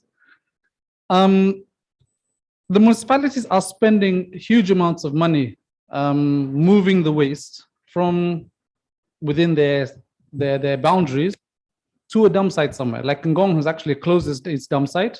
A lot of the waste is now being handled by private waste pickers that are being forced to take it all the way to Dandora and to other dump sites. Kajiado actually has a big problem because Kiserian doesn't have a dump site, Matasia doesn't have, Rongai doesn't have. The closest, the only town that does have is Kitengela, which is too far away. So waste in that town is a big problem. So when we partner we have MOUs with the different counties, like we have an MOU with Nyeri, with Kisumu, and with Kajiado, which gives us permission to manage solid waste. So So any programs that are going to be using our technology will automatically fall under that MOU. Whether we run them or not, doesn't matter. They've already allowed our technology to be used in within their boundaries, within any of their towns. So the county don't want the hassle of managing the waste. So when you offer that you are going to take over managing the waste, they're very willing to giving you the opportunity because it saves them a huge amount of money. So there is no fighting for the waste. They will say, have it, take the waste, manage it. They're very, very open to you taking that burden off their hands. They do monitor you. They make sure that you're doing it properly. They make sure that you're not taking the waste from one place and dumping it in another. So our operations are very, very transparent. They're open to the public. Come in and see. You can see that nothing leaves the recycle center as a waste. Everything goes out, comes in as waste and goes out as value added. So working with them is, and it's the same with Nyeri, it's the same with Kisumu County. They're very, very willing for the private sector to take over their waste management roles. Quantities of waste, like in Ngong, we're managing 3.5 tons of waste every single day, and that's just from the marketplace. Nyeri, we're managing a little less, about 1.5 tons. In Kisumu, between Ahero and Dunga, we're managing about 1.5 tons as well. So how the system works is you have decentralized waste management. So in Kisumu, because of the size of Kisumu, we've worked out that we need about 6 recycle centers scattered around the town in order to manage all of their waste. So we're working towards doing that. And that's where we want the youth groups to come involved, and we want NGOs and what have you to help support these groups to actually purchase the assets to set up the recycle centers in the first place. But yeah, once you stop using the waste, once you start managing waste and sorting it on spot, you find that there is no waste, and it becomes very, very easy to manage even very large volumes. The second question was on water hyacinth. How do you stop the water hyacinth from spreading? The idea is that if water hyacinth is in your water, it means your water is contaminated. So the water hyacinth is trying to clean it. If you put water hyacinth in the swimming pool, it won't grow. It won't die immediately, but it won't grow because there's nothing for it to take, to eat. There's no food in the water. So water hyacinth is an indicator that your water is polluted. So the whole idea behind promoting it, or the other plants, the other succulents, from being in your ponds and in your dams, is because you have the intent of harvesting them. Because there's no point in having them in there, then they grow to maturity, then they stop uptaking the nutrients, but now they're blocking out the light and they are, adversely affecting your marine life. You want to have them in a certain area where especially where the mouth of the river comes in. And then you constantly harvest it, which means that you're constantly filtering the water where the nutrients are richest. And so you're not allowing it to spread because you're harvesting it. It's your crop. You are harvesting it. You're putting it there because you want it. So it's like you're growing it. And then you are harvesting it, and then you're benefiting from the fertilizer, you're benefiting from the energy. In settlements with the human waste management system. So normally in schools and institutions is where we've actually gone with the human waste management. So we call it biosanitation system. You have to understand that human waste, if you saw on the chart, human waste actually has got a very, very low calorific value. So, and we don't poop a lot. We poop, as I said before, like 200 grams. So you need a huge amount of people to poop to produce any reasonable volumes of gas.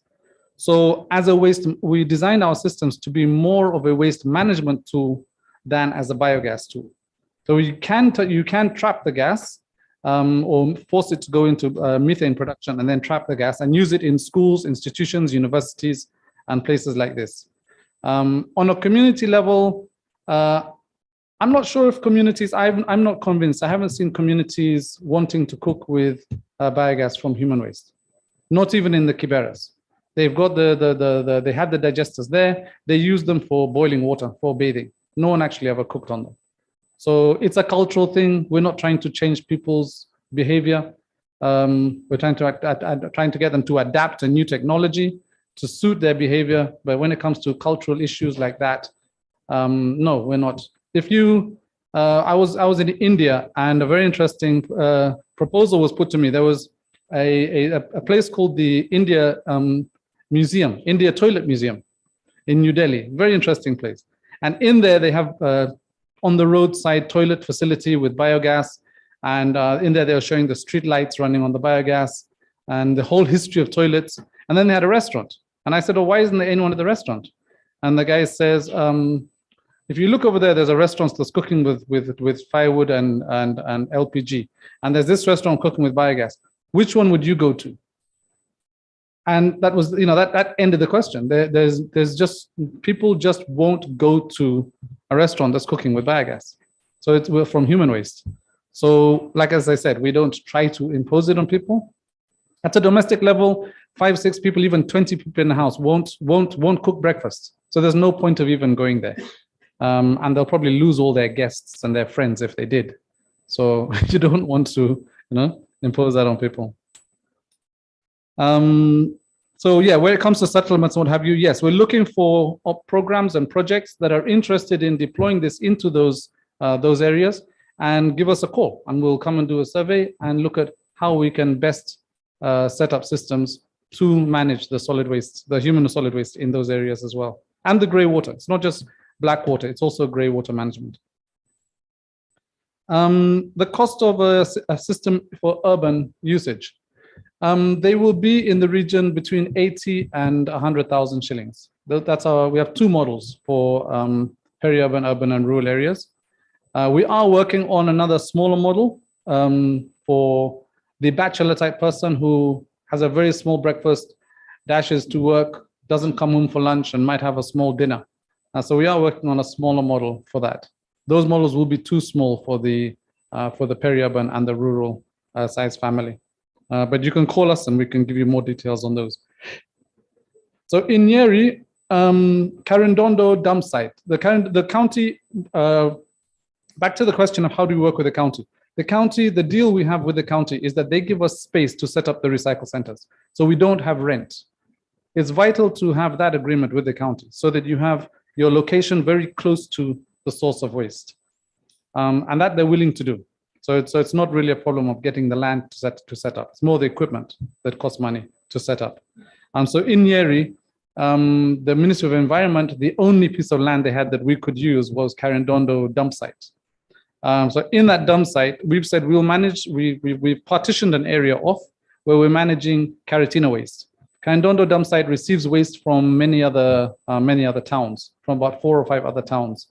So our model is to show that Nyeri Karatina waste does not go into the dump site. It's sorted in our little space. Then hopefully they will fund setting up the same recycle centers in those other towns that are transporting their waste to Karatina. So that Karatina town will manage Karatina waste. Nyeri town will manage Nyeri waste.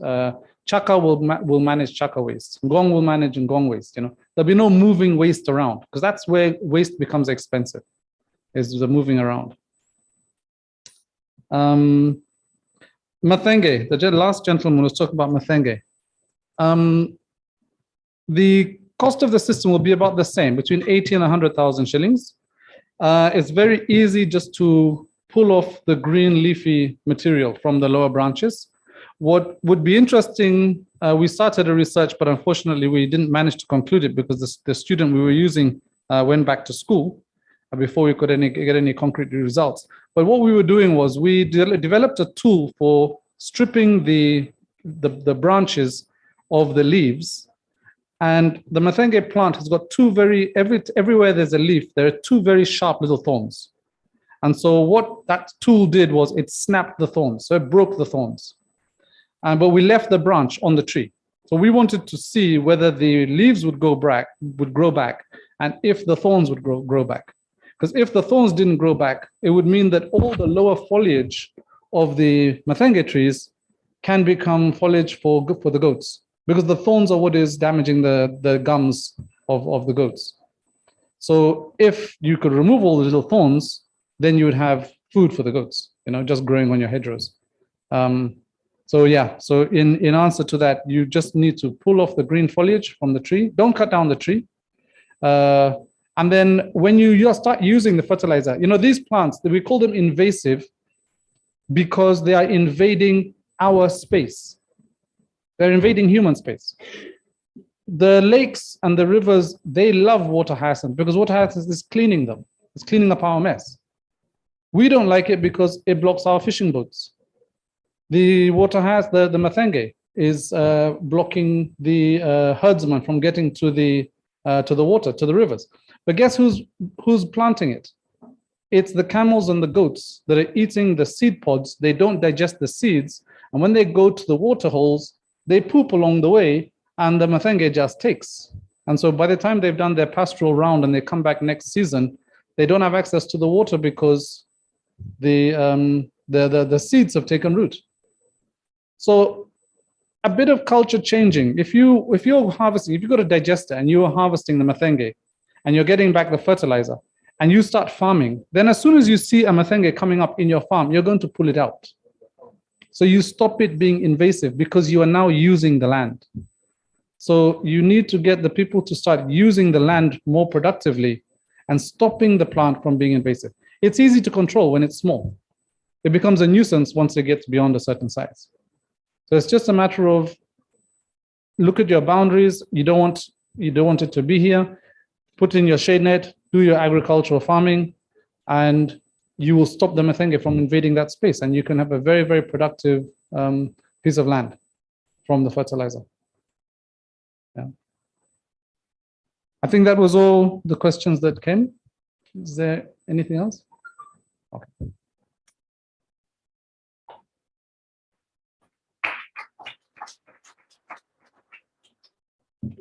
Thank you so much, Dominic. And I think there's still a lot more that most of us have questions on biogas. And Dominic is here, and they also have a setup of a booth outside. When we go for the exhibition, you can be able to engage them more, and they can be able to discuss more about how you feel you want to also have biogas. Because I think it touched on almost every one of us, especially the earlier presentations from the youth county representatives. So we really running out of time. So I just want to give a 5 minutes break, and then we can be able to have our panelists for today who will be able to talk more. It will be an open forum between us and them on different issues ahead of COP27, and as well as some of our local policy issues and arising climatic challenges that we've been able to talk about. So I'm giving 10 minutes. So can we be back by 12:40? That's fine. Kindly keep your things safe, just to highlight, and we'll be locking the doors. So I'll have to have everyone go out for the break. So please leave everything of yours in one place before you leave, and we'll be able to come back all in one time. Thank you.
bado kengele jali.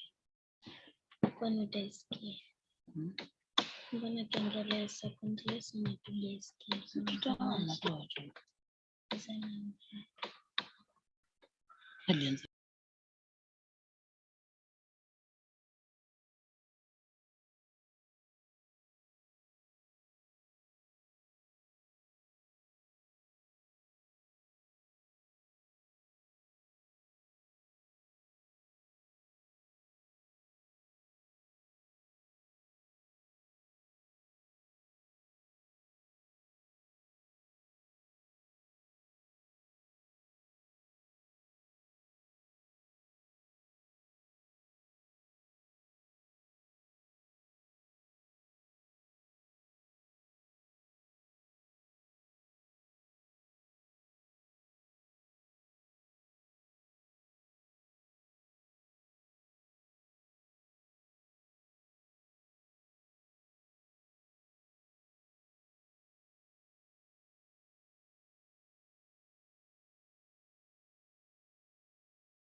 Washa to set.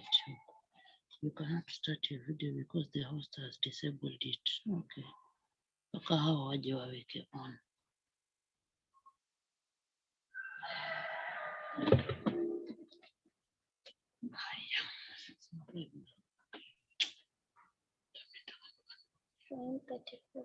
Hebu rudia your presentation from the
Hi, everyone. Let's come in.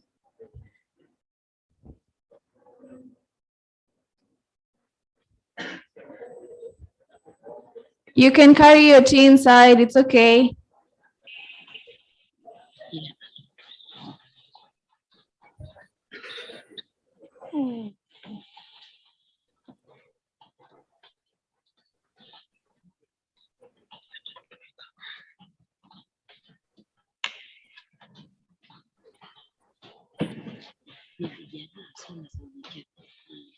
Hi everyone, habari zenu? Hi.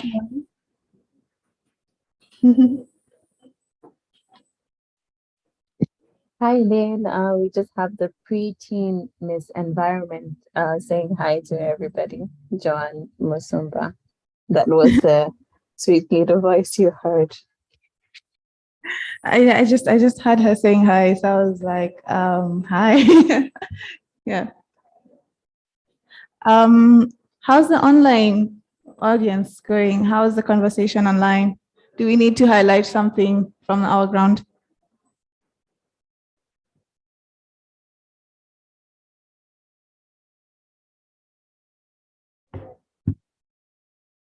At the moment, just a lot of thank yous from participants to Dominic.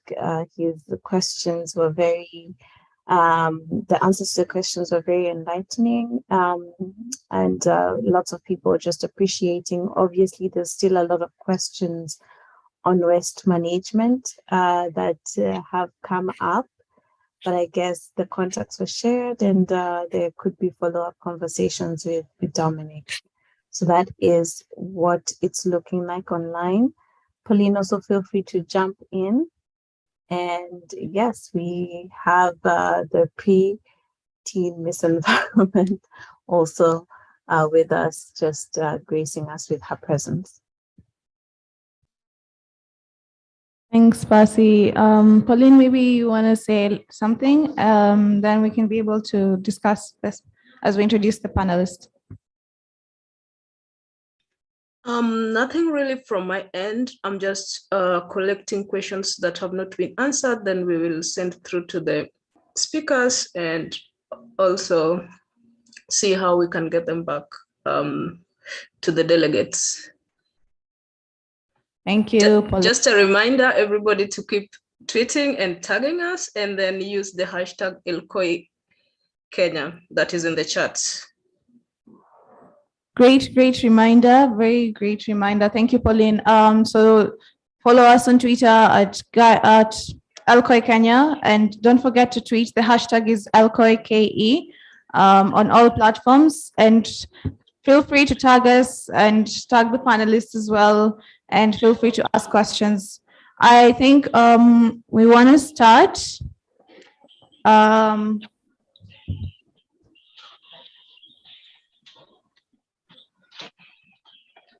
Let's settle down, guys.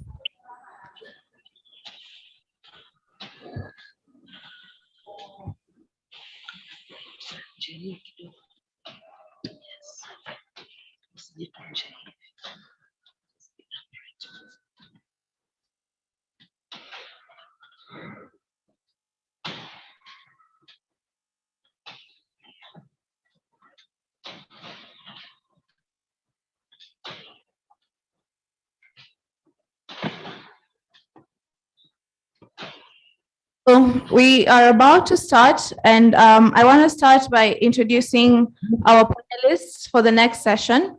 As I mentioned before, this is going to be an open forum where we're able to kind of like the questions that we're going to be discussing with the panelists will also go to the team on the ground, the physical participants, as well as the virtual audience. And Pasi and Pauline, maybe you can coordinate how we reflect all these conversations with the online team as well.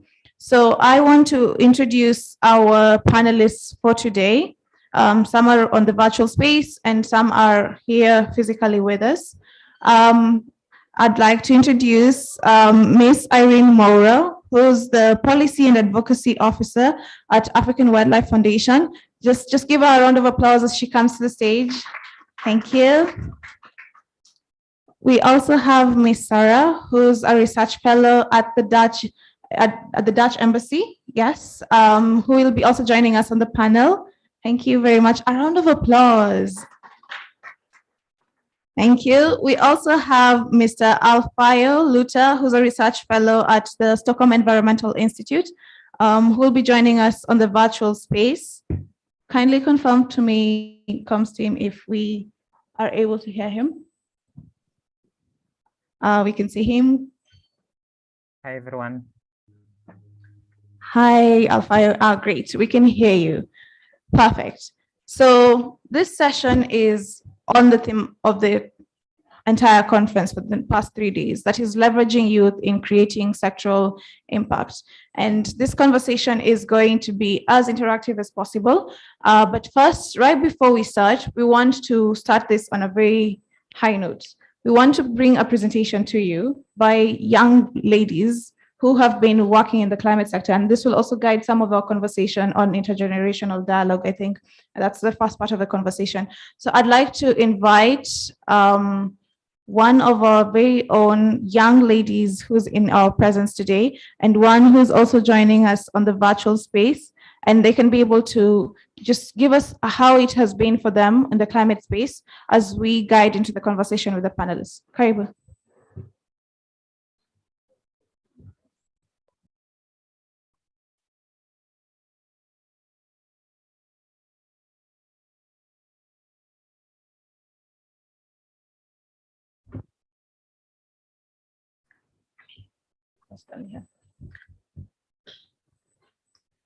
All protocols observed, good afternoon. My name is John Msumba, and I'm the founder of an organization called Children in Climate Action.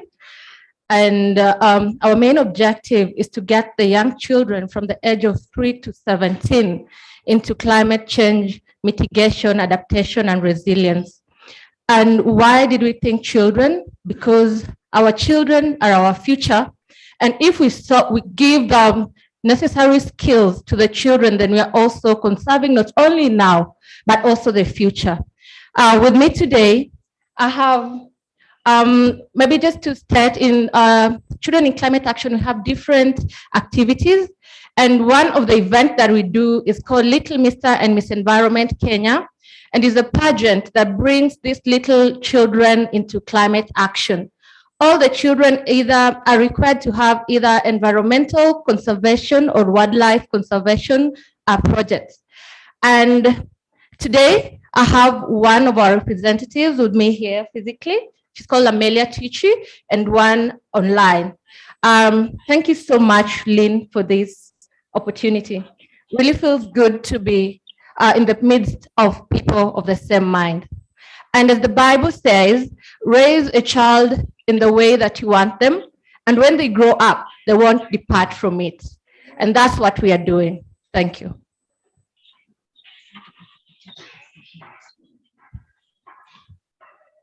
Global warming.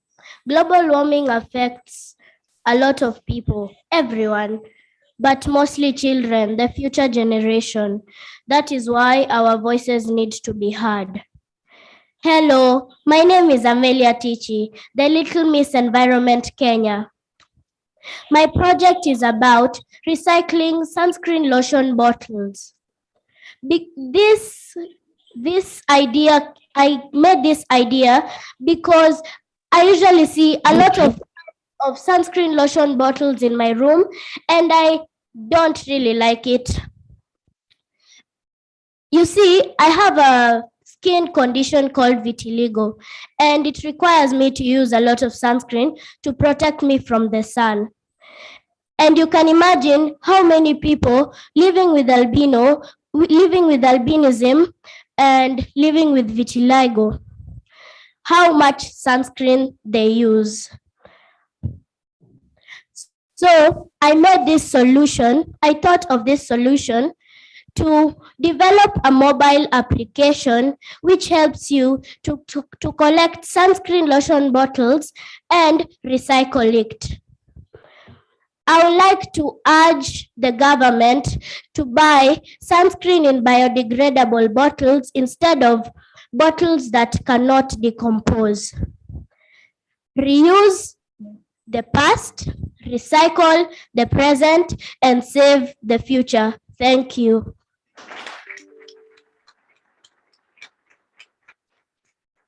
Thank you so much, Amelia. We'll also give a chance to Joan to be able to make her presentation and call to action. Karibu, Joan.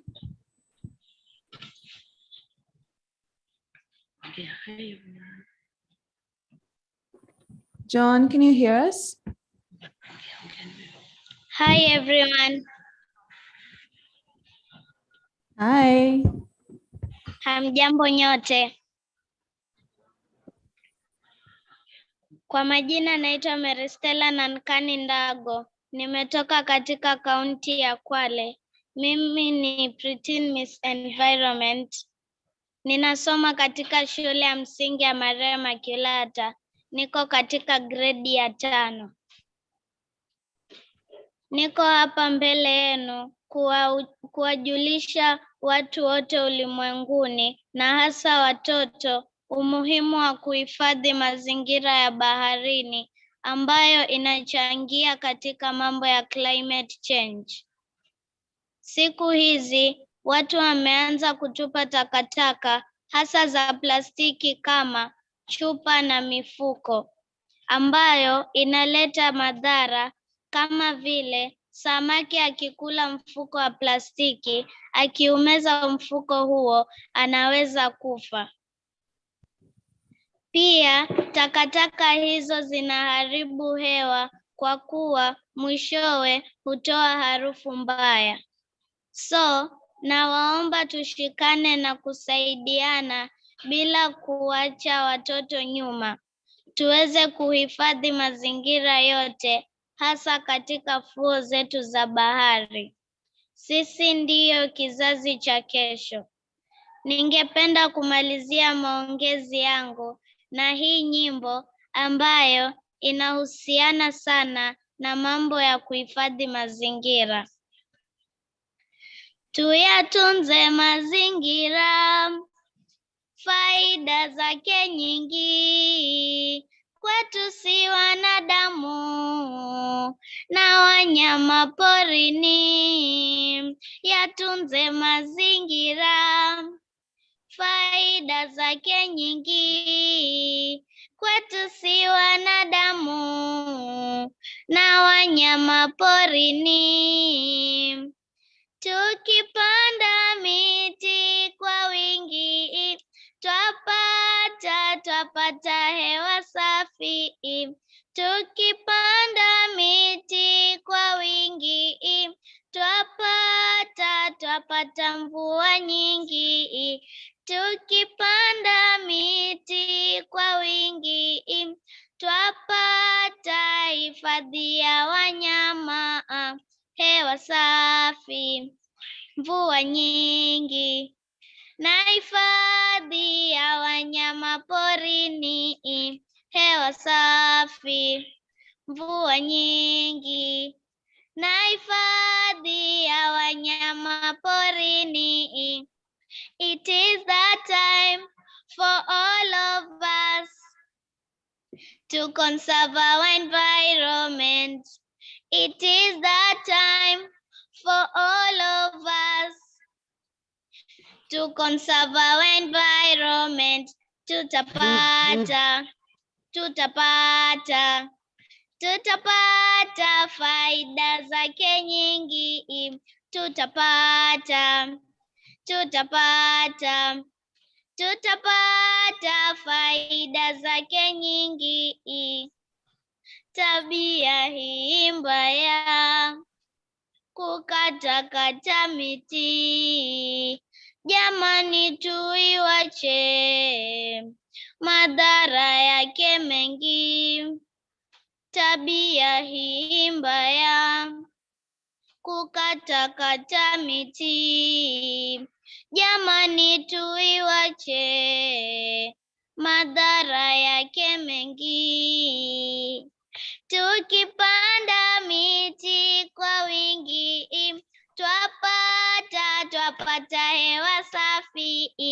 Tukipanda miti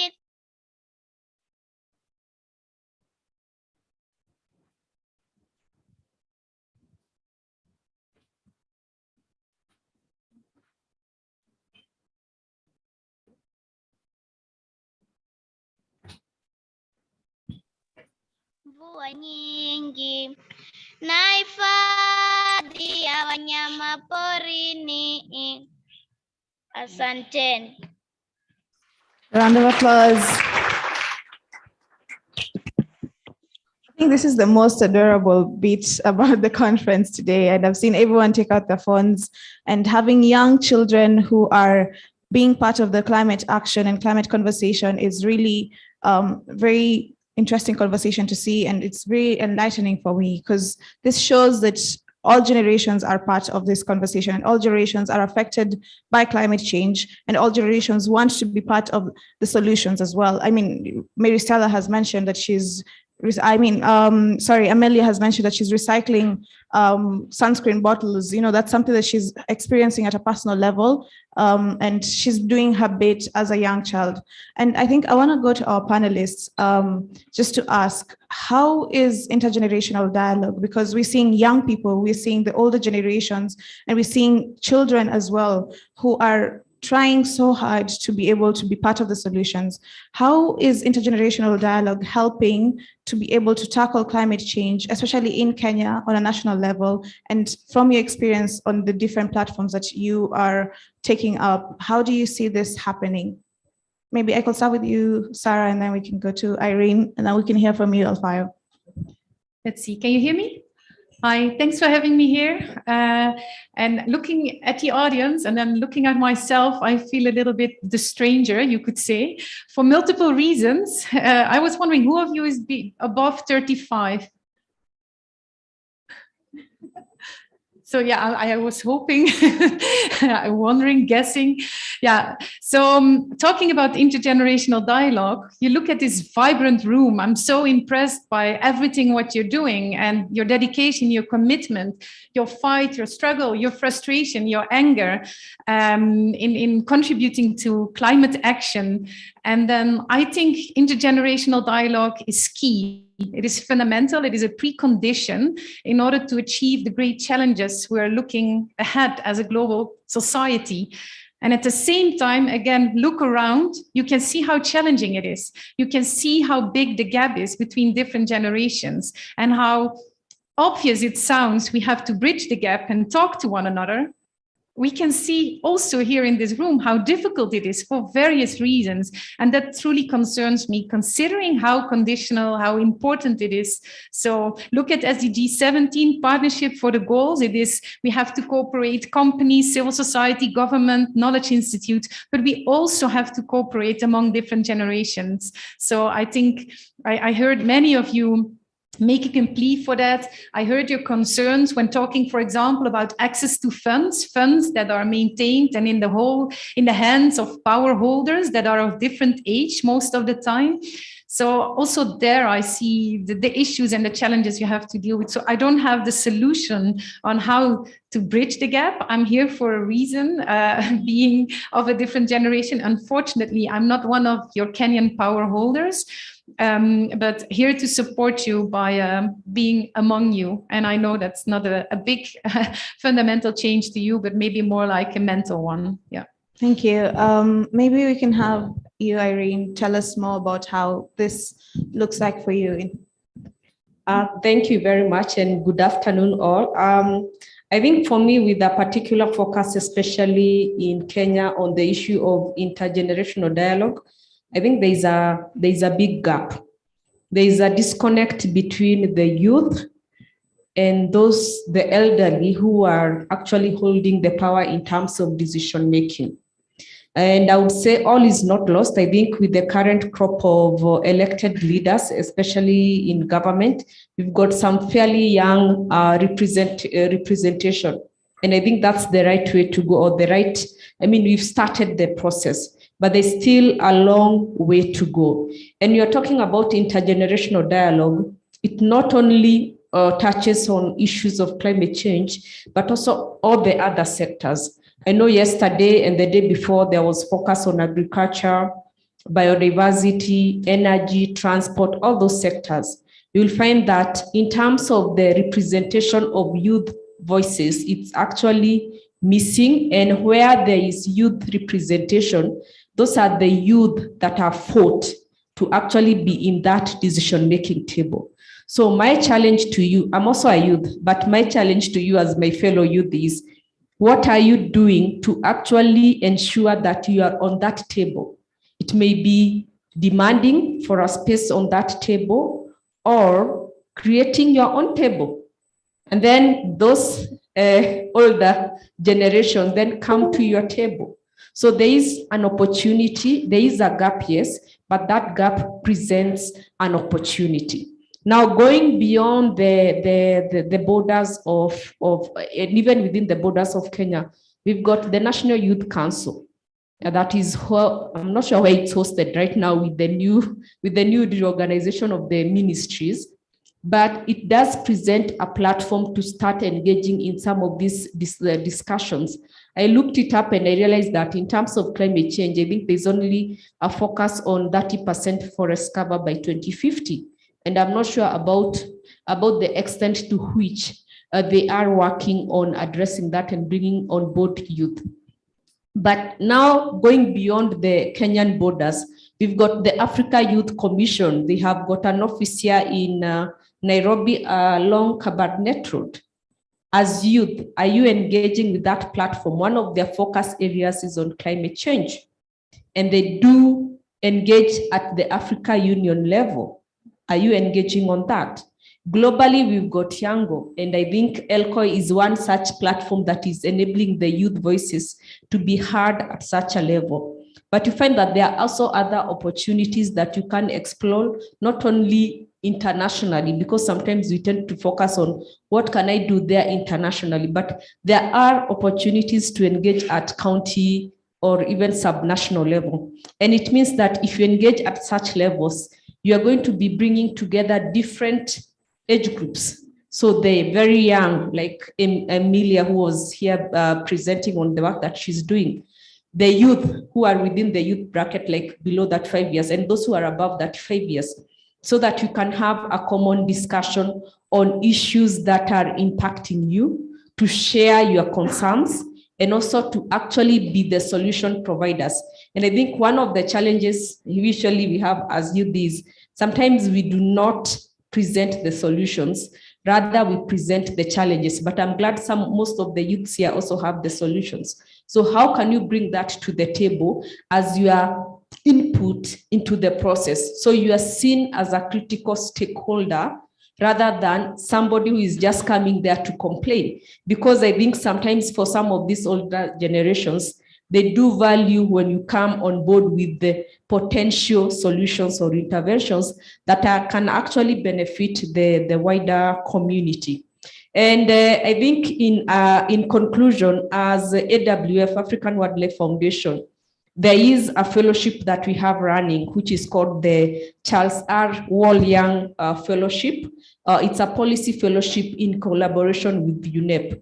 And one of the things or one of the gaps it's addressing is actually ensuring that the selected youth, there was an application of over 400 youths, but only 15 could be selected for the first round, are able to actually meet with some of these older generations. And when I say older generations, I mean people who have been working in the policy space for many years. So they are very knowledgeable in the space. And they're able to have those interactions and discussions. And through that process, they are able to learn from them. But at the same time, those people are able to learn from the youth that are part of that fellowship program. So I think the opportunities exist. I think we should not focus more on the challenges, but rather focus on how can we convert the challenges, especially when it comes to intergenerational dialogues, to opportunities that we can pursue, either as our own one-on-one interventions or we join hands as youth, of course, supported by ELCOI, to actually drive some of these discussions at county and even national level. Thank you. Thank you so much, Irene. And I think she's raised very good points, and especially on the aspects of coming together and providing solutions. Before I give it to Alfayo, I think I want to bring it back to the conversation to the participants on the ground, and maybe Percy, you can be able to coordinate virtual comments. I just want to hear from you. I mean, we've had Sarah and Irene also mention about how hard it can be for us to converse with the older generation. And Irene has has challenged us to be able to provide solutions for them to actually hear us. I want to hear from the audience. How has your experience been? And what do you feel is the best avenue for us to kind of like bridge this gap between the older generation, younger generation, to be able to form a very sustainable intergenerational dialogue? Anyone for the taking? Go ahead, Larry. So I think it's just to walk the talk. Many of us in here, we just come in here, we talk, but when you go outside, we do different things. We come here, talk about plastic. We go outside, you buy a bottle of plastic of soda, and adult sees you. How will they react? Like me personally, I'm into sustainable fashion. I have clients, but before I take an order, I tell my customer what I do. What do you have in your wardrobe? Is there anything to recycle? Oh yes, I recycle. You bring your jacket, don't throw it away. We can do like this, we can add value. So I think we should act, or they say, walk the talk. Yeah, let's walk the talk more, and the adults will take us seriously. Like the other guy who said, keep it simple and stupid. Yeah, don't use many terminologies they'll not understand. Like me, I don't use the word sustainable fashion. I try to make it simpler for them to understand, but at the end of the day, they will understand it's fashion towards the good of the earth. Thank you so much, Larry. Tony, and then we can have Martha and Zipporah before we come to just a short, now we'll come back to the other side. But Tony, maybe we can go to you, and then we'll have to Alfayo, and then we'll come back to you, Zipporah and Martha. Thank you so much. My name is Tony Olela from UNFPA Kenya.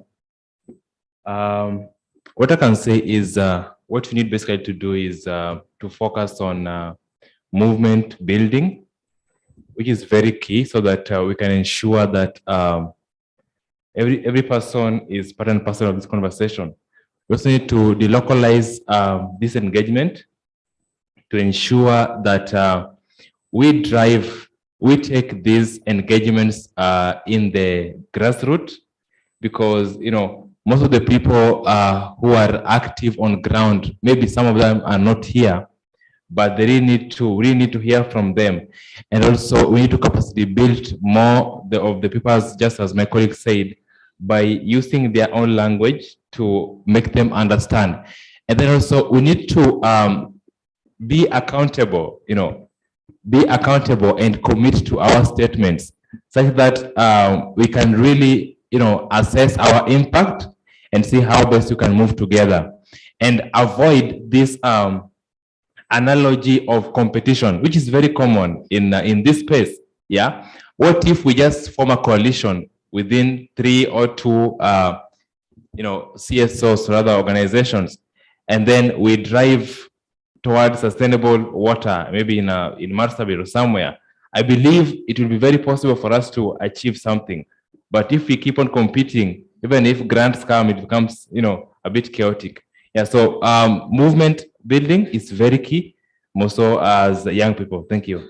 Thank you, Tony. And I think you want to clap. It's okay, you can clap. I want to bring it back to you, Alfayo, just to get your reaction, and also from the conversation that's going around intergenerational dialogue. And I think at some point we're also being given a challenge as young people, just to be able to highlight how we also play a role in creating this gap between the older generation. Larry has talked about the whole issue of our vocabulary, and Tony is mentioning about our own personal agendas. So I want to get your reaction from you. How can we bridge this gap, and what are we doing wrong currently, and how can we make it better? Yeah, thank you very much. First of all, I'm very much impressed with this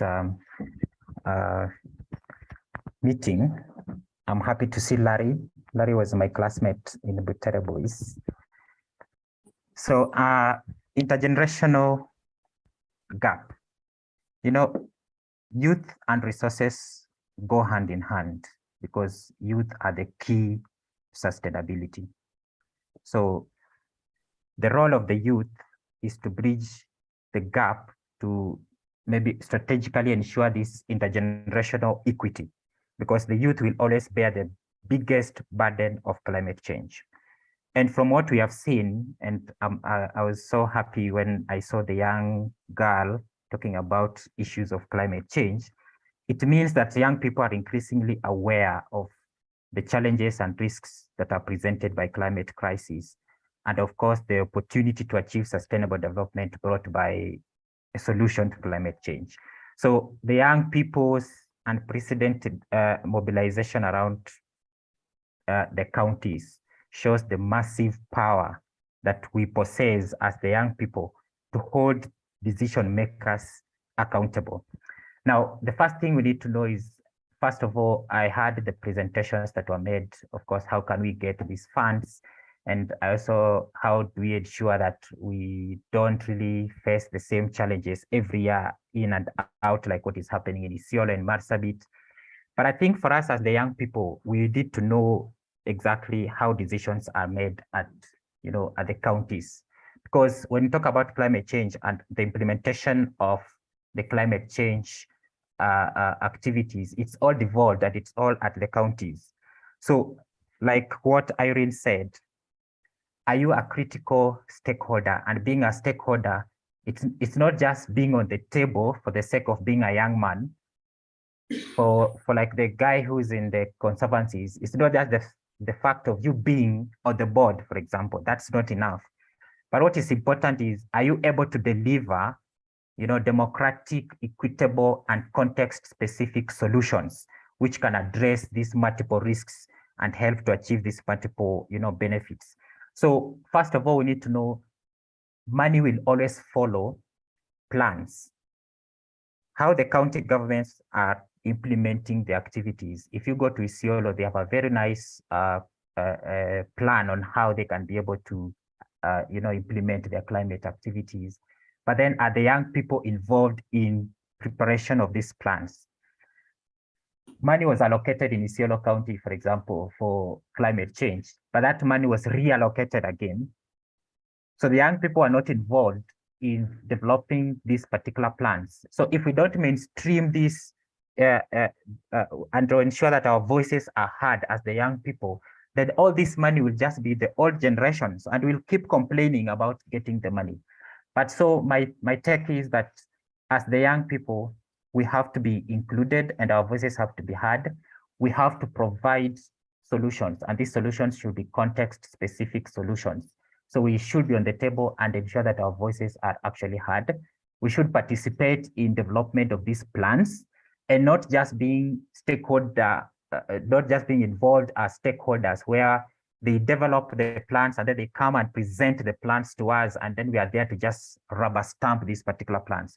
But we have to ensure as the local people, we are involved in the process so that our issues are heard in those particular plans. When they are allocating money, when this money is coming, that money can follow what exactly we also advised. So as the young people, we have to be involved. Let us not just leave, for example, the policy making to the old people or to the consultants who come on the ground, but we have to also claim our space by ensuring that our voices are heard. Thank you, Alfayo. And I think as I go back to Martha and Zipporah, Alfayo has raised a very huge issue on finance. And I think all of us can agree, we always have commitments. Every single time we're committed to this fund, we're committing to this aspect of an issue that's happening in terms of adaptation and mitigation. And I think first we'll get Martha's and Zipporah's, and then I'll come to you, Irene, and maybe you can tell us more. How do we make this commitment? How do we make these funds transition into local actions? Because I think we've had presentations from out-of-county representatives who've showcased they have solutions. The young lady, Amelia, who was also able to showcase, she has innovations as well that she's doing. And I think also later we'll be able to see some of these youth climate innovators. How do we translate some of these commitments? I mean, when we go to COPs, it's always 100 billion for this, 100 billion for that, but it's never really coming to the local grassroots communities. I think there was even a campaign that was created, that the Follow the Money campaign. But how do we ensure accountability? How do we ensure access for these finances? But first, Martha and Zipporah, I will start with you, Martha. Maybe you can give us your feedback, and then we'll go to Zipporah, and then I'll come back to you, Irene, on the same. Hello. Good morning. My name is Martha.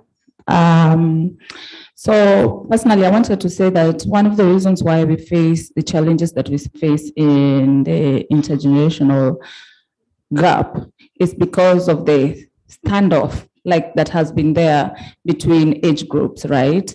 That on the one hand, older folk look at young people, the youth, as adventurers. We're just going into things without thinking things through. We're thinking like, oh my God, new, creating very, very quickly without thought process, you know.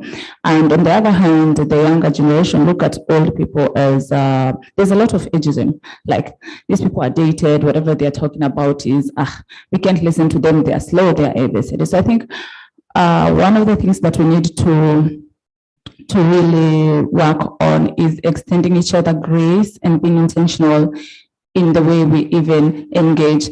That I feel, and I'm very grateful that in this space we have people from different groups. We brought kids, we have people who are youth, and then we have people who are beyond youth, right? And that is the way that we can be able to exchange ideas, thoughts, and even realize that together we are a powerhouse. Together is the only way that we can bring and effect change. Yeah, thank you. Thank you, Martha. And then we'll have Zipporah. We'll come back to you, Irene, and then we'll have you, Abdallah, later. Go ahead, Zipporah.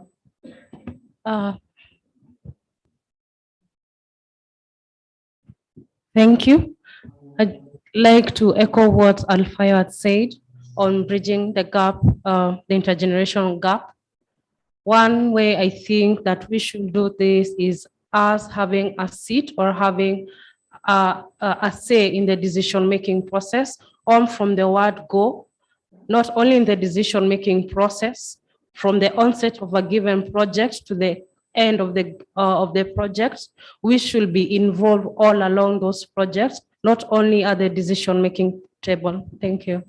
Thanks, Zipporah. Irene, I want to come back to you, just talk about finance. And I think this is from a global and national level as well, since a lot of money is channeled from these global negotiation processes, and then it's supposed to trickle down to the national level. And, you know, we already have kind of like, I don't want to say politics, using that word loosely, at the global level, whereby we already told these funds were committed, but they didn't reflect to what where they were supposed to go. And then when you come to the national level, the young people who have innovations, most of them are always saying that they're not able to access. So how are we able to go around this, especially with a focus on young people at grassroots level? How are we able to follow the money? How are we able to access the money, the ones committed, the ones already here in terms of funds? Just tell us more about that. Okay, thank you. Wow, it's such a loaded question. And when it comes to finance, also climate finance, I mean, it's a discussion we can have for the entire week, just focusing on climate finance and issues of financial flows. So just maybe to start, and maybe my response will be a bit lengthy, in terms of understanding the climate finance architecture, you have to understand that through the United Nations Framework Convention on Climate Change, there are various financial instruments that have been set up to support countries to access climate finance. So we've got, for instance, the Adaptation Fund, the Green Climate Fund. And for them to become operational, there are supposed to be commitments. For example, under the Paris Agreement, there was a commitment to have 100 million contributed annually by countries to address climate change adaptation and mitigation interventions. As a start, that has not been met. It's a debate. It's actually one of the issues that has been discussed for many years and is still going to be discussed in the upcoming COP27. And when you look at the other financing mechanisms that are in place, like the GCF, they can be accessed by both civil society organizations, private sector, and even the government. So you may find that if you are a youth and you've got your own private, maybe company, or you have a youth entity, you may be eligible to access the climate, the financing under GCF. However, you have to meet the conditions that are set within the framework in terms of accessing financing. It has got 2 levels. We've got the simplified application process, which has a cap of $10 million, but then you've got the bigger one, which you can access even upwards of $100 million plus. And you find that for such funding, you find that it's the big NGOs that usually tap into that funding. So in terms of accessibility, it's a bit challenging, but, and I keep on saying this, there is an opportunity in that as part of the operationalization of the GCF mechanism, there are usually observer positions or observer roles. So the observers are more like the watchdog to ensure like the processes are being like followed, the complaints or issues being raised on the ground by the beneficiaries or potential beneficiaries are reaching the decision makers. So one of the constituent or one of the observer constituent is the youth. And in terms of getting there, it's a complicated process, but I know it's possible. I know one youth in Kenya who was actually an observer for the GCF, but it's doable. And it means that if you are on that table, on that decision-making table, you are actually able to influence in terms of advising that, you know, you need to set up maybe a funding scheme that the youth can access. So here we are talking about small amounts like $100,000 and below. Because if you are youth and you are given $10 million, that's a lot of money if you don't plan for it and you have to account for how you spend it. So that's one opportunity. Personally, I was an observer for what we call the Climate Investment Fund, which is brings together multilateral development banks. And we tried, and it's still ongoing, and we tried to bring the voices of the communities and those impacted across the region. So there are those opportunities. But relating to the intergenerational dialogue, you find that in terms of those who are in the decision-making table, they are the older generation. The youth, their voices are not being heard as much. So it means that, and this is now linking it to the local context, it means that as youth, you need to know whom to engage, especially at the Ministry of Environment and Forestry level through the Climate Change Directorate. Why do you need to do this? Usually the government submits UNFCCC submissions on issues or agenda items that have been raised. And I remember this year, one of the agenda items that we've been focusing on is actually climate finance, and issues of financing, accountability, and access have come up. And we've discussed those issues in detail in that accessibility is a challenge and it needs to be addressed such that it becomes more of a simplified process for youth and other groups of people that need to access this financing. And secondly, when you look at the issue of financing, you'll find that there is always the debate of common but differentiated responsibility, or that is linked also to the polluter pays principle. I hope when I'm saying this, I'm talking to people or to youth who've engaged in environmental science and understand a bit of the international climate policies in terms of the contentious issues. So you find that there's always a demand that the developed countries who have polluted should actually be putting more into the basket in terms of climate financing to help the developing countries that are the least polluters but are the most impacted by climate change. So it's an ongoing debate, and I don't think it's going to end anytime soon in terms of ensuring that people take responsibilities for their actions, and those who are suffering as a result of those actions are actually supported to be able to become more resilient to climate change. And you find that in terms of other financing mechanisms that are available, we've got innovations like schemes, like various UN bodies usually have such. So you need to be on the lookout for them. They target specific sectors, energy, waste treatment or waste collection or waste pollution in terms of addressing. So there are all those opportunities. But most importantly, you'll find that in some of these major, especially NGOs or UN bodies that really have a strong say in terms of what is happening.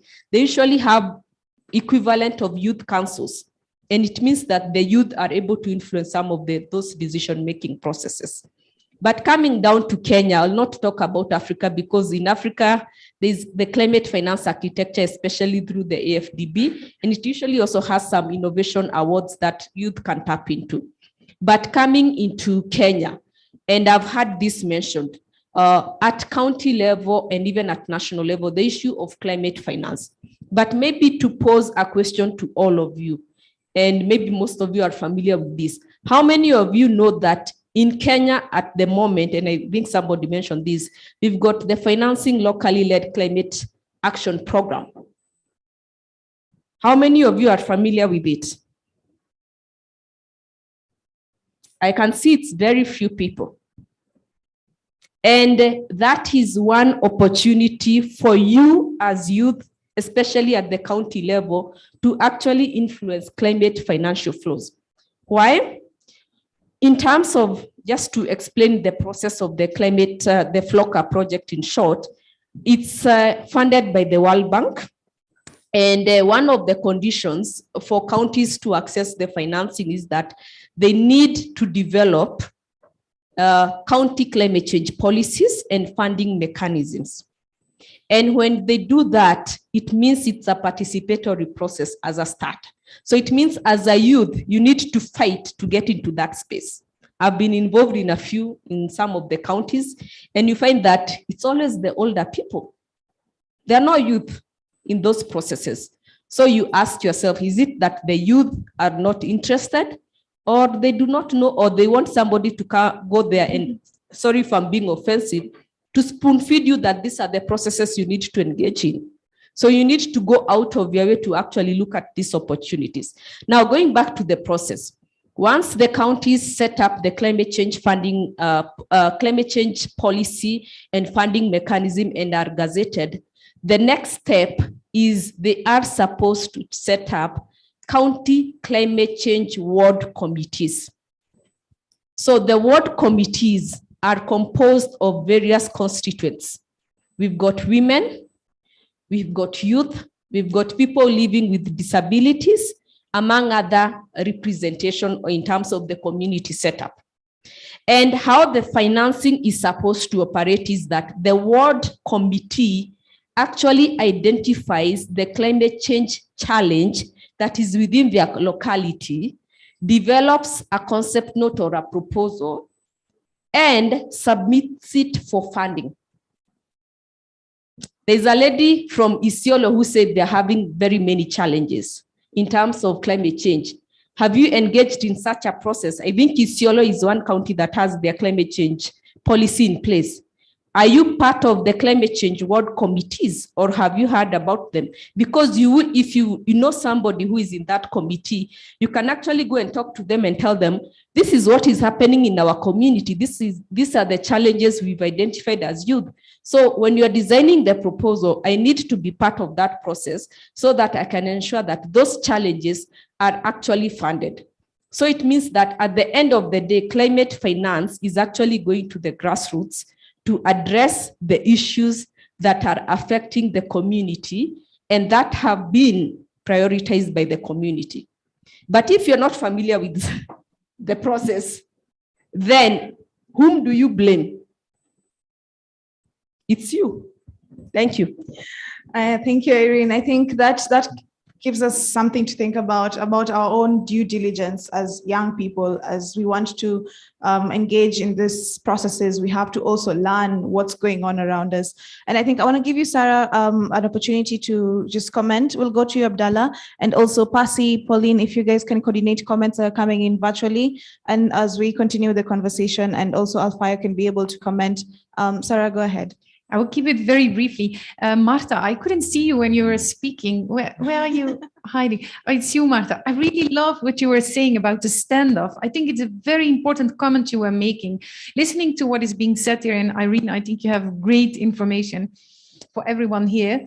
But thinking about climate change, it is a cross-generational challenge. So we have to come to cross-generational solutions, which, and I'm repeating myself, but I think it's really important. That means we not only have to aim for intergenerational dialogues, but also intergenerational partnerships. And I think, especially when we talk about access to funding, and you say like, okay, it's not us sitting at the table where the funds are being distributed. I think it is really key to closely think about what is your additionality. What is it that you bring to the table that established organizations, most often run by older generation people, but they don't have? Your innovation, you can mobilize people, you have skills and knowledge on social media, so you have to bring that to the fore. So that is what you have. And those established organizations have things that you do not have: access to those funds, experience, track record. So try to join forces. So from starting, recognizing the standoff and the sensitivities that are there, and talk about these sensitivities. And from there, try to bridge the gap and reach intergenerational action, not only dialogue. And for that, looking what is the additionality of what you bring to the table as young organizations, what they lack, and vice versa. I think that is key and might help you a lot in this challenge of accessing funds. So don't try to do only partner among other young organizations. I think that is key, but also reach out to those established organizations. And for that, you need to have very clear what is your unique identity. And with that, I also have to say goodbye to you. I'm sorry I stretched as long as possible, but the program changed a little bit. So for that, thanks for your opportunity to be here. And I want to wish all of you a lot of luck and especially perseverance to continue the important work you're doing. Thanks for that. Thank you, Sarah. And sorry about the timing again. I mean, round of applause for her as she leaves. Thank you. So I want to carry on with the conversation, and I think Sarah brought out a very unique agenda. What do you bring to the table as youth? We have all these demands, we have all these asks from the older generation, from the funders, but what do you bring to the table? I want to go to you, Abdallah, and then we can go to the virtual space. As get comments from Alfayo as well as Pasi, Pauline, you can coordinate on the comments coming in as well from the virtual space. Abdallah, go ahead. Thank you so much. The problem I'm seeing within the old generation and the young, number one, is trust. The old people don't trust young people. They think because they've shown that the young people does not have a stand. They are so cheeky that maybe if there's something being told very serious, they can come out and start spreading it. So it's now high time for us to start something called storytelling. Because when you look at the family dynamics, because we are talking about our community, how many people nowadays even have a child of family? Nobody's doing this. So we should start from home so that when we are sure and free that our parents, meaning even the community, the leaders in the community, can recognize the potential that we have so that we can be and have some issues discussed then have in their mind. So secondly, involvement. And also it's very crucial. Many things that when you are so stability,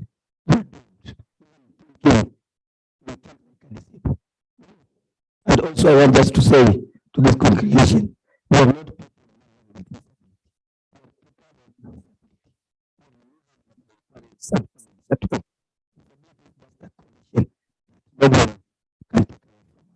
Thank you. Thank you so much, Abdallah, and thank you for highlighting you are not people with disability. I mean, you're not people living with disability, you're people with disability, and owning that as well, and that doesn't make you any less. I think that's a very crucial conversation. And you've also brought out storytelling as something that we need to also highlight in terms of building trust between the different generations while discussing adaptation and mitigation and climate change. I want to go to you, Alfayo, just to pick your brain about how the conversation is going. And also, Pauline, you can coordinate the comments coming in from the virtual space. Go ahead, Alfayo. Yeah, so thank you very much. I'll pick from where Irene left. So when we are talking about the issues of climate change and climate change action. I think as young people, we also need to understand now the conversation is moving to locally led adaptation. And in the local led adaptation, as Irene said, for us to get this money, there are various conditions that we have to meet. And in these conditions that we have to meet, some of them, as the young people, we may not be able to meet them, or these challenges are way far beyond us. Some of them are structural inequalities that really we can't deal with as the young people. For example, we may not know when the county government is going to hold public participation, or because some of us, we are not informed. So for us as young people, we have to know that we are contributors to climate action.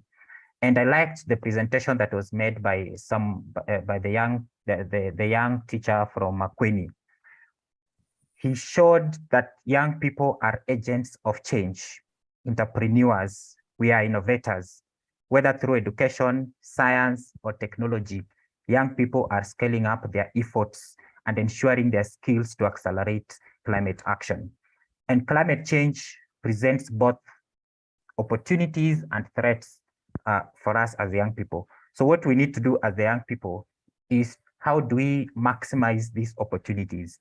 And currently, from the presentation that was made, bioeconomy is a new perspective for fighting climate change. So we need to develop sustainable bioeconomy to accelerate mitigation and adaptation. And these small or little things that we are doing, whether it is fashion, whether it is the growing of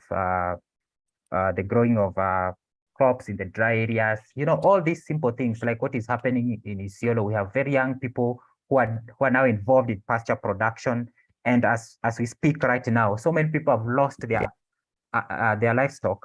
But for these young people, they have not lost any, because they have enough to feed the animals. So these small projects, and also being involved in a circular economy through reuse, repair, and recycling, ensuring that the total amount of waste that we generate, we can be able to add value to it, creating opportunities out of this impact that climate change presents to us. So as young people, I just want to encourage us. We have a lot of challenges as young people, and some of these challenges are also structural challenges that are far way beyond us. But what can we bring on the table? And bring on the table is, what action can we do? What can we do for ourselves as we continue trying to solve some of these challenges? Can we have something for ourselves? And I think bioeconomy, as it was explained, you saw the biogas and everything, is a new perspective for fighting climate change. And I would urge the young people, let's mobilize each other and work towards these, and ensuring that we have something at hand before we can speak about what is far away beyond us.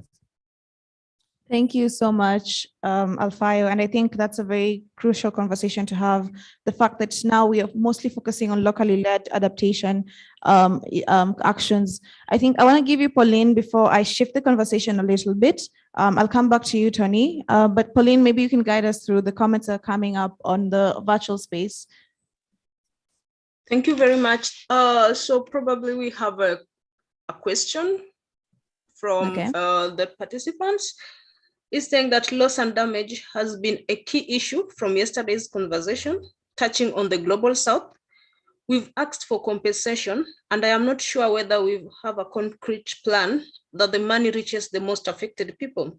Do we have a plan to see to it that if our request is granted, will the money go into fixing losses and damage costs? Thank you, Pauline. And I think that was actually where we were going to be headed with the next conversation, loss and damage. And Alfayo has highlighted, and some of the youth representatives also talked about it. They've lost their livestock. Some of them have lost their homesteads to floods. And that's a conversation that has been picking up, especially the global south. And I think I'll come to you, to our panelists, Irene and Alfayo, and we can give more insights about how this conversation looks like ahead of COP27, because it's one of the highlights for COP27 this year. And also the fact that Denmark also committed to funding for loss and damage, one of them among the first global north country to do so. So I want to give you a chance, Tony, to make your comment, and then we'll circle back and have this conversation about loss and damage as well. Hi everyone. Tony here from Biogas. Just something to note. It's but the example for me to make, but you can't teach new tricks to an old monkey. So let them do their thing.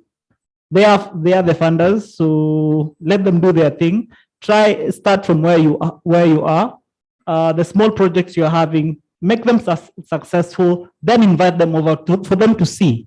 Then and only then is when you're going to get the funding. If not, forget about it. Thanks. Thank you so much, Tony, and thank you for highlighting that.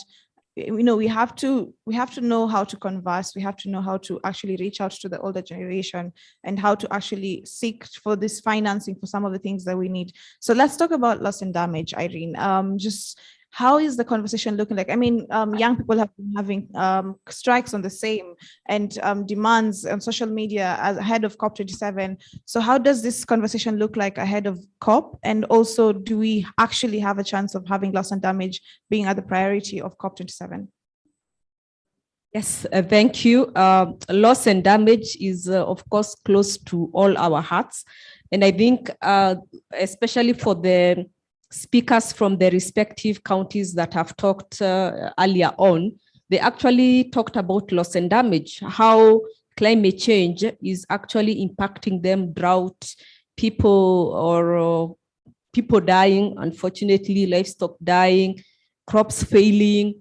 If there's flooding, there's infrastructure damage and all that. So that's part of loss and damage. The good news is through concerted efforts of especially civil society organizations, the agenda item on loss and damage is now a substantive agenda item in the upcoming COP27. So that's a big win, especially for us from the Global South who are most impacted. And part of the discussion on loss and damage will touch on the loss and damage financing facility in terms of how it should look like and all that. And I have to be honest with you, I don't necessarily follow loss and damage, but I think I'll start following it much more keenly. But maybe going to the comment that in terms of even the question that was asked, the issue of loss and damage, I mentioned earlier that we've got the common but differentiated responsibilities, whereby the developing countries are asking the developed countries who've caused all these problems to actually put money on the table. So it's an ongoing discussion. So there is no conclusion yet, but it means that it's an opportunity for us to raise our voices on this issue. I think this is a good opportunity that has opened up. And I think for this particular COP27, the youth constituent has actually been broadened much more. So you've got youth like 18 or is it 17 and above, and those who are below 17 who have been given the opportunity to actually participate in that discussion.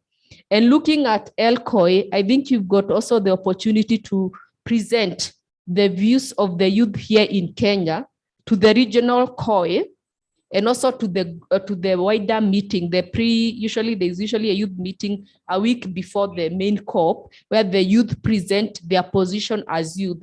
You've got that opportunity and platform to actually say, this is what we as the youth want in terms of loss and damage. This is how we want to see the compensation or maybe the payments or payouts are taking place. In terms of how the money will flow, I'm not sure. I think some countries like Kenya, we've got the Climate Change Fund, which is where like funding targeting climate change adaptation and mitigation is supposed to be domiciled, but it's not yet fully operational. So I think we've got platforms already in place. And for us as youth, it means that we can play the role of being a watchdog to ensure that, if this funding does come through, it's actually doing what it's supposed to do. So we hold our leaders, the older generation, accountable, such that if they don't do or they don't utilize the funding how it's supposed to be used, we can hold them accountable. But secondly, we can also demand to be part of that table in terms of how the funding is allocated. And finally, when it comes to loss and damage, especially at local level, I think the government of Kenya is trying its level best in terms of ensuring that it's addressing issues or impacts of climate change, which of course contribute to loss and damage. Sometimes it's reactive, most of the time actually. Other times it's a bit proactive. So it means that there is also that opportunity for us to ensure that we are actually at the forefront of being proactive in terms of addressing some of these issues. I've liked the examples given because they go towards addressing loss and damage, the issue of energy. And rumor has it, energy is actually going to be quite a substantive issue in the COP27. So it means that if you are working on issues of energy, that's an opportunity. And it doesn't mean you may be working on energy directly. You may be working on addressing issues of maybe of invasive species, and the invasive species can be used to produce energy. So it's a win-win for everybody at the end of the day. But I think loss and damage, it's a topic to keenly follow and see what materializes out of it, such that you can be well prepared in terms of contributing to that discussion. Thank you. Thank you, Irene. And I want to jump back to you, Alfayo, and also we'll come back to the physical participants for their comments as well. And I think, Irene, I really like what you've said. This gives us this responsibility just to answer our own question on how this money will be channeled back to us. Let us follow the money. Let us follow the conversations. Let us follow the processes as they develop ahead of COP and even after COP. What commitments are there and how do we facilitate them actually being actualized? So Alfayo, maybe we can hear from you and then we can give a chance to the physical participants as well as virtual, an opportunity to be able to make comments or their feedbacks on the same. Alfayo. Yeah, just a quick one. Loss and damage is and will continue to harm the vulnerable communities. And because I've really worked a lot in the drylands, especially in our rangelands, when we talk about loss and damage, we are basically referring to those, the consequences of climate change that are far beyond what we can adapt to. And that is why in addressing climate risks and vulnerabilities, there is a progression from resilience to adaptation to transformational adaptation. How do we reduce the root causes of vulnerability to climate change in the long term, by shifting systems away from unsustainable or undesirable trajectories? And that is why, as you've said, yes, this COP is actually being labeled as Adaptation COP. But as we talk about Adaptation COP, what we need to do is how do we ensure that we bring in the local knowledge, local knowledge in solving our own issues. So there will be money, as we're hoping that there will be money, but local knowledge and capacities are very key because they have actually been trusted and recognized as a way through which we can be able to coordinate adaptation actions and avoid duplication and enhancing efficiency and good practice. So the key thing is we have to ensure that there is inclusive representation and involvement of various actors, and that's why we are talking about intergenerational equity, so that we can be able to plan and make decisions that will help in identifying the priorities, the investments to be made, and who will be involved in different stages. So as young people, we have to be very strategic in this and ensure that we are there to offer some of these solutions that we're talking about.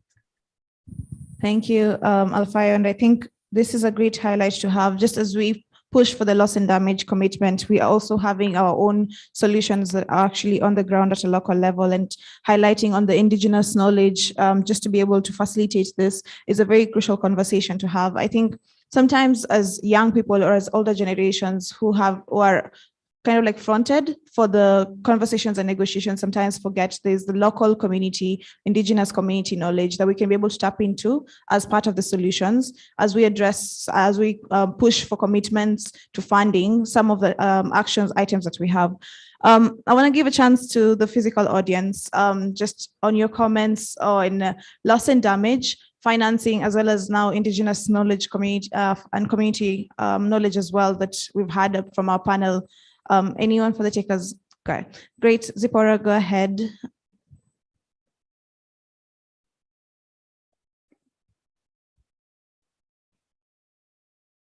Thank you so much for this opportunity. So my question is open to the whole panel. Just like to know, are carbon credits a form of finance mechanism? Also, are there legal frameworks that guide the carbon credits in Kenya? Thank you. Thank you, Zipporah. Any other question for the panelists today? Okay, great. Go ahead, Asua, and then we'll have Abdallah. And then Pauline, maybe you can highlight in case there's any other question on the virtual space. Thanks. I just want to remind us that most of these functions are devolved. That's very key. So we might be running around national government and quote unquote high level places, but the people we should be holding ransom, I will repeat, are the members of county assembly, the chief executive people at the county, your chief officers.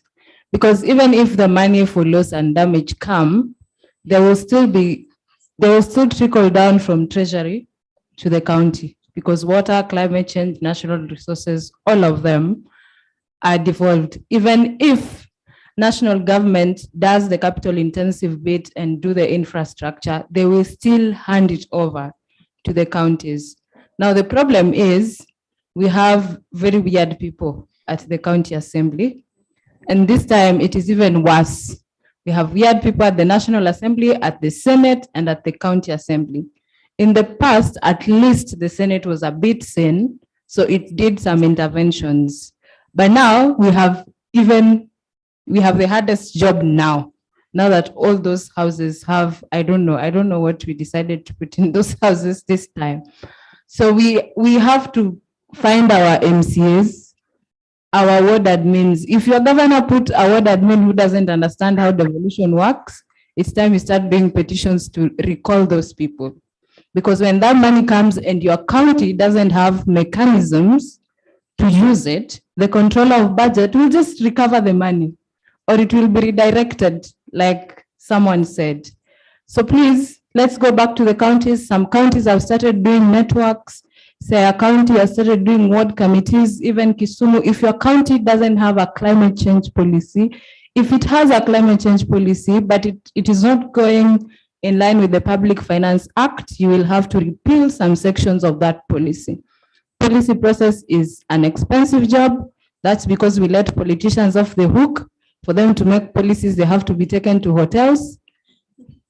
Go and kidnap your MCAs if you can, because they are the ones now standing between you and that money. And if your MCA sits in the water committee, the climate change committee, the natural resources committee, the agriculture committee, hao kwanza ndio muwashike mateka. They are standing between you and the money, and let them know you're not interested in their fights between MPs and MCAs, because sometimes they fight.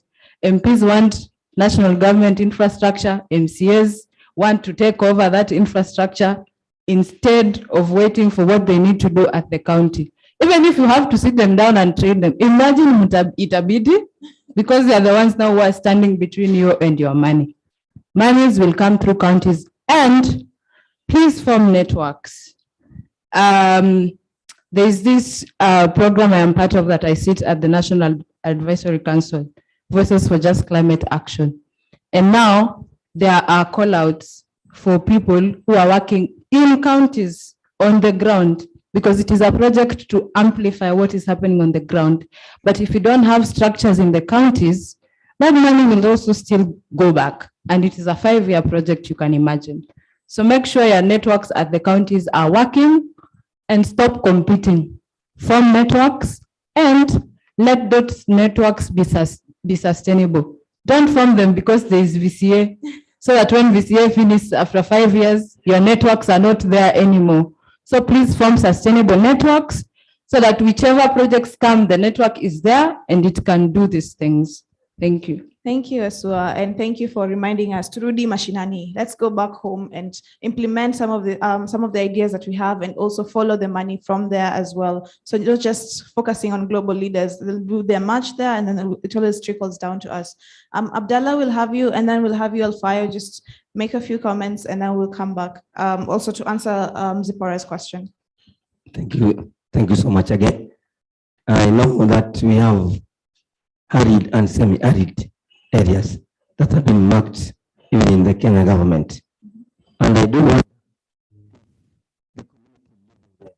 knows that there is funds that are being, because it's very bad that there's somebody sitting somewhere eating this one, and these people are suffering. So it is high this information to go to all of these areas to help so that they can be informed how they can start looking money. Please, let's help each other. Thank you. Thank you. Thank you so much, Abdullah. And I think that's a very crucial conversation and a very crucial point to make. We need to also engage our own communities. So from here, and I think this is a challenge to everyone in this room, we have learned, you have known which areas are there, you have learned the opportunities as well. Make sure wherever you're going to from here, the community you're going to interact with, ensure they are also aware. Ensure you, even if it means capacity building, skill training, make sure you do it. And I think that's part of also the solutions that we're also having for our communities. I want to give you, Alfayo, a chance to make a comment, but I also want to ask an alternative question as we wrap up: the role of mentorship. Actually ahead of COP27, I think a majority of us have the ideas. Majority of us know what we want to do. Sometimes we need that mentorship from people who've already done it, the structures of how this happens when it comes to COP27. And I think there was a time Anita Soina was talking about this on a panel, how we need to send the right people to COPs. And sending the right people to COPs means also ensuring they also are aware of what exactly they're going to represent, how to go about negotiations. So how do we ensure mentorship for these youth delegates in every forum that we go to, not just COPs, but even on a normal, when we send them to government, county wards representation, when we're talking about how do we ensure mentorship for some of these young people who are aiming to be part of the process, who are aiming to influence the process in the right way for climate action. So I want to give you an opportunity to start us off, Alfayo, and then we'll finish up with you, Irene, as we go. Yeah, thank you very much. So first of all, there's one lady who mentioned about leadership and the issues of governance and the MCAs and everything. And that was a very valid point, because everything boils down to governance, and governance issues are very key. So yes, as young people, we also have a voice, and the voice is ensuring that we have the right leadership, electing the right people. So of course, now that that has been done, we may not go there, but I think we can do something by now ensuring that those whom we have put there, the leaders that we've elected, do exactly what they are supposed to do. And that is by ensuring that we call them out and ensure that they achieve what they are mandated to achieve. And for us to call them out, we need to know what is required of them. And that's why I was saying, can we, as young people, like right now, every county government is now in the process of preparing their own county climate change action plans. Last month, just before elections, I had the opportunity of going around some of these counties, and I was in Turkana, I was in West Pokot, I was in Elgeyo Marakwet, I was in Narok. And they're in the process of some are revising what they already have, some are preparing their own. And I realized that when they're just duplicating what has been done in other counties. So as young people, can we go to some of these offices? They are open, they're actually open. Can we go there and get, to know what is actually happening? Just walk in, they will actually serve you, because those people are there to serve you. You will know the process, what happens, so that you can also participate. When it comes to the funds, like the FLOCA fund or this adaptation funding, we have designated authorities. And in this country, I know it is a challenge, but when you go to your Ministry of Environment at the county level, there are people who are supposed to give you some of this information. There's a desk that you're supposed to go, and that desk is basically to provide information on some of this funding, So can you go to some of those people in those offices? They'll actually guide you, they'll direct you, they'll tell you what is supposed to be done because that's what they are paid for. If you're in Nairobi, you can also book an appointment with the Treasury, the Climate Finance Office.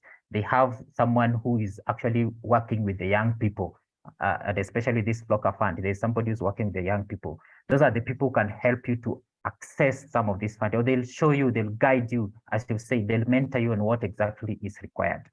And someone mentioned about the carbon credits. I'm not an expert in these carbon credits, but I know the main goal of carbon creation of credits is just reduction of emissions of carbon of greenhouse gases. How can we reduce the effects of global warming?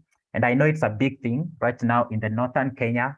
The NRT, the Northern Rangeland Trust, received very huge funding on these carbon credits, just trying to, because these pastoral communities have allowed their land for conservation, and now they have to be compensated for because of giving out their land for conservation. And the way this money is being used, of course, no one, these are politics that we can't get into. But as young people, can we have a chance to question some of these people? Like NRT, they got funding. Can we question how this money is being used? Is it getting to the right people? Or, some of these kind of questions. If we go to Narok, they always get money because of the payment for ecosystem services. And every registered household receives around 45,000 per month. And you can see how that money has actually, the change that money has actually said as a result of conservation. So yes, carbon credits and carbon funding and carbon offsets are there, and people are really making some good money out of this. But as these people get the money, as the young people, can we also ensure that this money gets to the right channels or does the right thing? And as you just mentioned, what I would say for the mentorship and getting the right people on the table to advocate for our issues. Yeah, the issue of COP is, I don't know what I would call it. I don't want to use a very diplomatic word here, because when people are going for COP, some of them are funded. So it depends on who is funding you. So there are people who fund others for a specific agenda. Some they're just going there to make noise. Some people are even funded to just go and do shopping. They're never in these meetings when people are discussing very important issues. So having the right people in these meetings depends with who is actually funding them and the objective for which they are being funded for. So we have so many issues, and I think for us as the young people, we may not really we may not really have an issue or stop these people from going for COP and doing what they do where they are in COP, like shopping and not participating in meetings. But what we can do is to ensure that these people are accountable, so that when they come back, for example, these people are coming from the counties, our counties, we have people from the counties who are now going to participate in this COP. When they come back as the young people, you talked of movements, we come together as the young people, go to these offices, let them account for their time in COP by telling us exactly what have achieved, what are they going to, express at that COP, so that as the young people also benefit. Thank you so much, Alfayo. And I think before I give it to Irene, we had a hand up on the Zoom platform. I think, yes, Pasi had her. Okay, go ahead, Pasi, and then we can circle back to you, Irene. Yeah, thank you. And very nice, informative discussions happening on the run. I think it's a very important time for us to reflect, not only from an intergenerational perspective, but I think also an interdisciplinary perspective, because I think what the past 3 days and the past ELCOs have demonstrated is that we have young people in different sectors or interested or making influences in different spheres and sectors. So it might be water, energy, climate, environment, plastics, so there's that interdimensional perspective that we also have to plug into, not just the dialogue, but also the collective action moving forward, that I think we need to be more intentional about moving forward. But while I'm contributing to that, Irina Suar said something very interesting. She said that we need to create sustainable networks. I want to push that comment further and say, moving forward as youth plugging into the policy planning processes and even implementation processes, we need to also establish strong, sustainable partnerships as we do that. I think over the past couple of years, we've seen a lot of moving in silos.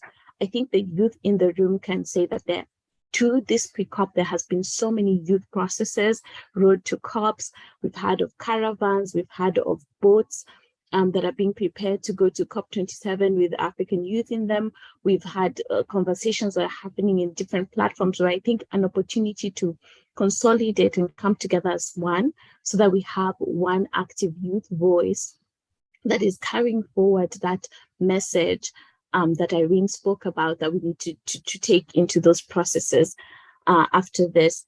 I think it's also very important to mention this notion of competition and commercialization of youth engagement, especially in the climate space, which I think it's something we're constantly going around, but I think it's important that we put it onto the platform, even as we discuss and come up with the National Youth Climate Position Paper ahead of COP. We have seen very incredible personalities in the youth space doing incredible things in climate action.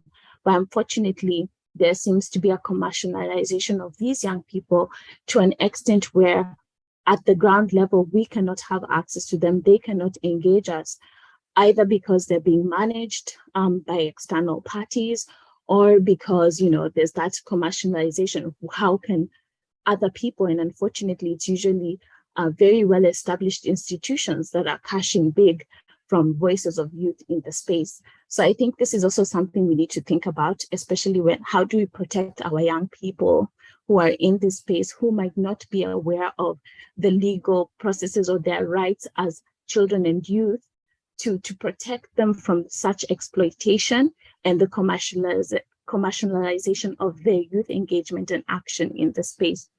I think the one thing I also want to touch on as I contribute to this dialogue is the role of mentorship and spaces, as you had mentioned.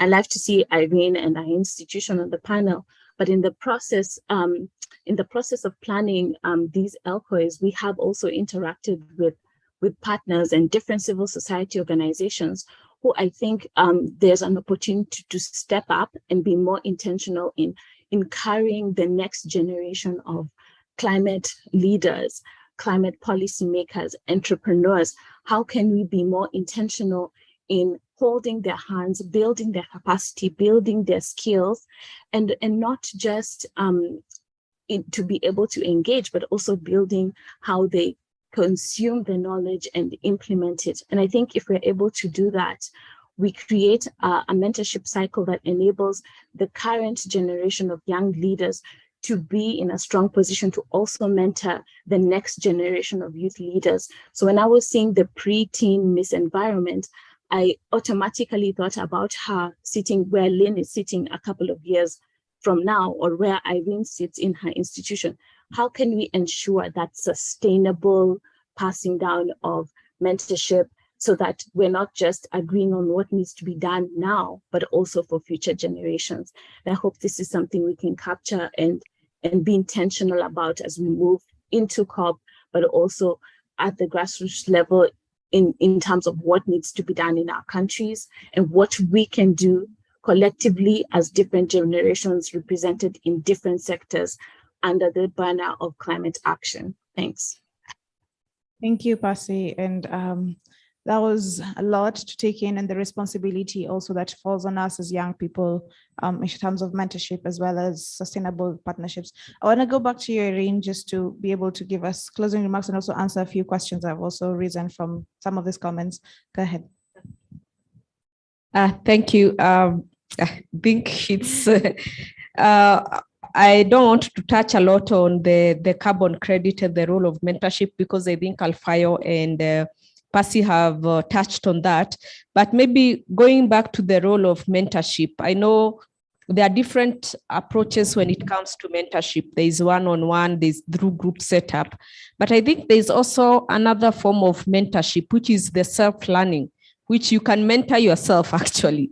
And I think in terms of understanding some of the climate change processes, if you go online, you will find short courses like on introduction to the climate change process, the international, how the processes happen, and that becomes an avenue to learn. And if you learn and understand, it means you can teach the next person. So you become a mentor for the next person. So I think we need to explore different opportunities, but also in terms of mentorship, reaching out to the older generation, the people who've been in the climate change space for long is also very, very important. Personally, I do engage especially with people who've been in the space for long, because I also need to learn. They have got a lot of knowledge. So you can use different approaches of that. On the carbon credit, it's also an agenda item in COP27 through the markets and non-markets mechanism. So it's something maybe you could follow up on to see how it pans out. And it's related to, as Alfayo rightly mentioned, it's related to the greenhouse gas emissions reduction targets set out by countries. So we are in very interesting times where there are very many opportunities that are coming up. It's upon you to now decide on, okay, which process do I follow? Because there are so many processes within the climate change space. And finally, in terms of maybe my closing remarks, my almost final, I think for us as youth, we've got an opportunity that maybe we need to be more organized in terms of amplifying our voices.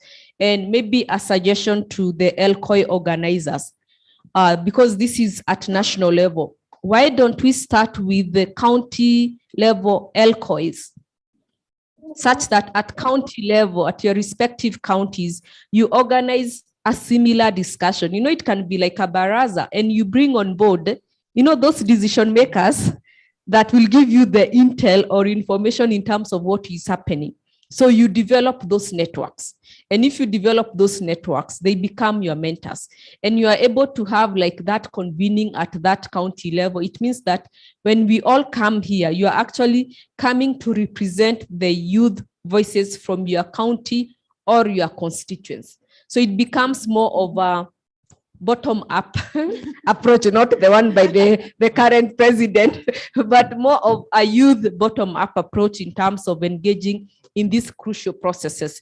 And it's not only about climate change, it's also about biodiversity, it's about health, it's about access to services. All those issues, you can actually discuss them at length. And that's why, just to emphasize what Asuya said, having those networks, because sometimes I think sometimes when you approach maybe some of these government entities or decision-making bodies, or even some of the NGOs, even at the county level, if you go there as an individual, they will listen to you, but they'll say, okay, we will get back to you.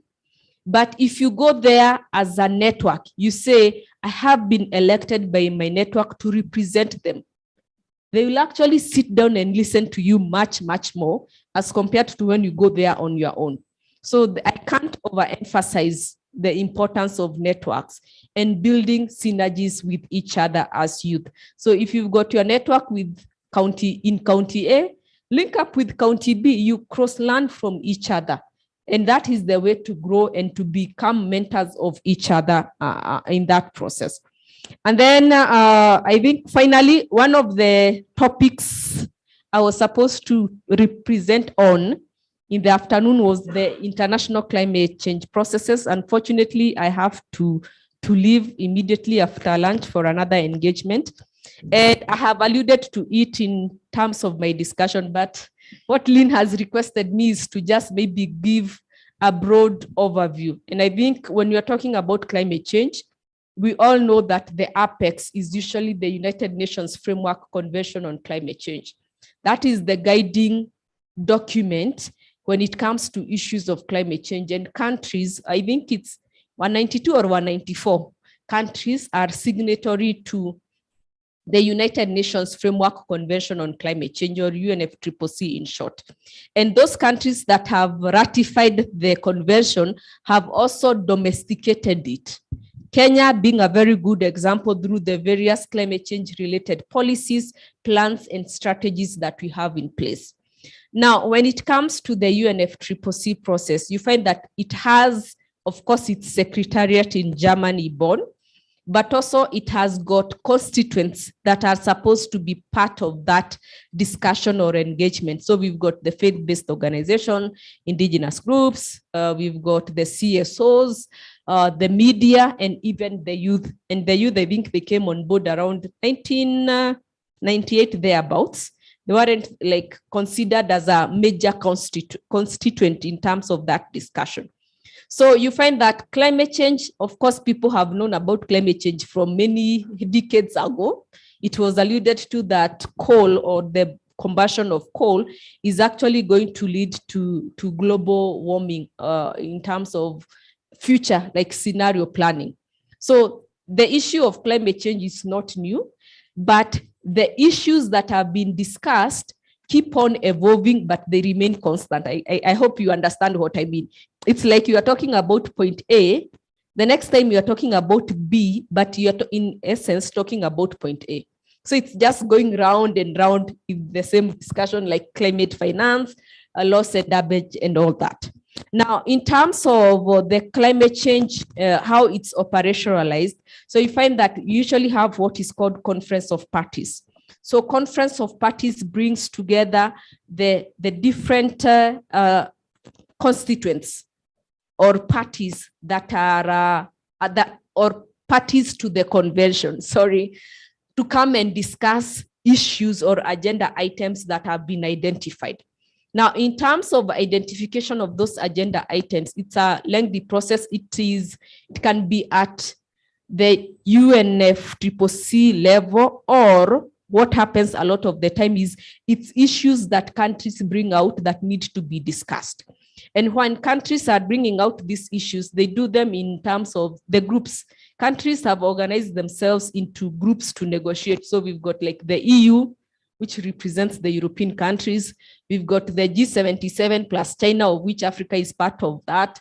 We've got the small island developing nations, least developed countries. We've got all those groupings. So they tend to come together in one voice to actually bring out their issues. But before they're able to discuss those issues at country level, it means there is another process that is ongoing. So a lot of times you find that in terms of this engagement, it's more of a bottom-up approach, whereby as a country, let's say an issue has been identified or flagged out or was not concluded, or there was a disagreement in the previous maybe COP or SABSTA meeting, then it becomes an issue that the countries tries to give their opinion on what they think about it. So they sit down and say, this is what we think about climate finance. This is what we think about loss and damage. This is what we think about maybe clean development mechanism, global stocktake technology, and all those other issues. And they develop those positions and submit them to the UNFCCC Secretariat. There's usually timelines to submit that. But as part of that process, the countries also go to their regional, let me say, negotiating block to actually share some of these issues so that they can be taken up at that level. And you find that for the regional grouping, you find that for Africa, we've got like the Africa group of negotiators that tries to bring together the different constituents to discuss the issues. So it's kind of, I usually say when it comes to climate negotiations, it's quite a complex process. So they agree on, this is our position. As a country like Kenya, last week, CSOs and the government sat down and agreed that this is Kenya's position for COP27, and it's being finalized. So the government will take that as its position, but also it will share that with the group, the Africa group. They're supposed to meet next week in Namibia, the upcoming week actually in Namibia, to discuss what is it exactly they want to push as their agenda. Of course, we say that we always agree on what we want, but there's always sellout to some extent, in that some maybe a country or a negotiating bloc may be compromised, and they support maybe the opposing side in terms of what we did not want to achieve. So it's usually a very, I would say, dynamic and interesting process. I mean, if you are to discuss about international climate process, we need to have I think 2 days plus more to actually discuss. So I'm trying as much as possible to summarize it in terms of what I've not mentioned before. And I alluded to the subsidiary body meeting. So usually every 6 months, I mean in June or no, May thereabouts, June, July, May, you find that countries actually have a subsidiary body meeting in Bonn, where they discuss both the technical issues and the scientific issues related to climate change. In addition to that, we've got the IPCC, Intergovernmental Panel on Climate Change. They usually produce reports that show what is the climate change situation like. And I think right now they're in IPCC, is it AR6? They've already produced the first one, but there's still one more that is pending, which should be out maybe before or after COP. I need to double check the facts. So there are all those processes that are happening. And when it comes to the actual climate like negotiation processes, you find there are different agenda items that are going to be discussed. There is gender, there is nature, let's say issues of nature are part of that process. Oceans has been brought on board this year as a discussion item, but it's not quite substantive because it's the first time. We've got issues of loss and damage, climate finance. So I think what happens is you have to be, even there is the Nairobi work program on climate change. So what I would recommend is just go through the UNFCCC website, get or gather the information and identify a work stream or an agenda issue that you'd like to follow, because you find that, for example, people who've been working or following the discussion on climate finance, some of them have been following that issue for 30 plus years. If it's adaptation, I had a former colleague in my former organization who had been working on adaptation for more than 10 years. That's the only, whenever they go to COP or SABSTA, that is the only thing they follow. So you can be pulled in so many directions, in short. So it means that you need to be a bit focused in terms of what exactly are you following or what position are you pushing for, and it means that you need to be aligned to a specific agenda. Personally, I usually say my favorite is climate finance, and of course the nexus between climate and biodiversity or conservation. So you need to see how you can follow those processes. But climate change does not, or the UNFCCC does not work in isolation. It's linked, for example, to the United Nations General Assembly, and also it's linked to CBD, the issue of nature-based solutions, as an approach to address climate change adaptation and mitigation intervention has really picked up. So it means that it doesn't work in isolation. So you need to kind of also expand your scope to look at other sectors or issues or areas or conventions, such that you can now be more of a rounded when it comes to issues of climate change discussions or negotiation. So that's in summary. Thank you very much. And hopefully you read up a lot more and get to have more information and reach out to, I think, us to mentor a bit. Thank you. Definitely. Thank you so much to our panelists. Thank you, Irene. Thank you so much, Alfayo and Sarah in absentia, for the great conversation that we've had today. A round of applause for this discussion. I mean, we have to agree. It was very enlightening. A bit better, claps. I know we are hungry. So thank you so much, Irene. And we're really looking forward to now focusing on this conversation going beyond here and actually actualizing them. And I think we'll have that deliberation later this evening, just to be able to see the way forward for all of us from what we've been able to discuss. Thank you once again, Irene. Thank you, Alphonse. And we look forward to more engagement post this. And I think some of these young people will be able to also reach out to you on LinkedIn as well, just to be able to coordinate more conversations. Thank you once again. I think I want to give an opportunity to, is Emily in the room? No? Okay. I think we will go for lunch at this moment.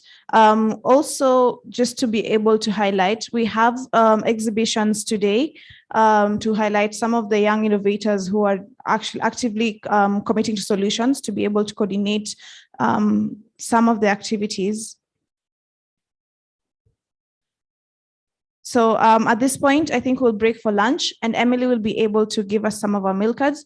For the virtual participants, I think it's time for us to be able to grab a meal right quick. I think we'll make it really, really fast for the next panel session before we go to the consensus building. But I'm really looking forward to seeing you guys in the next, say, 45 minutes. So at 3:15, we can be able to come back. Good? Good. Okay. See you guys soon. And thank you once again.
exhibitions. But before we do that, I have a list of registration here. And I feel like there are some people who have not registered because some numbers are not being seen. So kindly, if you have not registered, see me. So to move on to the next panel, taken over by Christine Ogola. Christine.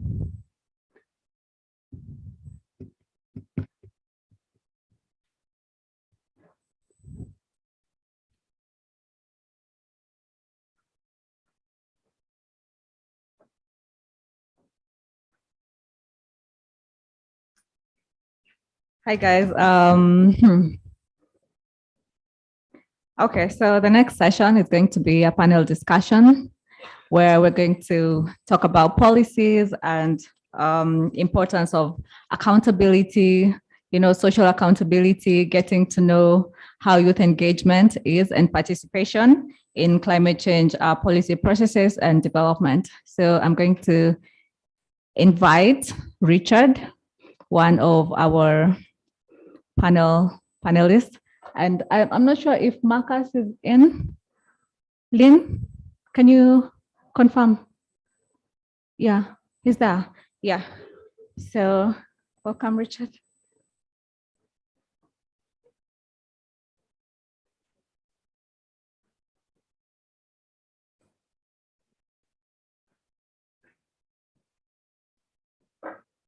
You can take them.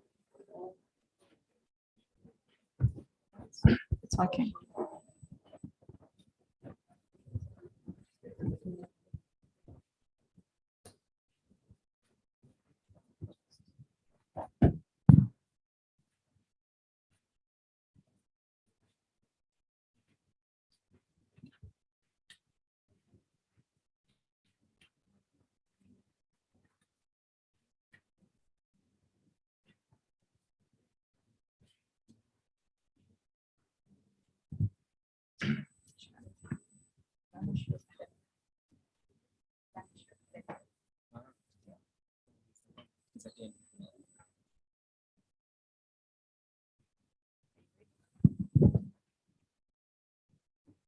Okay, so welcome everybody. Marcus is here as well, so we're going to start. Are you ready? Yeah, so as you introduce yourself, I'd like you to just explain what policy is in a layman's language for everyone to understand what exactly we mean by policy before we deep dive into youth engagement into climate policies.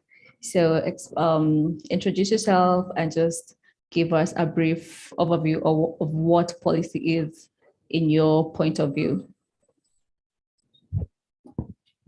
All right, thank you. Good afternoon.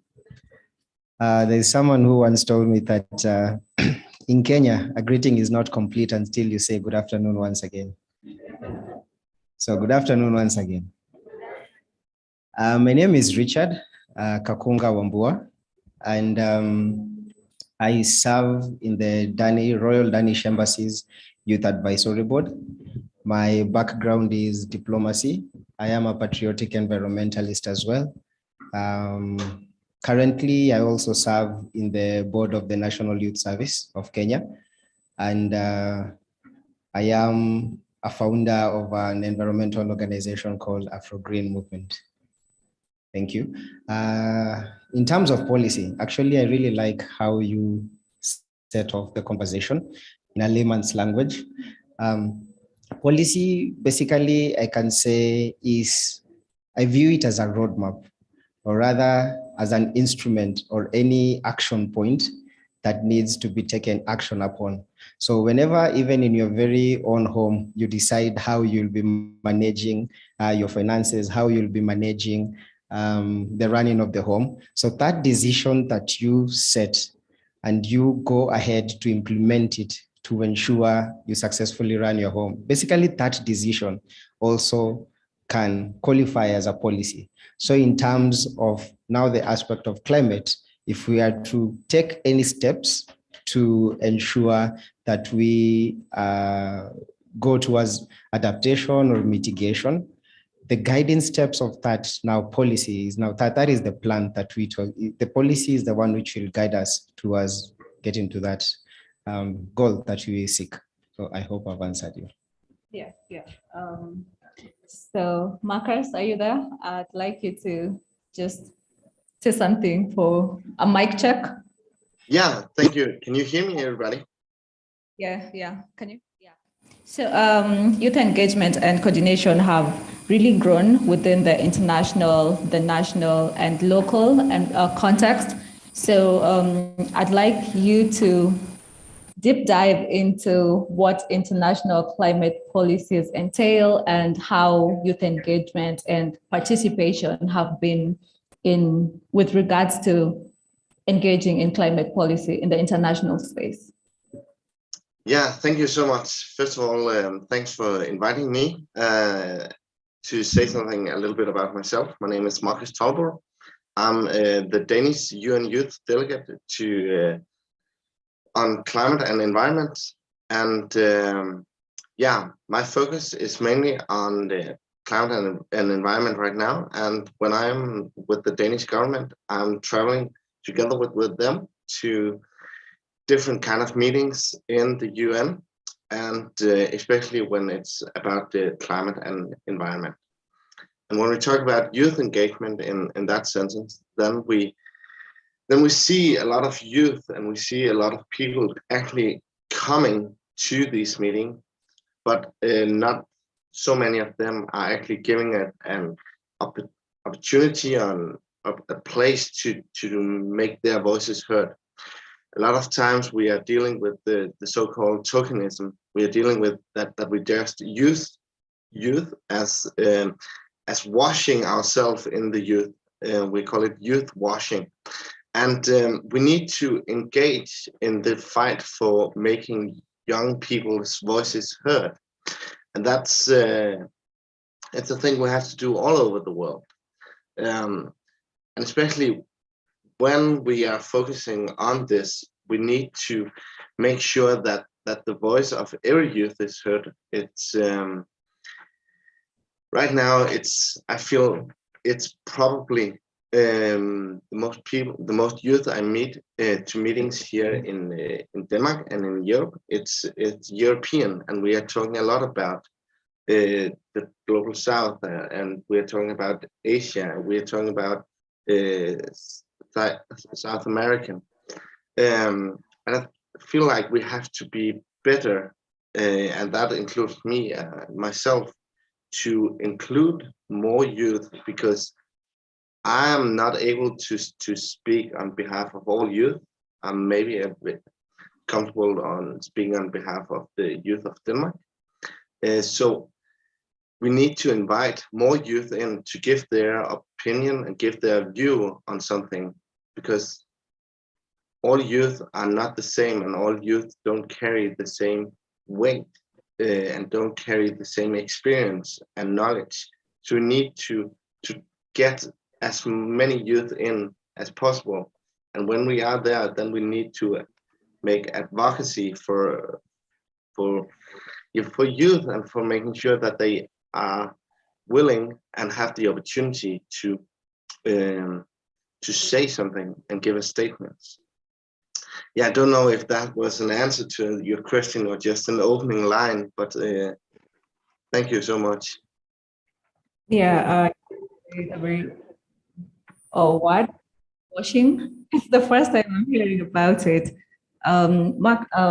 Richard, what would you say youth representation in the international sector has been? How we realized, are we just talking? Okay, thank you very much. You mentioned a very important on youth washing. There's another time mentioned. So I mentioned my background is diplomacy, and for the longest period, my effort has been trying to have or advocate for the inclusion of more youth during international processes, multilateral processes, and unfortunately or fortunately, in one way or another, you'll find in some instances, they will be included in some countries. Let me start from a good example as how you said, when he's talking on the case of Denmark, when you look at also in the Scandinavian area. However, the mode of going around bringing the youth inclusion or bringing about the youth participation to implement and actualize change, the narrative is always different.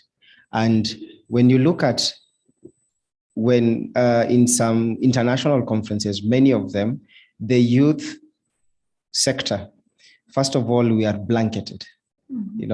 Our narratives are very different. We have now the Global South youth, as he's mentioned. And when you come to the Global South, when you come to Kenya, you do have those who are in the urban, peri-urban, and in the rural areas. When you come also to narrow down, be it in an urban context, you have those who are employed, unemployed, educated, uneducated, as in those who are in informal settlements and as well. But now, when the youth sector is invited in international conferences, we end up being invited most of the time as observers. That is the first thing you'll find. And in most of the countries within the Global South, our youth might be disadvantaged not having the opportunity to have someone or institutions which mentor them to become negotiators during international processes. So what we'll always do is continue participating in our side events. We'll come up with policy papers, but at the end of the day, will they be harmonized with the reality that is in my specific country? While we are already talking about that, and this is what the other panelist also was mentioning, Irene, you need not wait as a youth, and I want to challenge you as well. You need not wait for our institutions, the government institutions or any other institution to pick you up and start to train you. You can also start learning from yourself. And when you go and taking up advocacy, try more so to go as a group. That is the only way we can now change that narrative when it comes to our case. Unfortunately, we are very much fragmented. You might find a youth group right now, let's say half of this room will go and meet with the cabinet secretary tomorrow. And then someone from this side, who is also a youth leader, will think that you as a youth leader who coordinated a lot of these people, you have that crab mentality of competing. So tomorrow, this other half, the day after, they go meet the CS. So even at the end of the day, they don't take us seriously. But we are more united if you have this one voice. And that is the aspect we need to go, looking at the aspect of advocacy and especially policy and how we put it in place. Because if we are a big group like this, different organizations and everything, we are better placed even to ensure that we have a good representation within a national delegation that is going towards international conferences. But for the longest period, my critique, despite also being part of those conferences, my critique on it is that they are very good at the tokenism part. They are very good at calling us to issue a very strong statement, a very strong speech, but whatever is implemented or they sign upon that really lacks the discussion that we had. Yeah. So we have had the climate change issues since 1992, the UNFCCC, and then the Paris Agreement in 2016. But do you think the youth have really grasped the idea, the knowledge to be able to start doing advocacy? Because we start from somewhere. Okay. Yes and no. I am a youth, and I'm Kenyan, I'm African. As a Pan-African, I'm also true to my story, where I have not been up to pace, I own up, and I know I need to do more. So as youth, I think we need to do more, especially if, as you're saying, there is an African saying that says, the rain does not segregate, it falls on each and every youth. So these effects of climate change everyone will feel it. Everyone will feel it. And I always have a disconnect on just one part on how we approach sometimes. The reality on our ground, and just someone can tell me, the reality that we have on our current ground here, how effective is it if we go to the normal way of taking out activism or going to the street? What is the perception? Even if a kid tries to not attend school, it will be seen as indiscipline. The police won't be on your side. And with the intergenerational conflict that we also have with some of our leaders, they see the youth as being rowdy. So my approach, and what I always encourage us, and even when I'm listening to youth groups talking about environmental matters, we know what we want, but now the going about of having it here within the country, that is where we need to come together and see how we go about it. That is the last bit that we haven't grasped very well. When I'm with different youth organizations, you're with different youth organizations, and we want to do something, have you fully grasped now the advocacy part, where that policy affects our country's Vision 2030, where that policy affects the medium-term plan review of the country, or any other policy that lies within the country? So it goes beyond just understanding the concept of climate change and climate action, but also the policy process within the country. So there's always a disconnect on how to go about that, because the official, they will always host us for the coffees, the teas and everything. But what we need to really ask ourselves, I'd rather not drink that tea, but be sure that whatever we have discussed there will end up even if being a policy.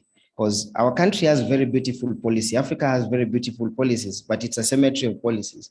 But there always comes that one leader, that Matiang'i, that Mishuki, who will realize there's a policy of school buses need to be painted yellow, which ni ya kitambo sana, but they just pick it up.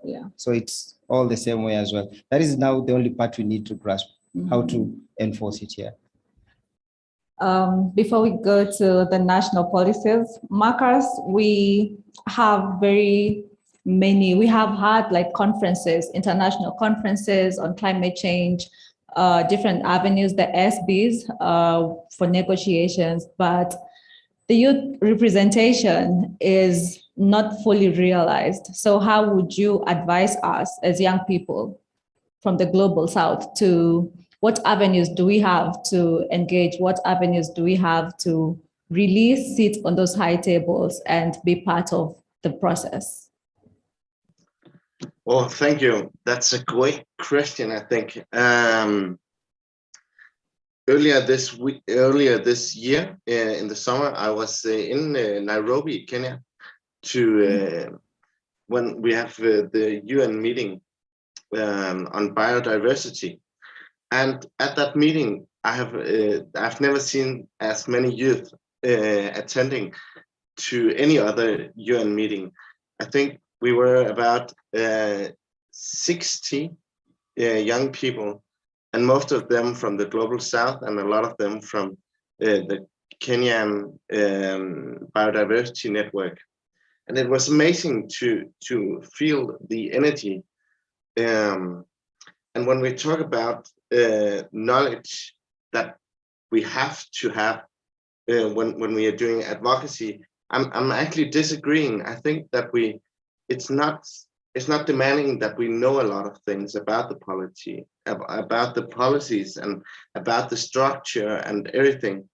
I think the most important thing is that we believe that we have a chance to make something, and we have the opportunity to change the world on how it is.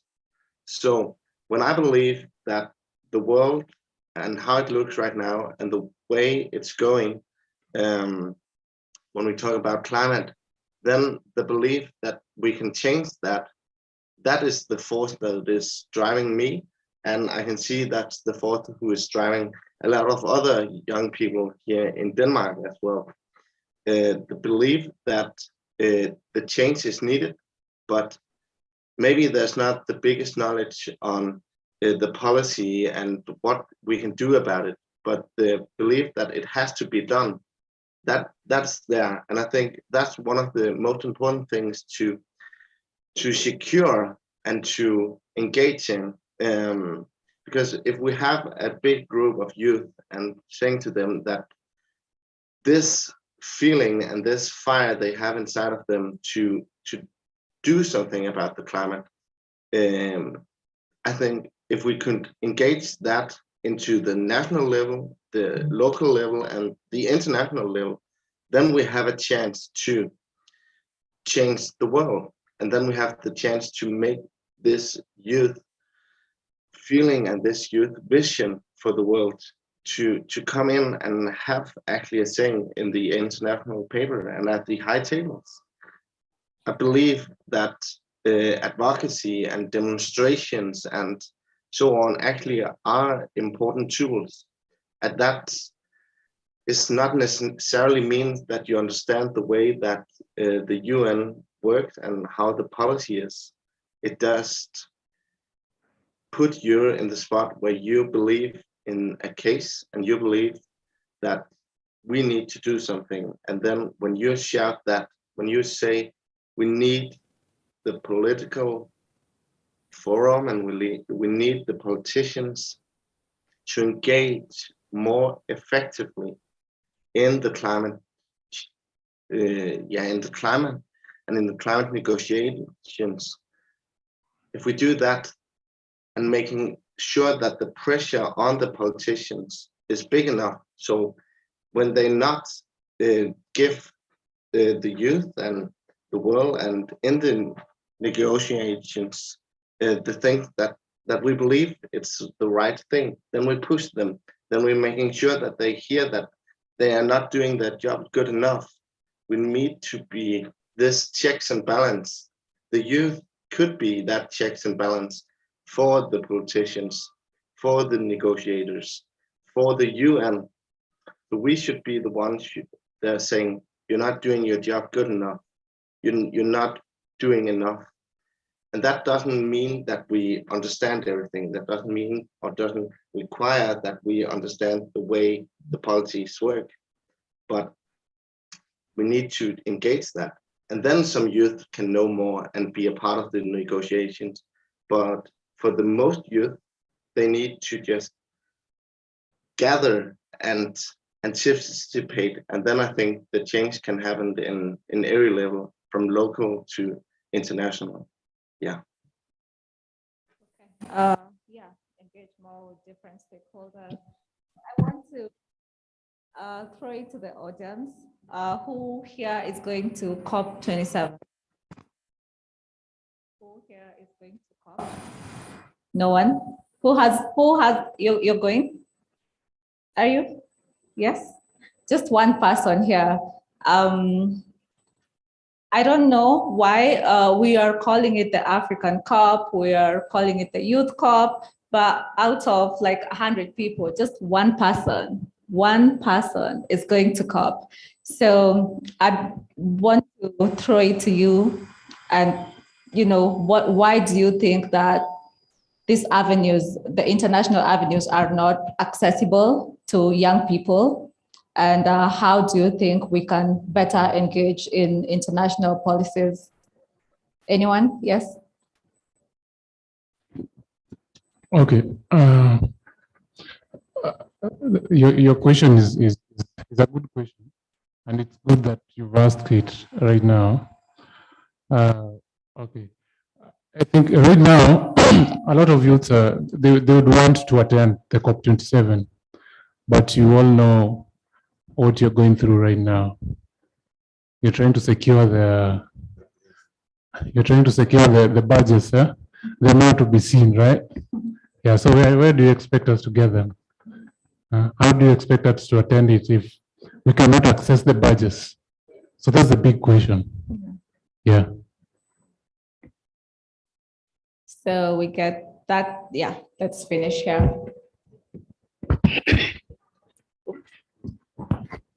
My other concern is usually it's the same specific people that usually go for the COP meetings. We need other people at the grassroots levels to have these opportunities, not these celebrity environmentalists. Thank you.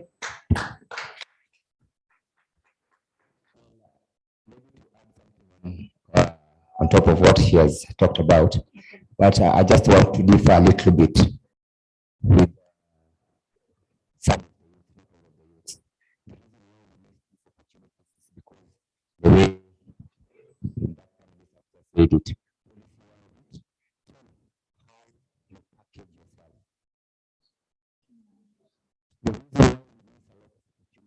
As young people is how we package ourselves, and because you have to have a mission. If you ask higher, can we take you to COP? The first answer will be yes, take me to COP. The next question to answer, what are you going to do there? Unabaki point blank.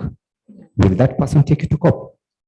So let's mind how we package ourselves and our network. Thank you so much. Okay. So we go to that side and then I'll come here after.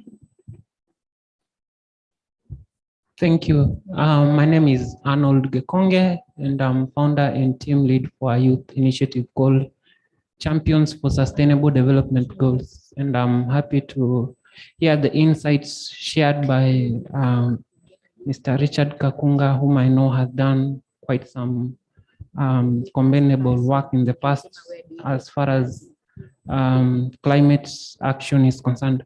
So just to pick up on the point that has been mentioned by our friend over there, when we go to engage in such global processes, in my mind, I'm thinking we need to be very strategic. First, let's get to understand which pathways are there for us to give input. Does the COP accept input from a representative of a country, or does it accept input from representatives of civil society, for example? And then if, for example, I'm not sure whether they do that. Mr. Richard, if you know, you can tell us.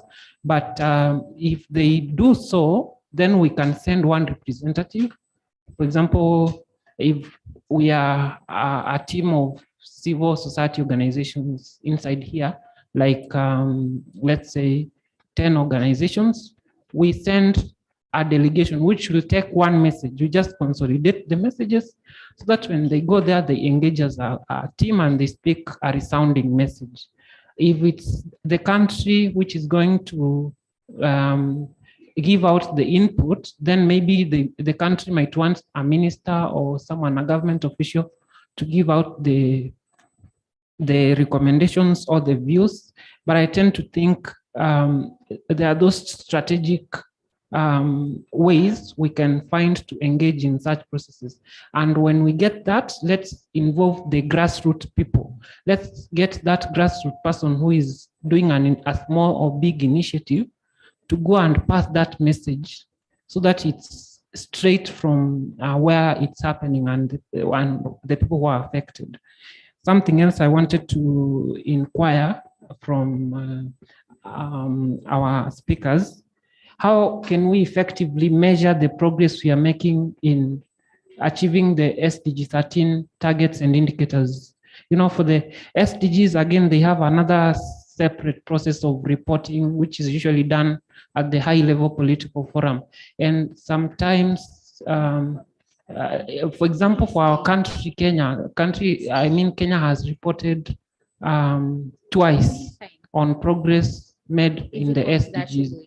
And every time a country reports, there's usually about 4-5 goals which have already been selected that you'll go and report progress on. So for SDG 13, how can we effectively cover not only what the government initiatives are doing, but also what activists are doing? Because there are many initiatives, NGOs, organizations, institutions, even schools, they have initiatives where they plant trees, where they grow trees.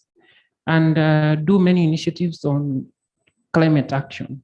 Let me stop there so that I do not.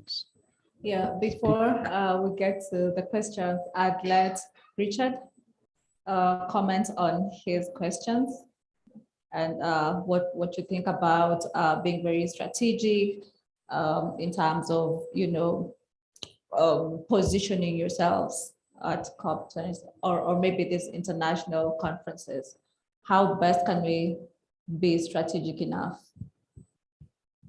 Okay, thank you. Thank you so much for the question, and great seeing you again, Adol Tawal. Well, there's a key point this gentleman has mentioned, which I normally believe in, how you package yourself. And first of all, it starts from being strategic. So as an individual, even before you go to the collective, and I always challenge my fellow youth this way. Have you already worked on your own roadmap on how you want to develop yourself, how you want to mentor yourself, or how you want to enable your capacity to better serve the country, to better serve the planet, and for posterity's purposes, the next generation? So once you do have that, part of it entails a section where you identify actors where you share like-minded people. For instance, now all of us here, we are all about climate action. So to be clear, you don't necessarily need to know all the processes and everything. No, we have our different strengths. It's a matter of complementing each other. So when it comes to the national delegations, or rather going to attend as delegations, I have found one way that is normally more effective is when you are more of a big group of different organizations represented with one voice, as you're saying. And the bigger you are, actually, the stronger you are, even in influencing your own national delegation that will go to negotiate. Because most of the time, the stronger negotiation might end up coming from the national side, because now Kenya, for instance, will go with its own goals and everything. And part of it and how it achieves these goals is also carrying out consultation processes.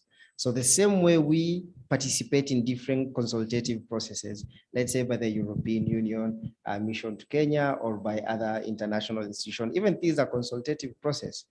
Whatever we will have identified, now that is what we should continue to build up better. Now, as per our different strengths, we empower on it, and we now go out to reach out, to the relevant authorities on how we can carry this message. When it comes to the SDGs and measuring, looking at stock taking, for instance, it's true, countries do report on their progress and how they are going.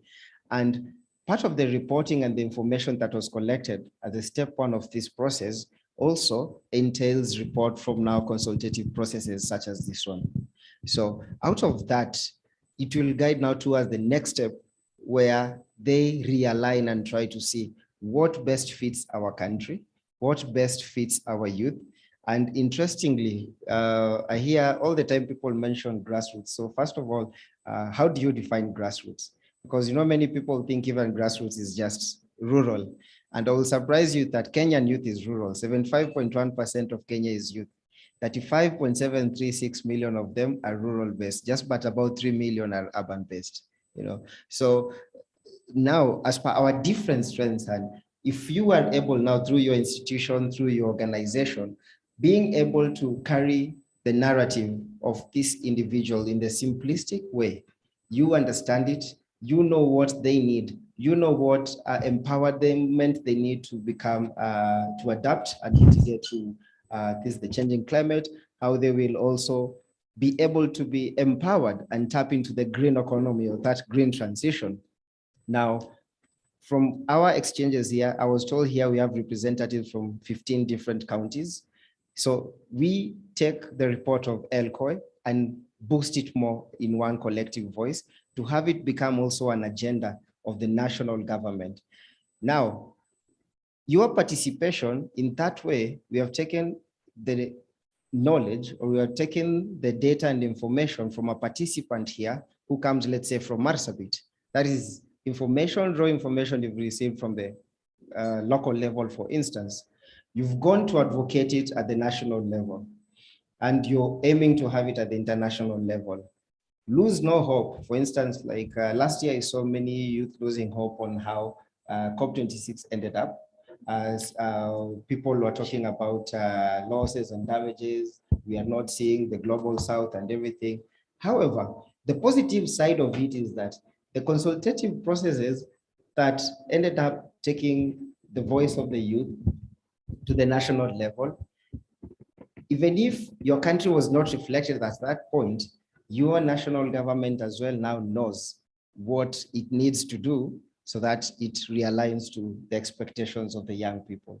So I think I've been able to answer that. And just briefly to mention another key area now and how to go about the international area is identify institutions and organizations and member state countries who have missions here in Kenya, who are working on development cooperation areas. Take Denmark, for instance, where I serve in the Youth Sounding Board.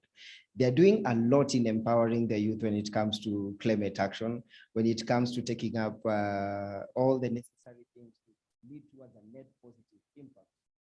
They've also financed and partnered with different institutions such as KCIC, who are building up incubation centers to better empower the young people with the knowledge, if as per your different skills. So whether you are concentrated on the policy side, whether you are concentrated on the hands-on side of, sourcing locally sourced materials to build up innovations.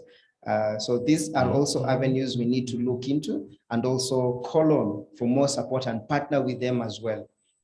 And in that way, we can also enable ourselves to be able to reach now the international level and partnering with other colleagues and like-minded people such as Marcus, yes, and because it's an all collective, it's a collective thing as you.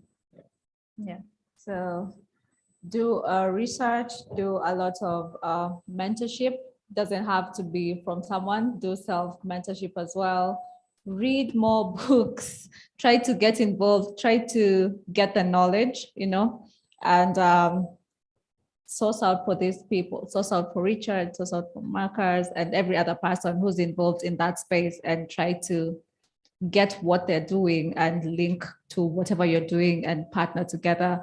I feel like partnership and collaboration is like very important to be able to get from one step to the next with regards to making your voices heard and count. So Marcus, I would like to throw the badges question to you. Why do you think that there are no badges? Yeah, why do you think that we're experiencing difficulties in getting badges? We're experiencing difficulties in even at the SBs. A lot of people didn't get visas to be there. So why is it so? And why is it that the youth are mostly crying out loud about this?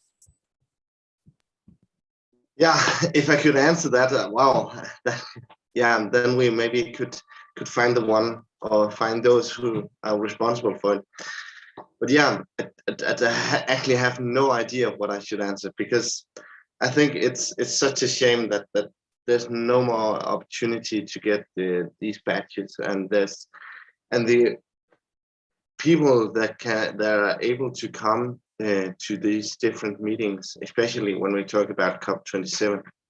There's a lot of difficulty just to get civil society as well, and youth especially. And then beside that, then the hotels and the expenses of going to Egypt has risen even more. So overall, it just seems nearly impossible if you're not from or just have a wealthy background where there's some organizations who are supporting you. I know here from Denmark, there's a lot of youth, and the youth I'm talking to in a more global view, they also say the same. It's so difficult. We're not going to attend because it's so expensive. And I'm so irritating about that because we need the youth to be there. And I know that I've been in contact with the Danish government as well, and they have been in touch with the European, and I know they're trying to do something about it, but I have a feeling that it's maybe too late. So this, once again, would maybe be a meeting that will not be great for youth, this COP27. I have a feeling that we will not be that many youth that will anticipate because of the difficulties the meeting itself have given us. But I'm hoping that next year, have a big hope for the year after that we will be a lot of you to meet in Dubai. But once again, that is an expensive place. Yeah, but I hope that it could be a point that it should be mentioned, or it should be a thought that when you are hosting a COP, then you also should and have to be aware that making sure that a lot of youth can come. I hope that will be a discussion this year, and I'll make sure that I'll take that with me to start to have a discussion on making a bigger focus on the hosting country and the hosting area to make sure that youth can be there, and assure that a lot more badges and visa is giving out. Yeah. So we try harder next year maybe, but also try to package ourselves in a way that we're able to negotiate for these budgets. Yeah. So we can't just ask for budgets and then we're just going to waste our time in Egypt. So we have to really package ourselves. We have to really do more research. We have to, yes, you have something to say? Yeah, please do. Yeah, just before you go to ask your question, let me add something else to emphasize something on the budgets part. It's actually quite unfortunate. Yeah. And it's always a very, very sorry thing, which angers me a lot as well. As I said, my field is diplomacy, so definitely I always just want to travel and all. And I remember very many times as well, I could really see a conference which needs more youth. But when you look at the attendance fees, the accommodation, the flight itself is a hectic thing. Yeah. When I came in, the previous panelists talked about something about the counties. Why I was asking you, first of all, just by show of hands from your different organizations, how many of you, their organizations have been accredited by the United Nations Environment, even if as an observer group and so on? How many of you? Okay, we have one. All right, two, thank you. So, and you see, for you to get the accreditation, first of all, to be recognized, it's a whole process that sometimes also stretches our pockets as youth, because our first challenge is formally registering our very own organizations. And you can't be accredited if you have not been able to formally register your own organization. So going back to the part I said, you need to draft out your own strategic plan as a person and as an organization. This year, you may not be able to attend the COP, but working towards next year. Right now we have new governments. Always ensure you participate in the county integrated development planning processes. Yeah. Right now, following the last devolution conference, counties set aside 2 to 3% of their total budget towards climate action. And if you come from a particular county, just think about it. If you take about 6 months or the next 12 months to really position yourself as a youth group coming from that particular county, believe you, my friend, you can also be able to secure the financing from that. Because at the end of the day, from the control of the budgets, the counties will be expected to report how they utilized that climate action funds that they have, which a good chunk of it is also purposed to empower and enable youth to take up climate action within those particular counties. So that is just a tip. Thank you. Perfect. I know CIDPs are in review right now, so it'll be really good. How many are doing the review of CIDPs in their counties? County, yeah, so we have a number. Keep on that, because you know, you might secure a badge next year or an accreditation. Anyway, it's really good to be in those spaces so that you are also voicing your issues, and being put in the policy makes sure that it's implemented as well. So before we go to the next point, there were questions right over there, that side. No question? Are you okay? Yes. Thank you so much. And I really want to bring this to a local level of a common grassroots person. When my fellow senior council member mentioned about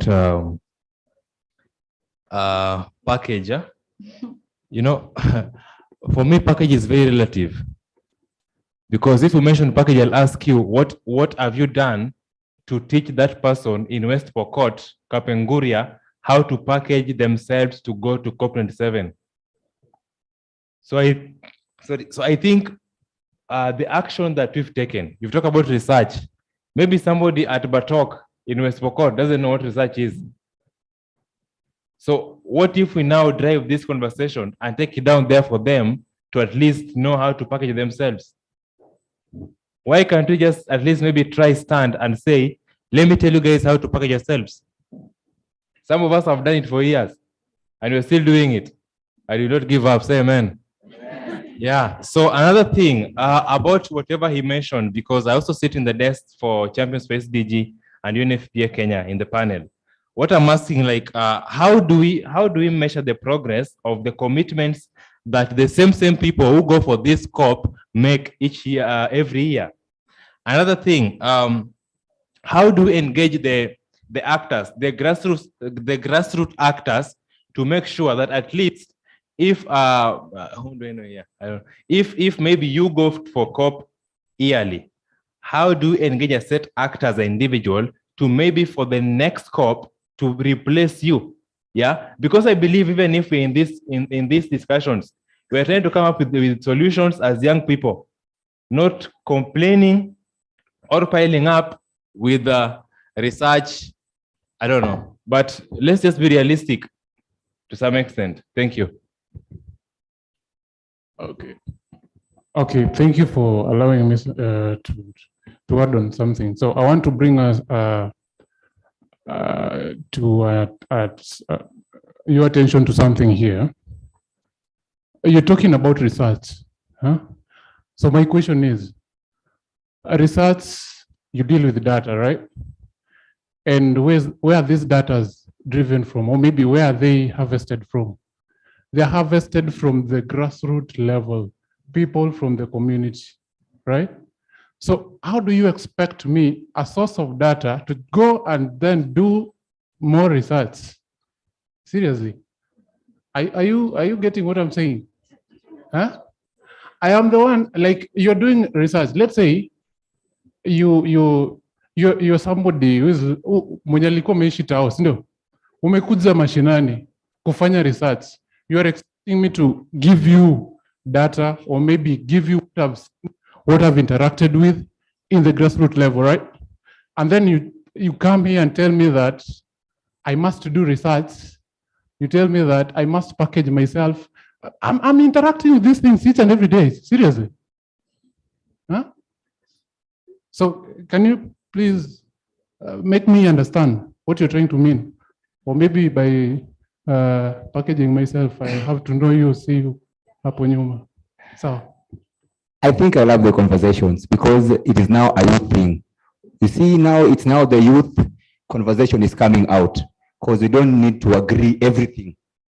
The reason why I was talking about packaging is one, climate change is broad, but we are here, we are calling ourselves climate change activists, but we don't know our niche. If you don't know your niche, you will be confused till death.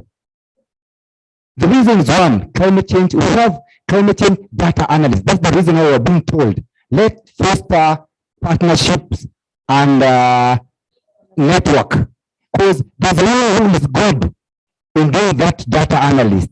There's one who is good in capacity building. There's one who is good in doing something about climate change financing.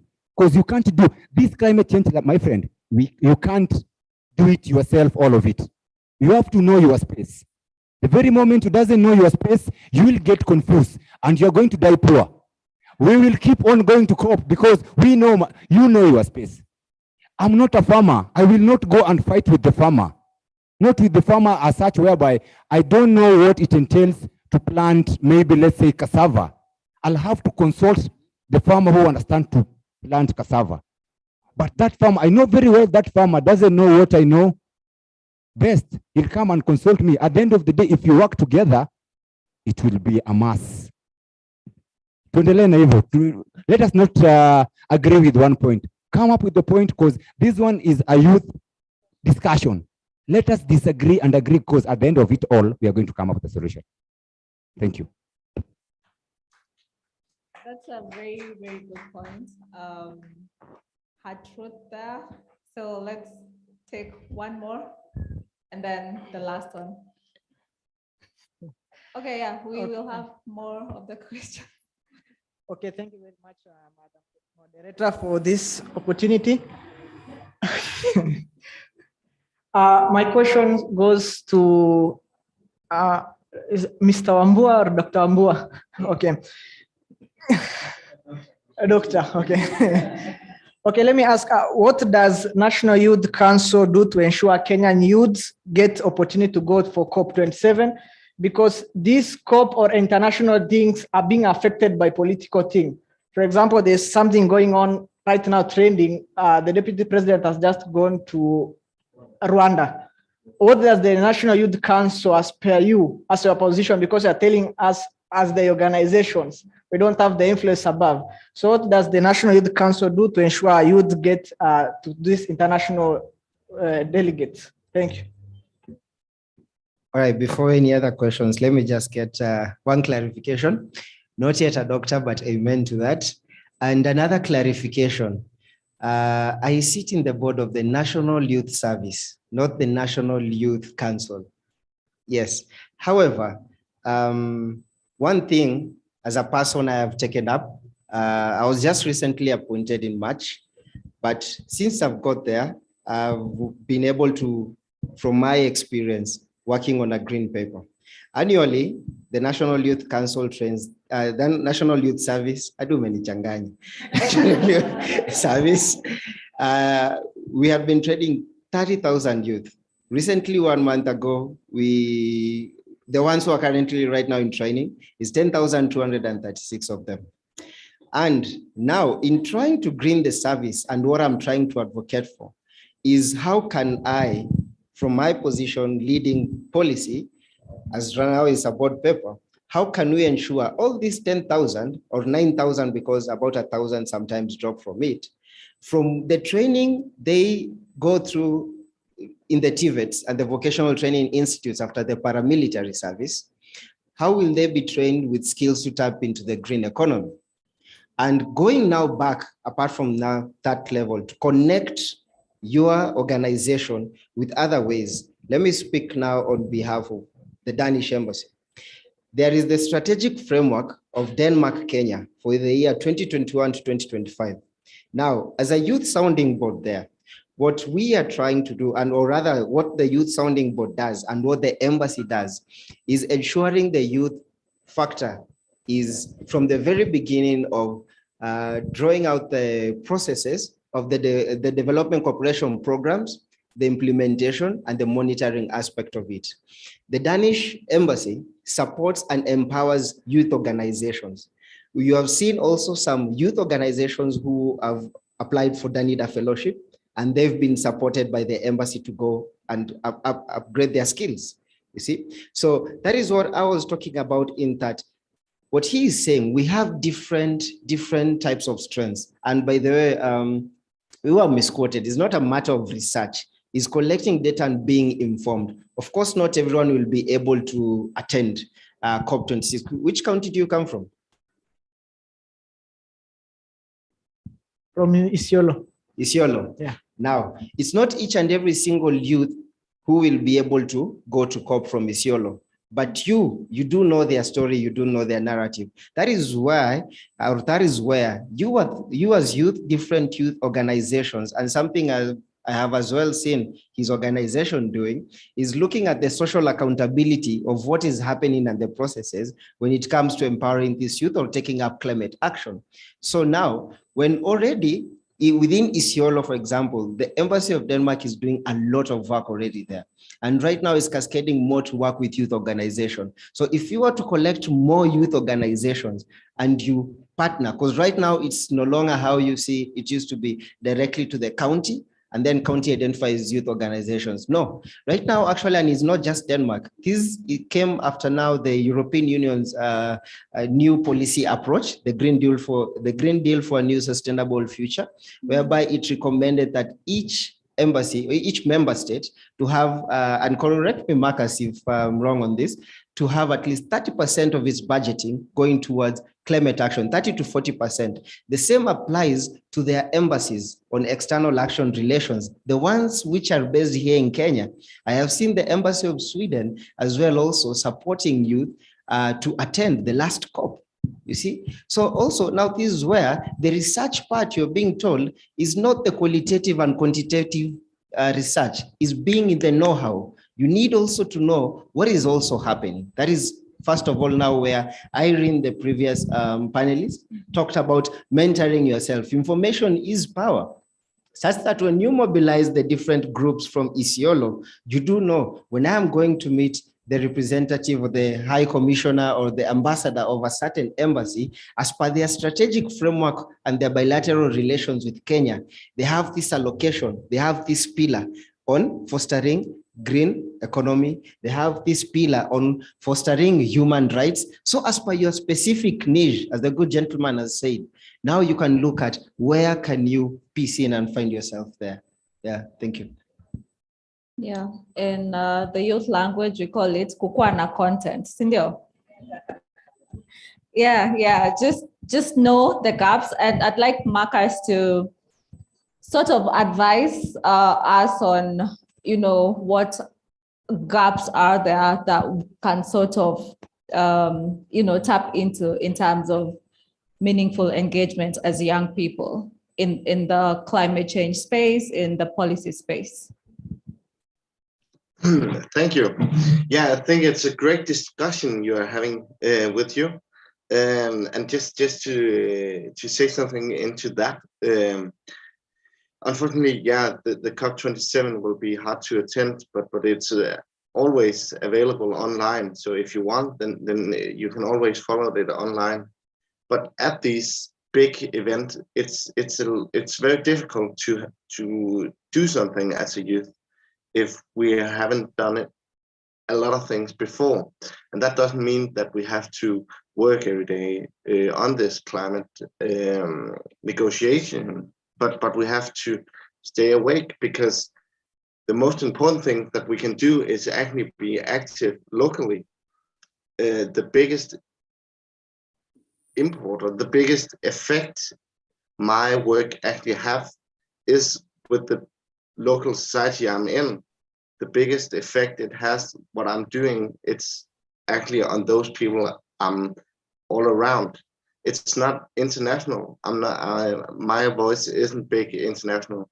I don't have the big opportunities when we talk international. But when we talk on a local level, then there's something to do.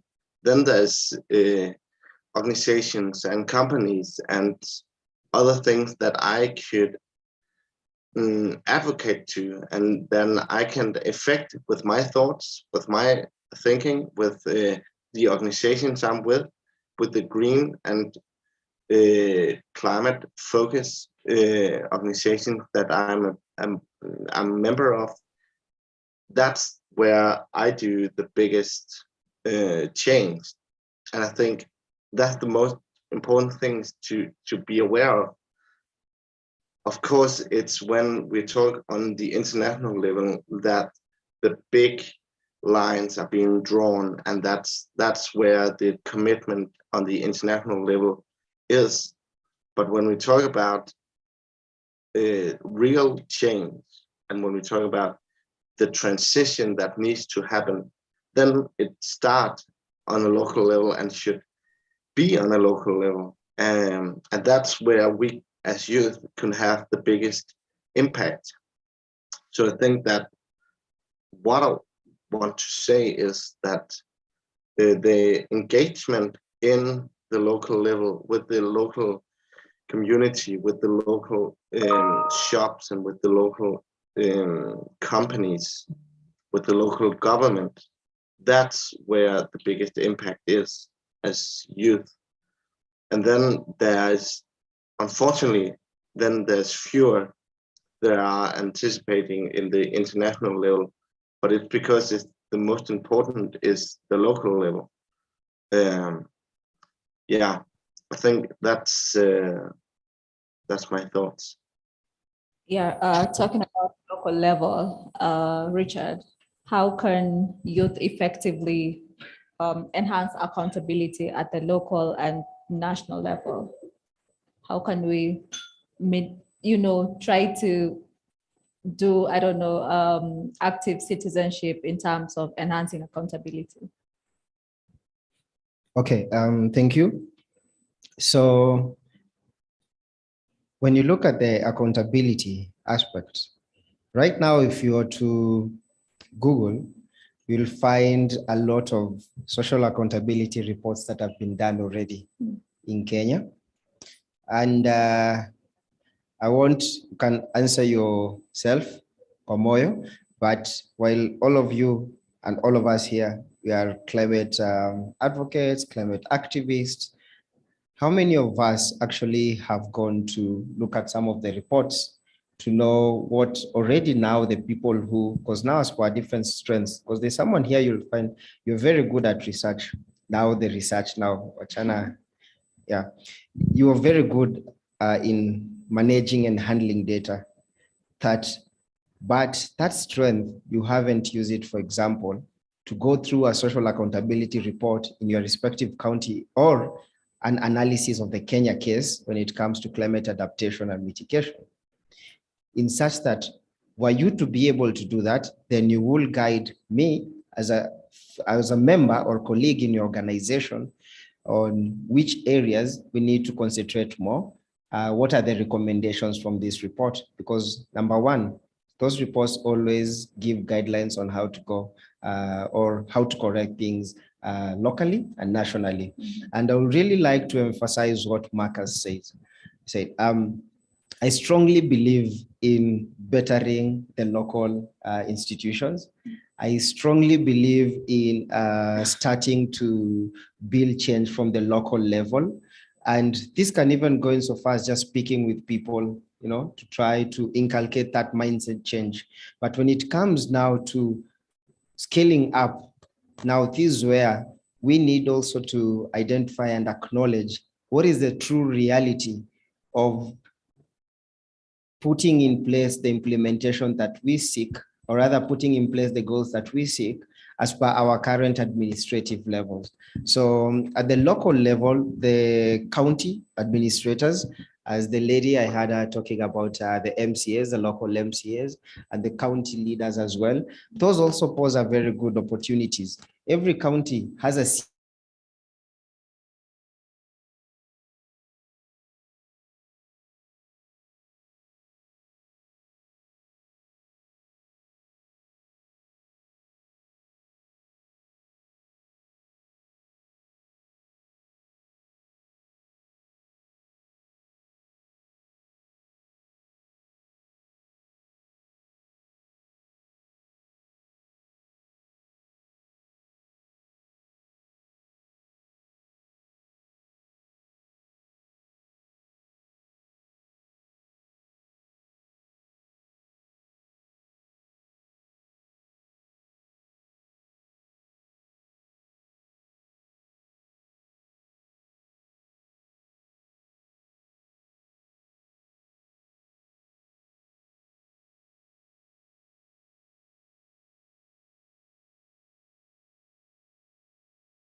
during conferences, in such that now, as per the next step, because what brought him Kenya might also be strategically a goal for his country and his embassy in Kenya, and might already be well scripted down in that country's bilateral action with Kenya.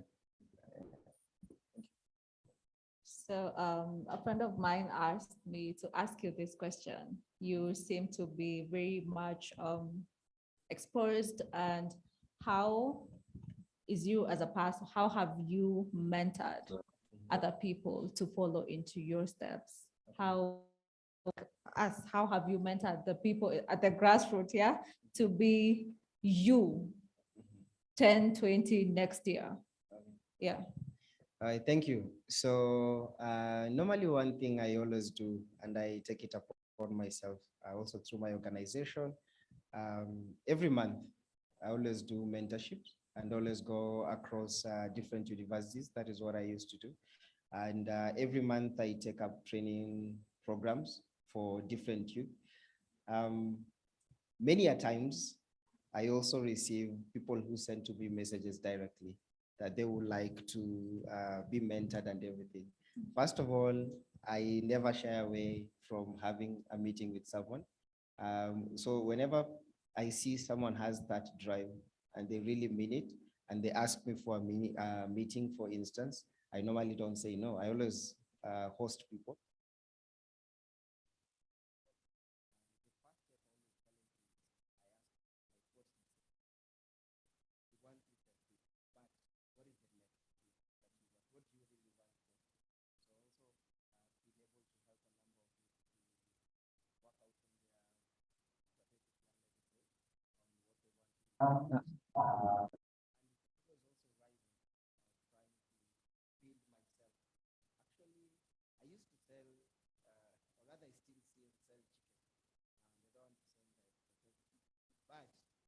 When I was selling my chicken, the money that I was getting, that is what I used to buy my chips. That is what I used to buy to pay for my phone. So one day I sat down and I went through all the entities, looking at the different knowing as much as I can as possible. So, and while I was reaching out and writing letters and letters, calling on courtesy calls and courtesy calls, one thing, if you look online, you will always see, when I go also to an embassy, I normally have a delegation of about 5 to 10 youth. That is an opportunity for them to learn how to network. That is an opportunity for them to also align their national goals, their local goals, with what the international and global community expect. So there's always that tag along. And why I mentioned a case of Marcus being a probable partner to any one of you, whenever I attended a conference, now we have something we call Future Team. The basic concept of Future Team is in whichever country I go to, I cannot lack a bed to sleep. But basically, the people in those different countries are now leaders, with leaders like Marcus. So whenever is hosting a conference there, you will as well see we normally reached out to see now how can we have a Kenyan delegation attend. Now we have people going to attend, or we start now to lobby for funding. Sometimes you're successful, sometimes you're not successful. So now that is what I have been able to do as a person, and I still continuously do. And it goes all the way to primary school, and now trying to teach kids how to take up climate action in a language that they understand in secondary schools, and the people who come to me directly. Okay. Yes, thank you. So Marcus is a very good resource. If I were you, I wouldn't get out of this room without his number. Sorry, Richard. The last question is to Marcus on how can youth and organizations effectively follow up on the outcomes of COP27? Yeah, thank you. I hope you can hear me. I think there's some problems with the internet or the sound, but I hope it's fine.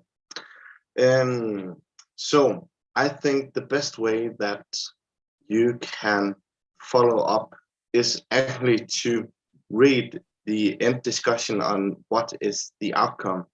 And there's a lot of people who are commentating and saying what the outcome is, and they are coming with their response. And I think to listen to that, to listen to podcasts about it, to see videos, and to read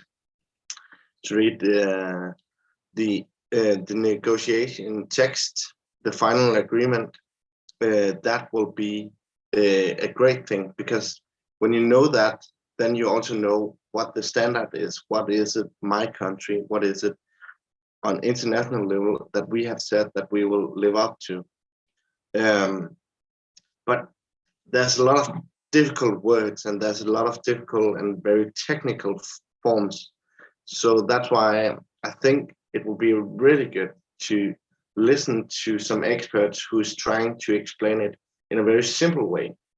I love doing that myself, because I think some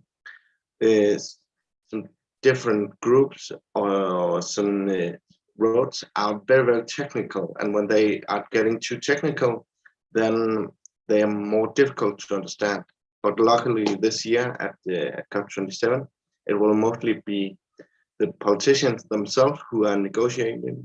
So that will also make it a less technical and more political. And that's also will make it easier to understand and easier just to read the text, but still difficult. So use experts, use media, different media, use authorized media, first of all, use media that is good and who is who knows what they're doing. I would say that's one way to know what they were saying at the COP, and then try to fit your country, your organization into that. So you have the points, not all of them, but pick out a few, so you can measure what your country should do better. Because of course we could take every point and say, oh, they need to do better on this and this and this and this, but we need to make it shorter. We need to say, we put these 4 or 3 points out and say, this is what they need to focus on. This is what there is important, and what we will focus on that our government should do, and all our organization. So that will I say. Thank you. You have anything to add on that, Richard? No, actually, he's put it well right. And mine is just a word of encouragement. Even if we won't have the opportunity to attend in person, yes, of course, keep up and be informed on what is going on. And this is part of closing remarks. Yeah. All right. And also part of that, I really am encouraging you, because I know one great potential when it comes to the developing cooperation area, the actors who are here, the international actors, who can really be able to empower you a lot. So I encourage you to go and even on, for example, the website of Denmark, the Danish Embassy to Kenya, download the strategic framework 2021 to 2025, be accustomed to it, and follow the pages at Denmark in Kenya, so that you can see the partners that they are partnering with as well, and the incubation centers they are enabling now to empower youth serving organizations such as yourself. And let's be together and let's work together as youth in one voice. And for those who might be interested to connect across the social media platforms, you can find me by my full names, Richard Kakunga Wambua, and my number is 0716 734 802. However, please don't call in unconventional times. 0716 734 802. Okay, have we tumeandika? Sasa nani ameanza kutest finally? It's already yes, it's mine. Marcus, do you have any parting shot or last words to young people in Kenya and globally? Yeah, first of all, I'll just say thank you so much for hosting this. This have been an amazing discussion, and keep on going with the discussion that you were having. I think that is some of the things that is moving us forward as youth. And keep the focus on the global as well, and keep the focus on the local level as well. And then, of course, if you want to contact me, then my you can have my email is marcus.youthdelegate. Or duf.dk. I hope you followed. But otherwise, I think there's someone there that have my email, and you're more than welcome to write to me if you have any questions further on. But thank you so much for hosting this. It was fantastic. Thank you, Marcus. We'll share Marcus's email. I'm sure, yeah. So yeah, we are at the end of our session. It has been really great. We as youth hold like the biggest percentage in the continent. So we are the decision makers of tomorrow and today as well. Yeah. So, we're agents of change in whichever field we are. And in as much as we're scaling up, in as much as we're building our skills to accelerate climate action, we need to ask ourselves if we are ready, Are we ready to be in these negotiations, tables, in these rooms? Do we have enough knowledge? Do we have enough skills? Do we have enough,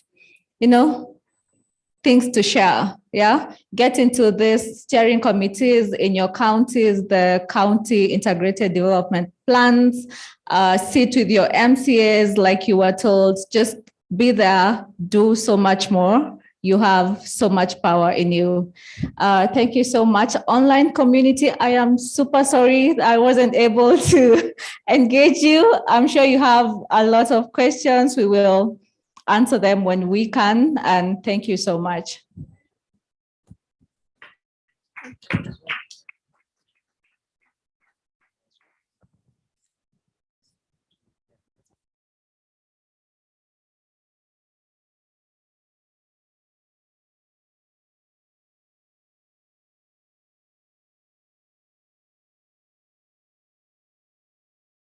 Thank you so much, Christine. Thank you, Richard. Thank you, Marcus, for taking the time to deep dive into international policy and also engaging the young people on the same. And I think this conversation, again, can always go forward.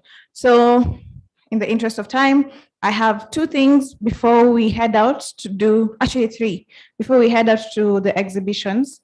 So first, I will give a chance, in the spirit of ensuring that all youth voices are consolidated.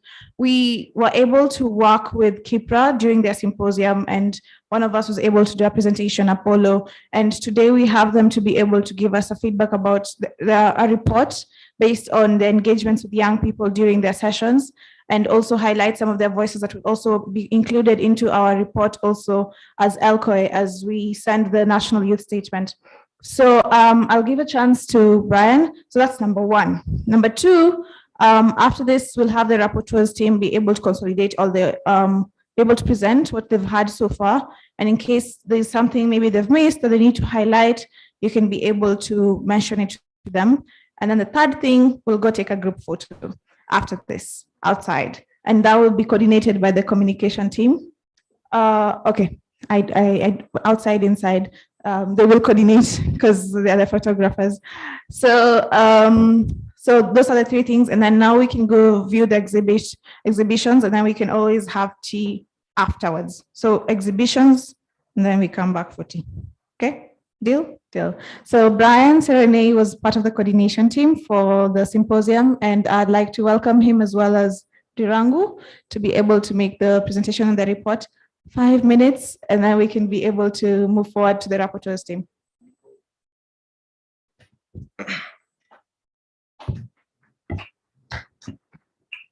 Yeah, thank you so much, Modesta, for this opportunity.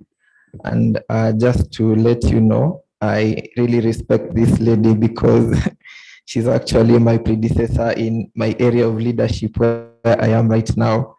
And just to start on that, just to emphasize the spirit of mentorship. Yeah, so you have to go from a humble beginning. And I remember when I was actually getting into leadership, I was asking her, how can we source for funds as an organization? How can we be able to engage? And she said that you have to read. So also I'll say it to us all, you have to read. Before you get to these other sessions and panel discussions, you have to have the content. Yes, so much for that. My name is Serone Brian. Currently, I serve as the chairperson of the Kenya Inter-University Environmental Students Association.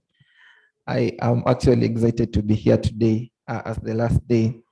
So as we began by saying, I am really actually interested in matters to do with policy because policy is what guides us. Policy is what drives almost each and every institution and each and every decision that is made, both by the local, regional, and global sectors of the environment.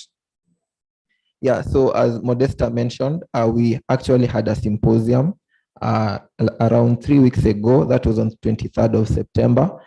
The symposium was actually coordinated or hosted by KIPRA. I believe most of you know about KIPRA. That is the Kenya Institute of Public Policy and Research, Public Policy Research and Analysis.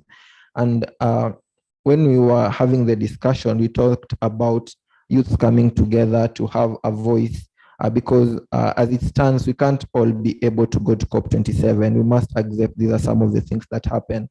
But in one of the sessions that we are having, we were asked, if you are in a grass-thatched house and it catches fire, do you find ways to go and look for water from outside to come and cool the fire, or do you look for your own means when you are within the house? So as we know, we as Africans, we as Kenyans, we are really experiencing a lot of challenges from climate change. And in as much as we have to go to the partners and the donors and the funders to look for funds, we have to come up with local solutions, come up with nature-based solutions for resilience, come up with ways in which we ourselves can be able to adapt to the effects of climate change. So with me here, as you can see, this is a document actually. As Modesta said, we want to have a common document as the youth. In the previous session, as my colleague will be speaking about, we had more than 100 youth groups from all over the country who participated in the symposium. And because we have also had the ELCOI, which has also incorporated a lot of youth from different parts of the country. And actually the theme which was on leveraging the youth on sectoral management, we need to come together as the youth. So I'll just go through the report briefly. I'll first give the acknowledgement of the executive director from KIPRA, that is Dr. Rose Ngugi, who actually wasn't able to be with us today because of other engagements. But due to the spirit of partnership between now the KIPRA team with the youths who are there and the ELCOI team, I am going to give a short remark by Dr. Rose Ngugi, who was actually interested in what the youths are doing, because each and every one of us is working on different things on the environment. The climate agenda is a very wide topic that we cannot be able to solve one or two people, and each of us must focus on one sector and at least try to do the most on it. So actually a special appreciation to the ELCOI team for coming to the symposium, to the speakers and to the partners who are here, including my brother Sam over there, who was part of the symposium, including Miss Irene Asua, who was part of the symposium, and I had seen Miss Cheryl Mboya, but I think she's outside also. We appreciate. So Dr. Rose is actually very interested in what we as the youth hold in the future, because we are not the leaders of tomorrow, we are the leaders of today who will be there tomorrow. And we need to come up with policies and solutions that are going to guide us into the future. So as we all know, the president in the past year, in September, he declared drought as a national disaster. And through that, we need to know that we are in a different level of climate change. Yeah, so first of all, Dr. Rose actually was asking us as youths to majorly dwell in capacity building, to get the knowledge, to get everything on climate change, so that you can be able to tackle issues at all the levels and all the frameworks. If we are called as a delegation to go to Egypt, what are we going to present as a Kenyan delegation? Because also today, as you have seen, part of the delegation from the Stockholm Plus 50, they have also had their report launched today in Naivasha, and we are also launching our report today, and the ELCOI team will also have a report. So it's a matter of all these delegations coming together, forming a common policy document.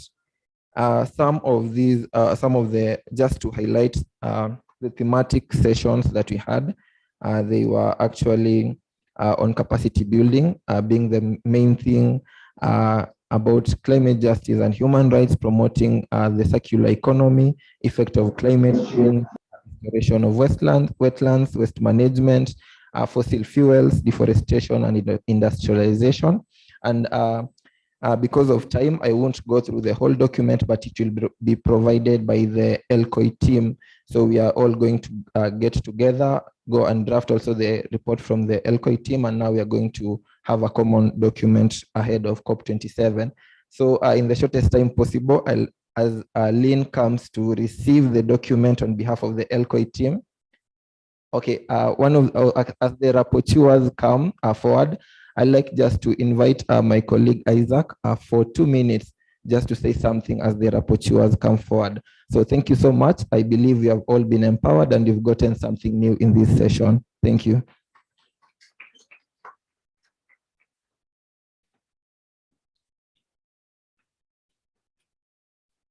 Good afternoon.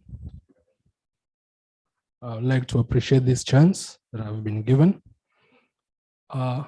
We acknowledge that the youth play a very pivotal role in championing for climate action through advocating for policies and also creating chances and opportunities at the grassroots levels. As Mr. Richard has highlighted, that we all have different strengths, and instead of competing, we should be complementing each other. In all ways possible, we should support each other, where we can reach our full collective potential by investing in each other, cultivating our generative power of our differences, fostering a vibrant environmental society, and maintaining our fearless drive to fight the climate crisis. I would like to state that never before has our actions or our work as youth been more important, coming together to make a collective impact, focusing on implementation and delivering an immediate response to the climate crisis.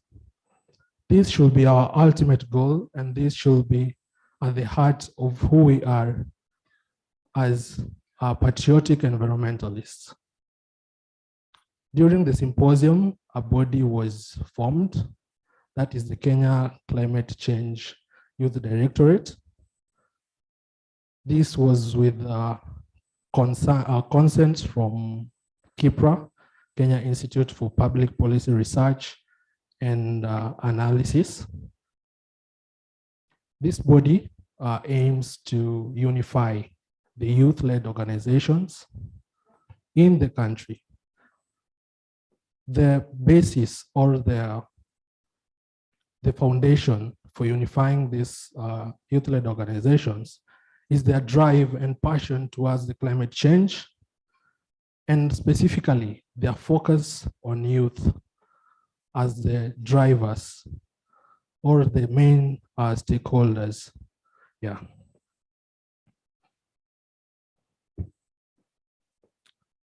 After the formulation, about 120 organizations have come on board, and together we've been able to come up with clear objectives, a clear mission, and a clear vision. And now we are formulating a policy brief that will be presented at COP27, together with all the inputs from these organizations. The policy part is being driven by KIPRA because it is the Institute for Public Policy Research and Analysis. So we welcome all organizations, all the youth to this platform where we can collaborate, we can partner, we can learn, and we can build up on the youth capacity in terms of fighting the climate crisis in this country. Thank you, and all are welcomed to the Climate Change Youth Directorate.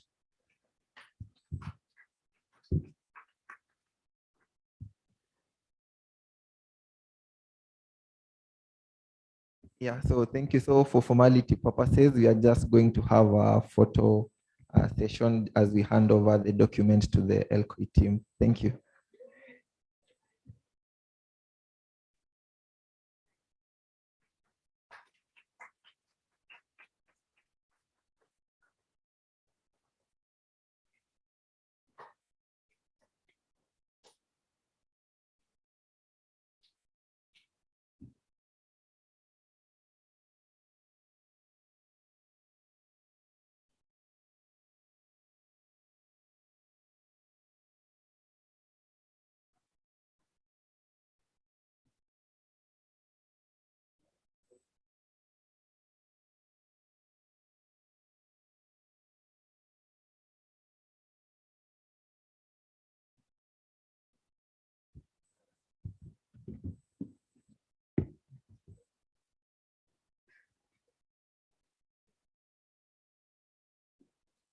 Good evening, everybody. Thank you for being here with us this long. My part and the part of these other people who are here with me is just to give you a brief summary of what we have discussed over the 3 days. And I'll start with introductions. My name is Mutile Mongo. I am part of the rapporteur team for ELCOI Kenya 2022. With me is Iman Bashir, who is a climate lawyer. And at the back is Victor Mutugi, who is a database specialist. And we have been working very hard on summarizing this report. So we have had very extensive conversations and interesting engagements for 3 days. So what? What does it matter that about 50 to 70 people have convened to talk about climate? First of all, the whole point of this conference is that it is one of the things that feeds into the international dialogue on climate. So the local conference of youth is a conference that is under the auspices of YANGO. YANGO is the official youth constituency of the United Nations Framework Convention on Climate Change, the UNFCCC. So the point and the reason why ELCOI events are held is to provide policy training and capacity building for youth on climate action and to boost their engagement in the climate space. So one of the outputs of the ELCOI conference, which is held in a local respect, is to produce a Kenya youth statement on climate, which is basically your recommendations and demands from county level, national level, and international level.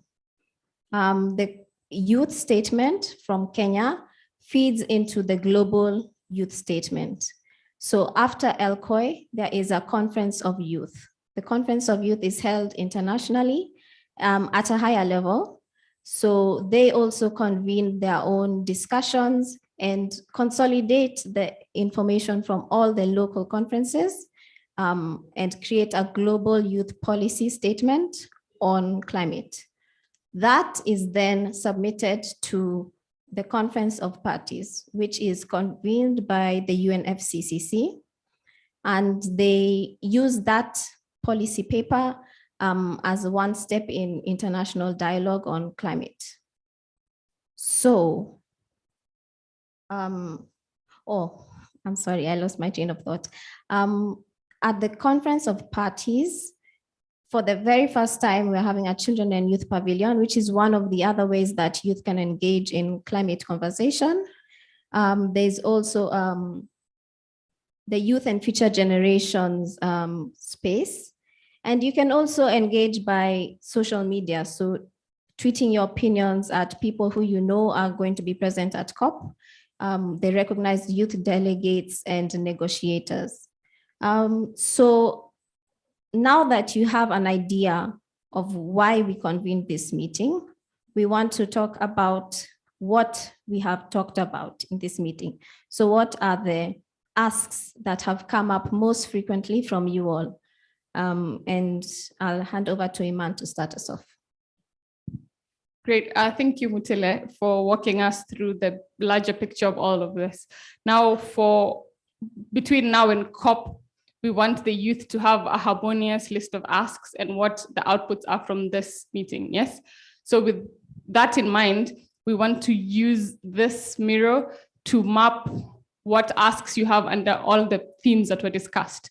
So we have policy, biodiversity, gender up there, energy, food systems and agribusiness, climate finance, and sustainable transport as the major themes. So what we'll do is we have Victor at the back taking the sticky notes and putting them on each theme. And you put up your hand, say whatever theme is missing from what we have so far, and he will put it in real time. That way we have the direct input from the youth into the report, and therefore you have a voice and you can see your voice being represented in real time. So just unmute yourself, put up your hand. This is an open space. This is your space to say what you want to be put on this list of asks. So we'll take about 20 minutes. Say as much as you want, all the key asks. The mirror can never be full, it's infinite. So just let us know what you want us to put. For some sense of maybe order, we can go table by table to make it easier, to make sure if each person is heard. So within the table, maybe take a few minutes to discuss what you want to say, and then one or two people can let us know the 2 or 3 asks that you want us to put within the board. Is that okay?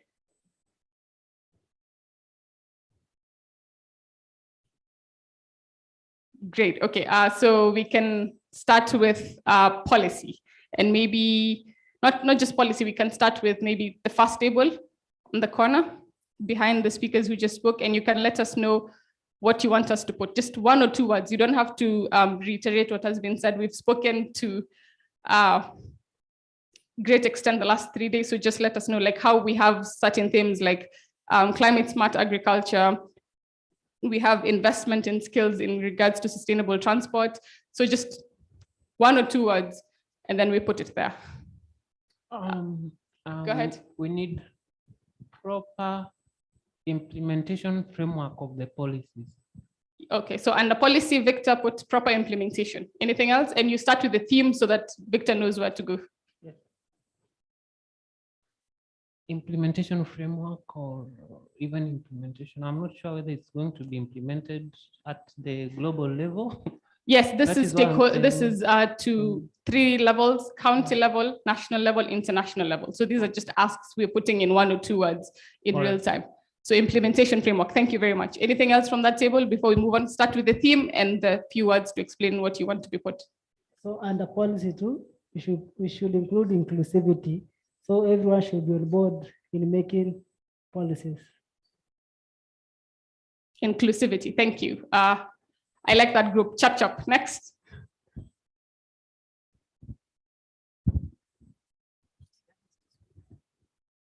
All right. I think that group is done. Thank you very much. Next table.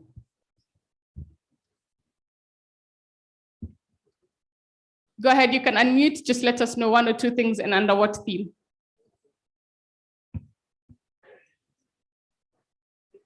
All right. Next table right here at the front.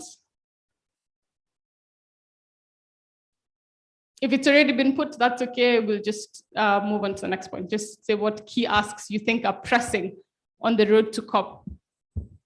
And also on existing policies. Behind here, Yes, go ahead. the impact evaluation of Policy. of already existing policies. How are they working? Perfect. Impact evaluation on existing policy. That table, anything to say?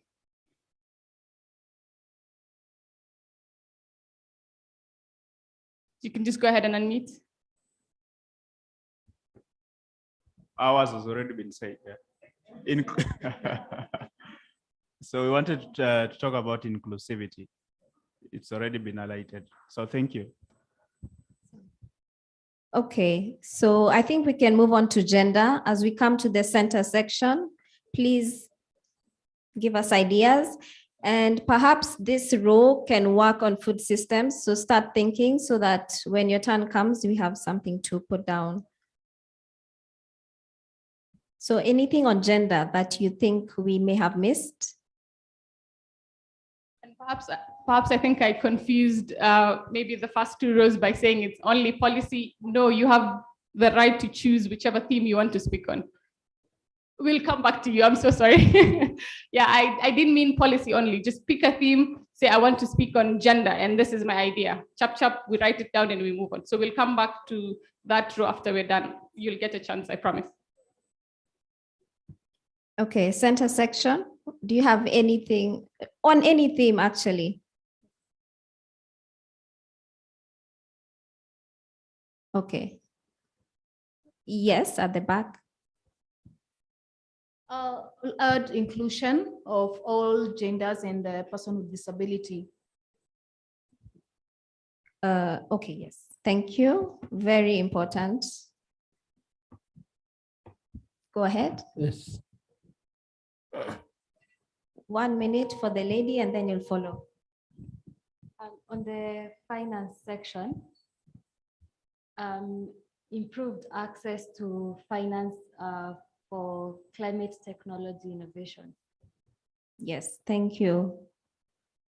Financing is clearly a big issue and the youth tend to not know where to find access, to not even know that it exists. We can have you at the front, please. Yes, I want to talk about gender.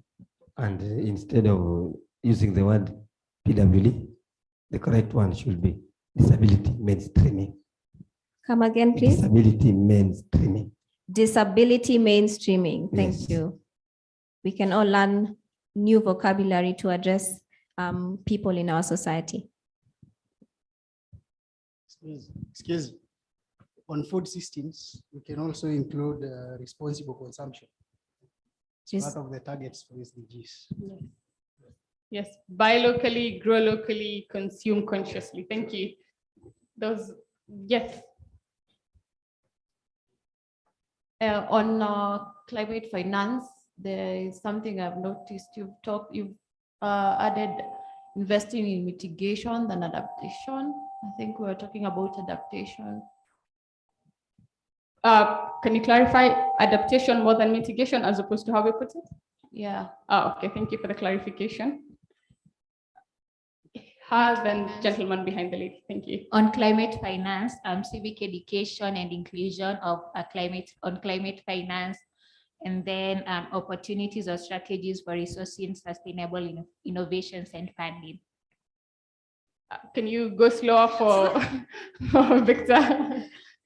So, civic education and inclusion. Yes.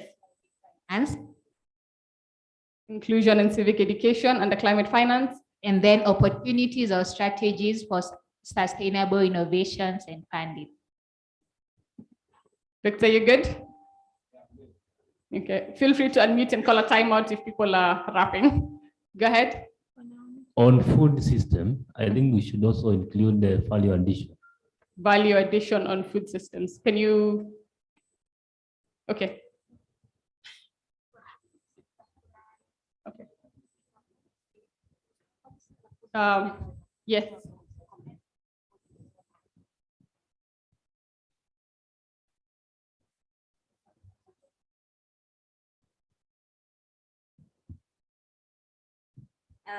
Victor, please zoom out so that we can see everything.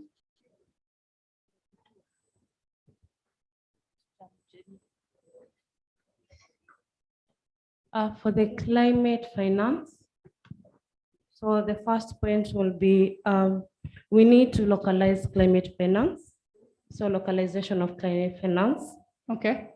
Second point will be we need to establish a Pan-African institution for research on climate finance.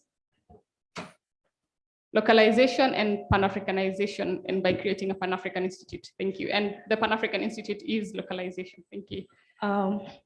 Oh, you have another one? Yes. Yeah. Third point, we need eco-friendly entrepreneurship. And climate finance. And the climate finance. Yes. Victor, you okay? You up to speed? Perfect. Table behind you. On policy, policy harmonization, in terms of having the different institutes involved in making policies. We have a policy that favors any kind of industry or does not bring favorism on one industry and then limits the other industry. So policy harmonization. Thank you. Before we go back to the people who faced an injustice, maybe I can ask the online audience to just type the theme they want to make an input towards, and 1 or 2 words what they want the input to be. And that can be recorded as we go along. Let's take those 2, and then we can go back to these first 2 rows who I mistreated. I am sorry. Go ahead. We'll start with you, then her.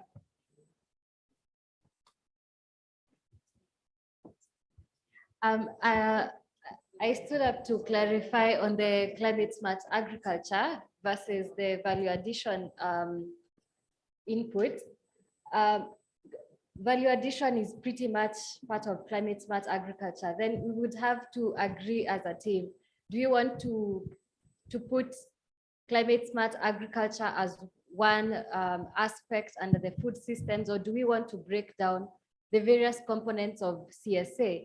Because we have value addition, there's irrigation, there's conservation agriculture, and so much more.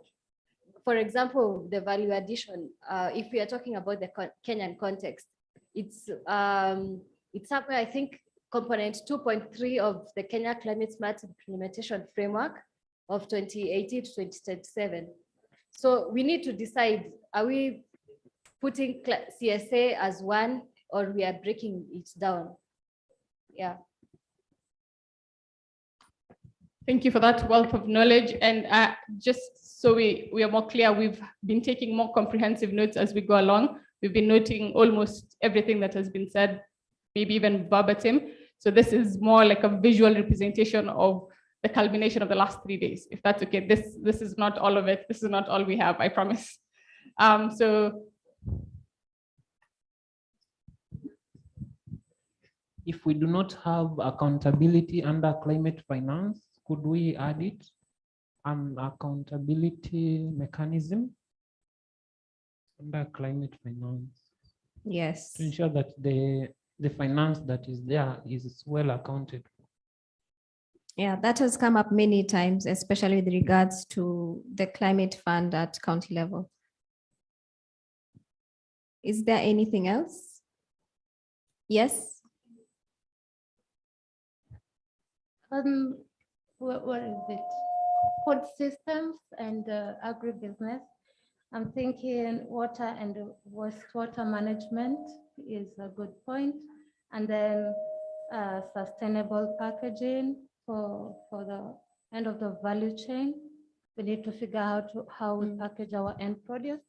And then under the biodiversity, so do you have nature-based solutions for biodiversity restoration? Nature-based solutions. Yeah. Thank you for that. If there's no more, yes. And climate finance, the instruments of finance, because we have the concessional loans, the green bonds, and the grants and donations. Yeah, the instruments of finance. Okay, thank you for that. I would like to know if there's any input from online participants. Percy or Pauline, would you kindly help us to coordinate that? Thank you very much. So we have several inputs. One is on gender. We need gender responsive climate change action. Another one is on policy, youth engagement framework to guide inclusion on climate policy platforms. Another one is on climate finance, STI by Africans or Kenyans, more financing and investments. Then on policy, kindly add compliance and enforcement. Energy, greater investment in R&D by African researchers. Then on biodiversity, conservation, education, and community involvement.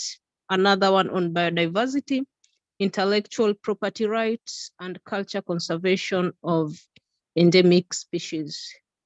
But Thank you. Yeah, I think she moved a bit too fast for Victor, but the advantage of the online participants is they have sort of already typed it out for him. So maybe you can just... Yeah. So while Victor retrieves those points that were just made, any pressing points to add? Go ahead. In food system and agribusiness, we should look at hydroponic farming. Thank you for that.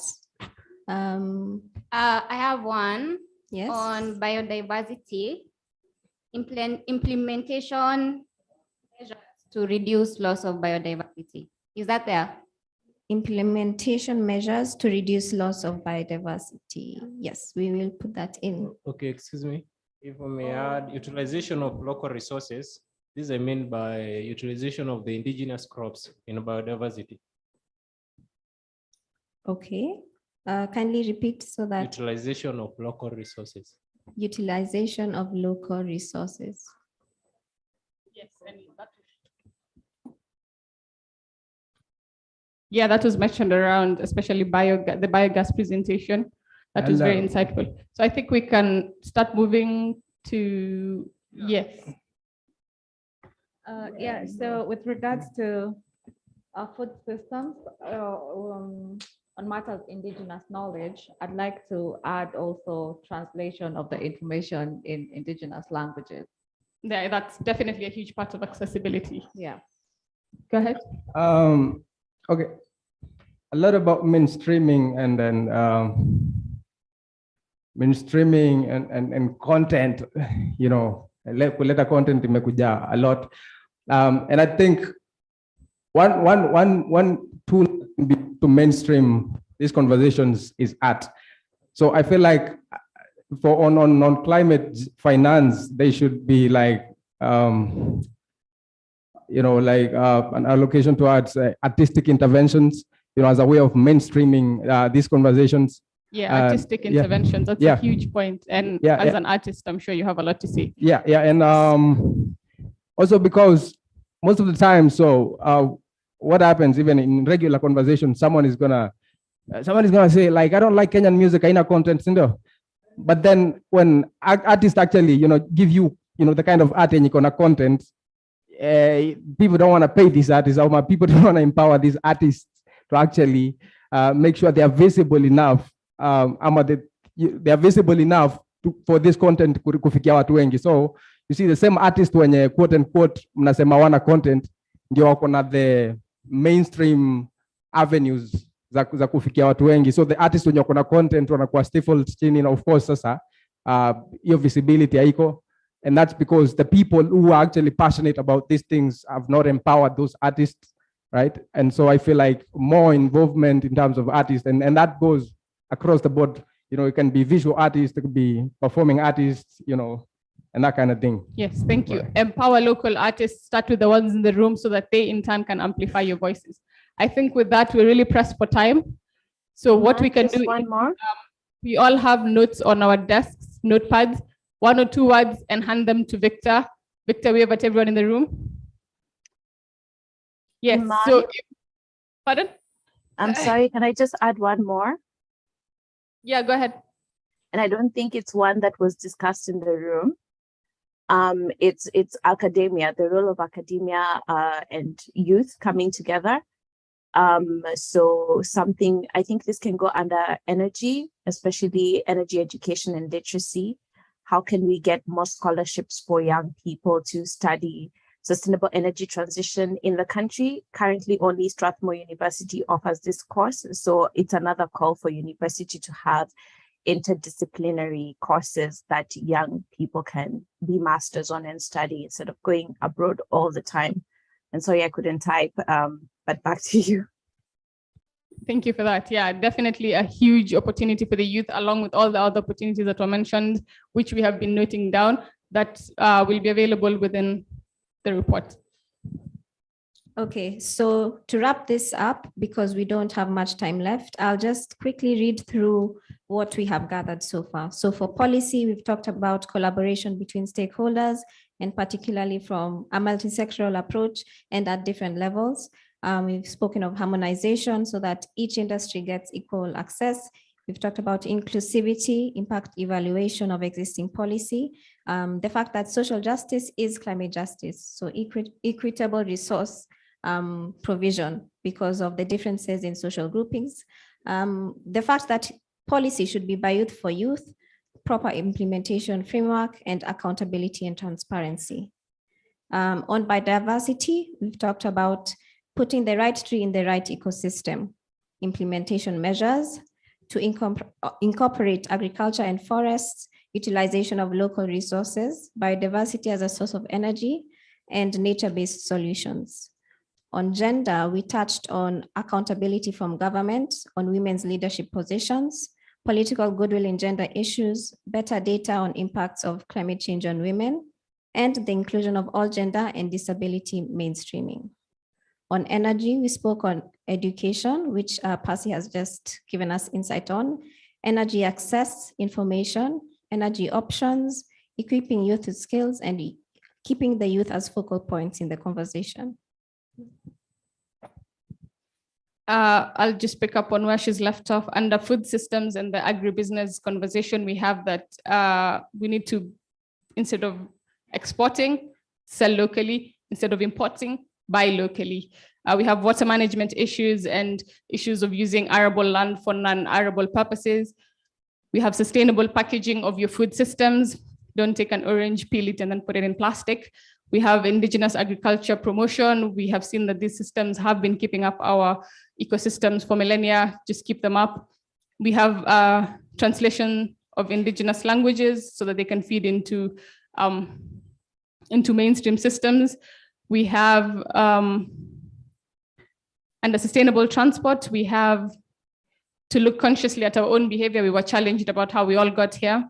We have that since youth can't invest in the technology, maybe because it's too expensive, we can invest in our skills. And we have that African youth can lead the youth revolution. On climate finance is where a lot of conversation was had. Definitely a lot of asks from the African youth. Loss and damage was a very big conversation that was had. Eco-friendly climate finance, Pan-Africanization, and increasing accountability and transparency, enabling access for the youth to climate finance resources, investing in mitigation more than adaptation. And I think we were corrected on how we had captured that. We have development of finance instruments to be more conducive towards African youth. And lastly, we have inclusion, which civic education is a part of. So with that, I think we can wrap up. We will definitely compile all of these into a comprehensive, harmonious voice of the African youth leading up to COP and even beyond COP.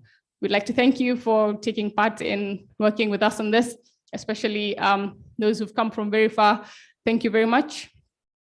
So I'll hand over to Lynn to guide us on the next steps. Thank you very much.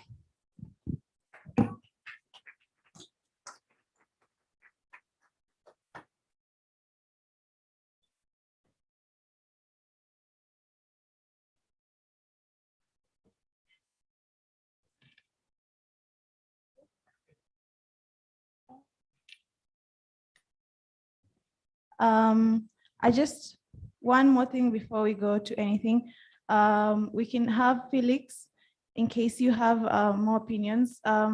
you can be able to highlight to us what your takeaway is and maybe any addition that you have.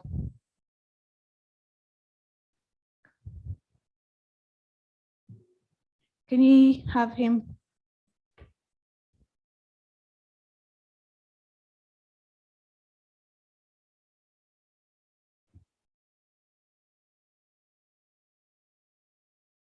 That's okay. Good afternoon. Good afternoon. Afternoon. Maybe you want to see my hands moving. And I think you've seen the interpreters here. That means the conference was inclusive. So let's sign good afternoon, all of us. Okay. Thank you. Thank you so much for inviting me to the conference. For me, I felt it was inclusive. And I've learned so much. I've heard so much from my fellow youth. I'm also a youth champion. And I work under VSO as a volunteer. And I really don't know what to say about the conference that is upcoming. But all I can say is that I hope next time it will be inclusive. Thank you. Oh, yes. Thank you so much, Felix. And thank you for coming to our conference. And as this is a conference between for all of us young people, all inclusive. And thank you for honoring our invite as well. And we hope we'll have more and more engagement and more inclusive conferences like this. This is the first most inclusive conference we've had at the ELCOE, and we're hoping to do better, do more. So feel free to always tell us how we can make it more engaging, more inclusive. Thank you. So I want to, for us to wrap up the session. I think that we've been able, to have like a very engaging session today. That's why we are really, really, really late. But I think it was worth it, the time of it, and we've been able to get as much of the young voices in the room as well as virtual space. And I think we'll be able to create a document so we can also ask some of the follow-up questions that we had for some of the panelists of the other days, and we'll be able to communicate more and more through the emails as well. I just want one announcement. If you lost your glasses, please get it from me. I will be holding them throughout the night, the evening. So kindly, if you've lost your glasses, just reach out to me and I can be able to give them back to you. We are now going to the photo session.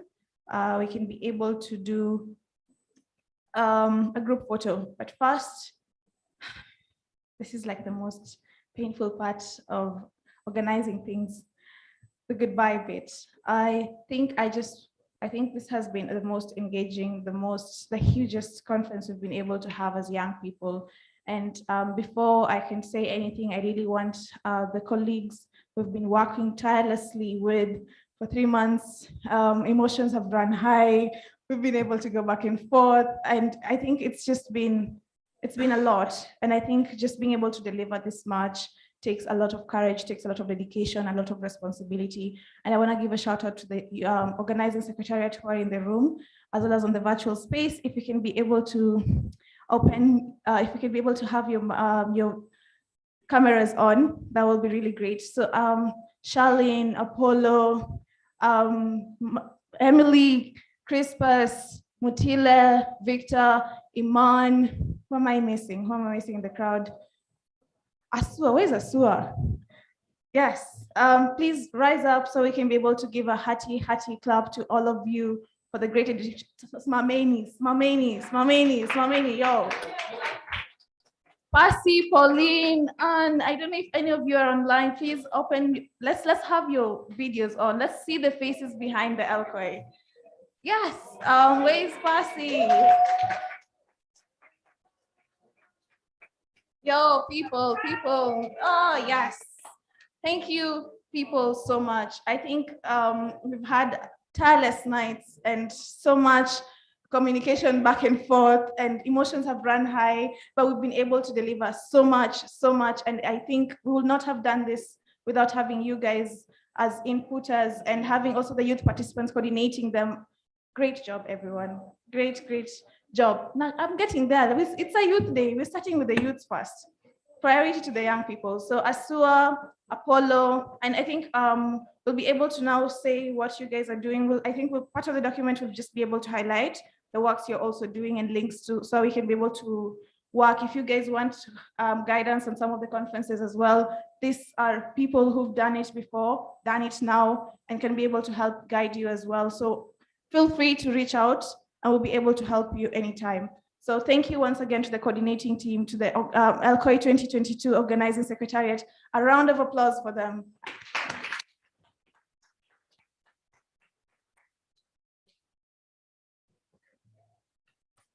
And in the spirit of great jobs, Victor has just mentioned to me that our Rapporteur's team have created a Slido to be able to give us recommendations for the next LCOI. Now, isn't that a good job? I mean, just see how much into details everyone is. So thank you once again. I also want to say a big thank you to our partners who've made this possible, from the conferencing to the accommodation, to the transport, to the facilitation, to the capacity building. Some of the speakers are from our partner organizations. I just want to give a big thank you to the Danish Embassy, the British High Commission, the Kenya Red Cross, the VSO, VCA, WWF, SI, that is the last one. We'll finish with that one. WWF,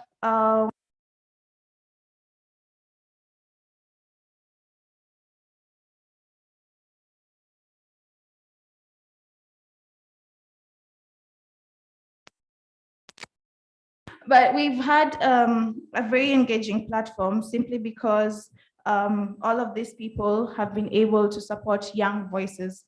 It has taken meetings with them out of their busy schedules to be able to coordinate this. We didn't do it alone. We got advices from them as well, even some of the sessions, even how to structure some of these things in the spirit of mentorship. I think they need a round of applause. This was not easy for them, but they did it. They helped young people. So I think this just goes to show the willingness of our partnerships to be able to coordinate young voices. So feel free, and some of them were in the room, and I told you, we're in the same room with some of these partners. They have taken time to be able to sit together, to listen to you. So take this opportunity to also engage with them. If you have projects and programs that you wish to engage with, and some of them have been given opportunities that they have from their end, explore them. And I hope that the next conference or in the next few, when we organize several engagements with young people, we can be able to now give kind of like stories of how post LCOI 2022, this is what we did. This is the person we partnered with, that we met here and here. So these are resources that we put in the room. They've agreed to come to the room, and I think that shows a great willingness to support. And I think also having you here was a great willingness from your end, because I know it's a weekday. Some of you are at work, some of you are at school. So a round of applause for you as the great participants. Also on the virtual space, if you could just have just those, what are they called? The emojis, what are they called? The celebratory emojis. From your end. Thank you so much to our virtual participants for taking the time and for engaging with us and for your comments and the questions. I think that was a great show of how hybrid can actually work. So to close the meeting. Sorry. Just a quick one. Sorry, I think there are two important people you forgot to recognize, and I think it would be problematic for you to close appreciation before doing that. So if you allow me, I just want to recognize Marcy Kipnyen, who was also part of the organizing secretariat, and Wanja Nyaga. So just to say thank you to you both. We kind of missed you on the camera. Say thank you, and also to the service providers who have partnered with us to deliver the LCOI this year. So that RUTEC, that's helping us with the audiovisual. Otherwise, those of us who are not here would not be able to participate. And also the Eka Hotel for hosting us this year.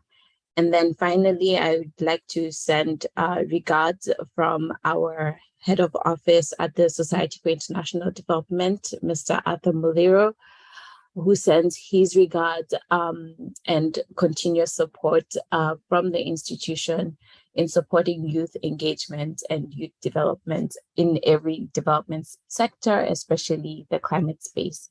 So just to thank you all once again, and back to you, Lynn. And also just because I don't think you've thanked yourself, Modesta. So I want to go ahead and just thank you on behalf of everybody else in the room. Thank you for your hard work and coordination and for taking this forward. And I personally want to recognize Apollo as well for taking the initiative. Applying to host ELCOIS every year is a tedious process that goes through the Yongo youth constituency, and Apollo played a very huge role being the lead coordinator of the entire organizing secretariat. And using his organization, GrowPoint, he was able to leverage partners, coordinators. He put us on our toes. Sometimes we were uncomfortable, but that is what leadership is about.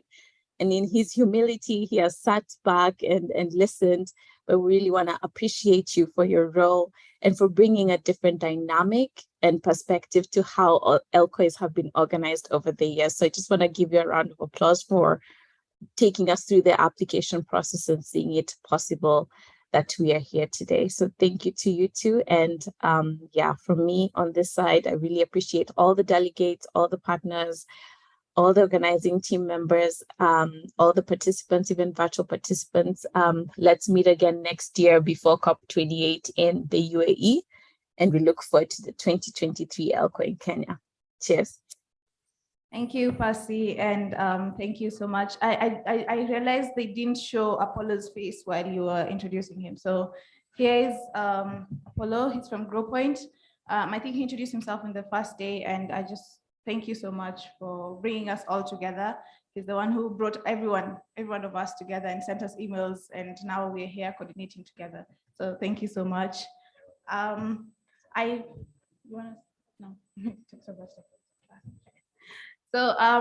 was saving the last for the best. We were able to work with the Society for International Development, who have been facilitating young people to be able to have such conversations.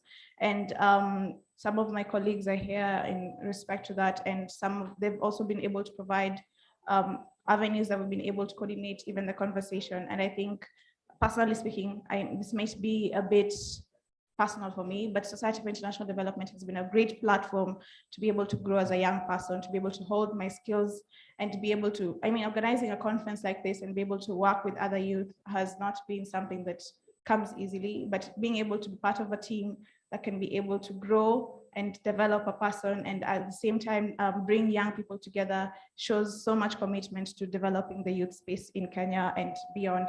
So I wanted to give a really big thank you to Society for International Development, SID, for the great support and bringing this together as well. So I think enough thank yous. We will cry at this rate. But yes, I think I want to give an opportunity for us to take a group photo. I don't know how we're going to coordinate that on the virtual space. We can put on our cameras for the virtual participants. I want to give an opportunity to Crispus to coordinate how we're going to take our group photo.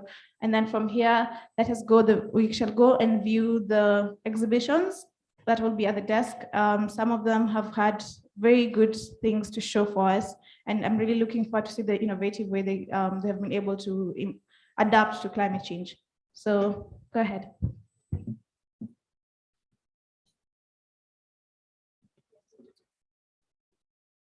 Okay, so I'm being reminded that we shall have our tea after exhibitions. So we go talk to them first and then come back. So I don't know if we've been able to coordinate. Crispus, maybe you can help us coordinate the photo session. Go ahead.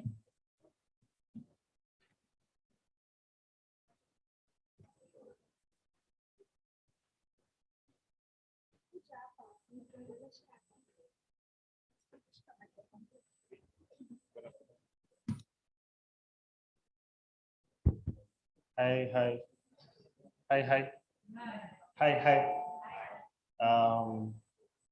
My name is Crispus, as I've been told. I'm not going to talk much.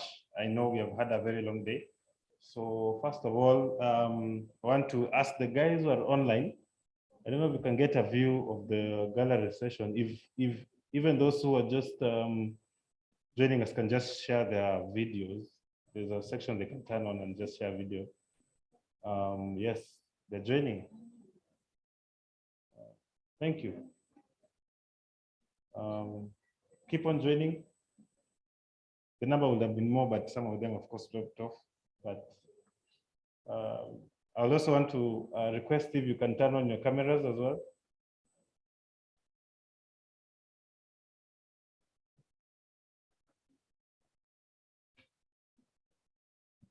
Thank you.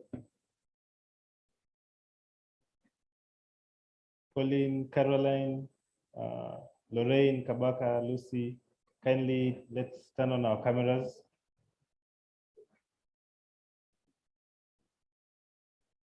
Christmas, you'd have to give us a few minutes because it's a technical issue on the back end. Just give us a second as we do that. Maybe you can give us a spoken word piece, having learned from Dauphin, as we allow participants to switch on their cameras. You know, I'm just teasing you now. So if you're a participant and you're seeing the prompt, please do switch on your cameras so that we can have the group photo.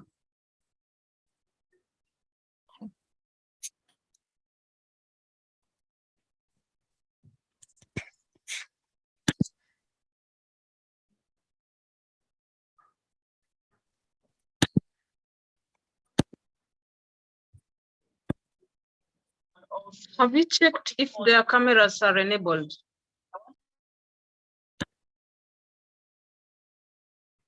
Yes, the cameras are enabled, so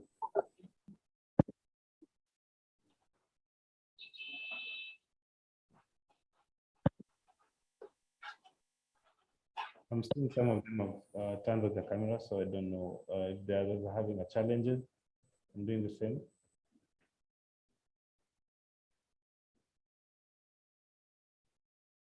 I'm not able, so Doreen says she's not able. Try now. Sorry, it's taking too long. Okay, so I think what you can do, sorry that we can't see them in person, but at least we have the names there. So I'll request the person in charge, shot of the same. We'll use that as our picture for those guys who are online. Sorry, you're not with us on ground, but that will work. So kindly pose with the bestest of your smiles as well.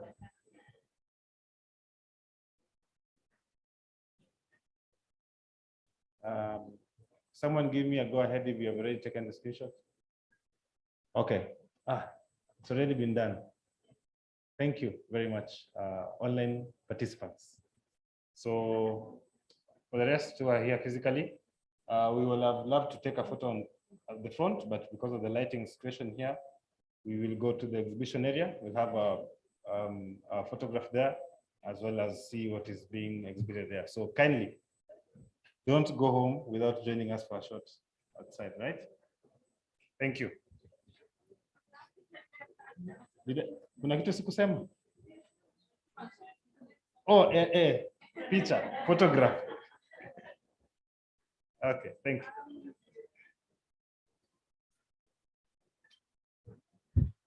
We now officially close the local conference of youth 2022. Woo! Yay! Thank you, everyone. Have a good evening.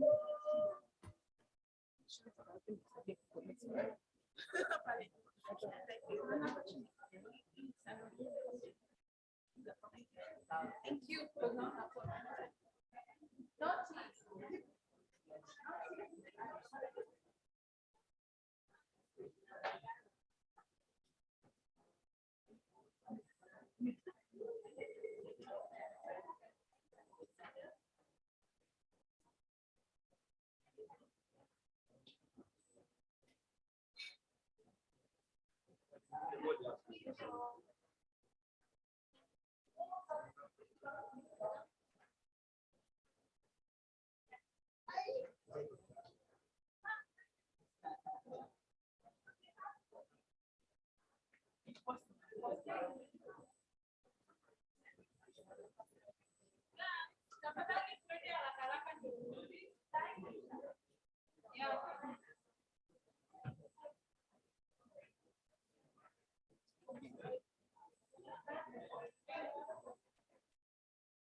Ndio tunataka kwenda, unajua lazima tuende na hii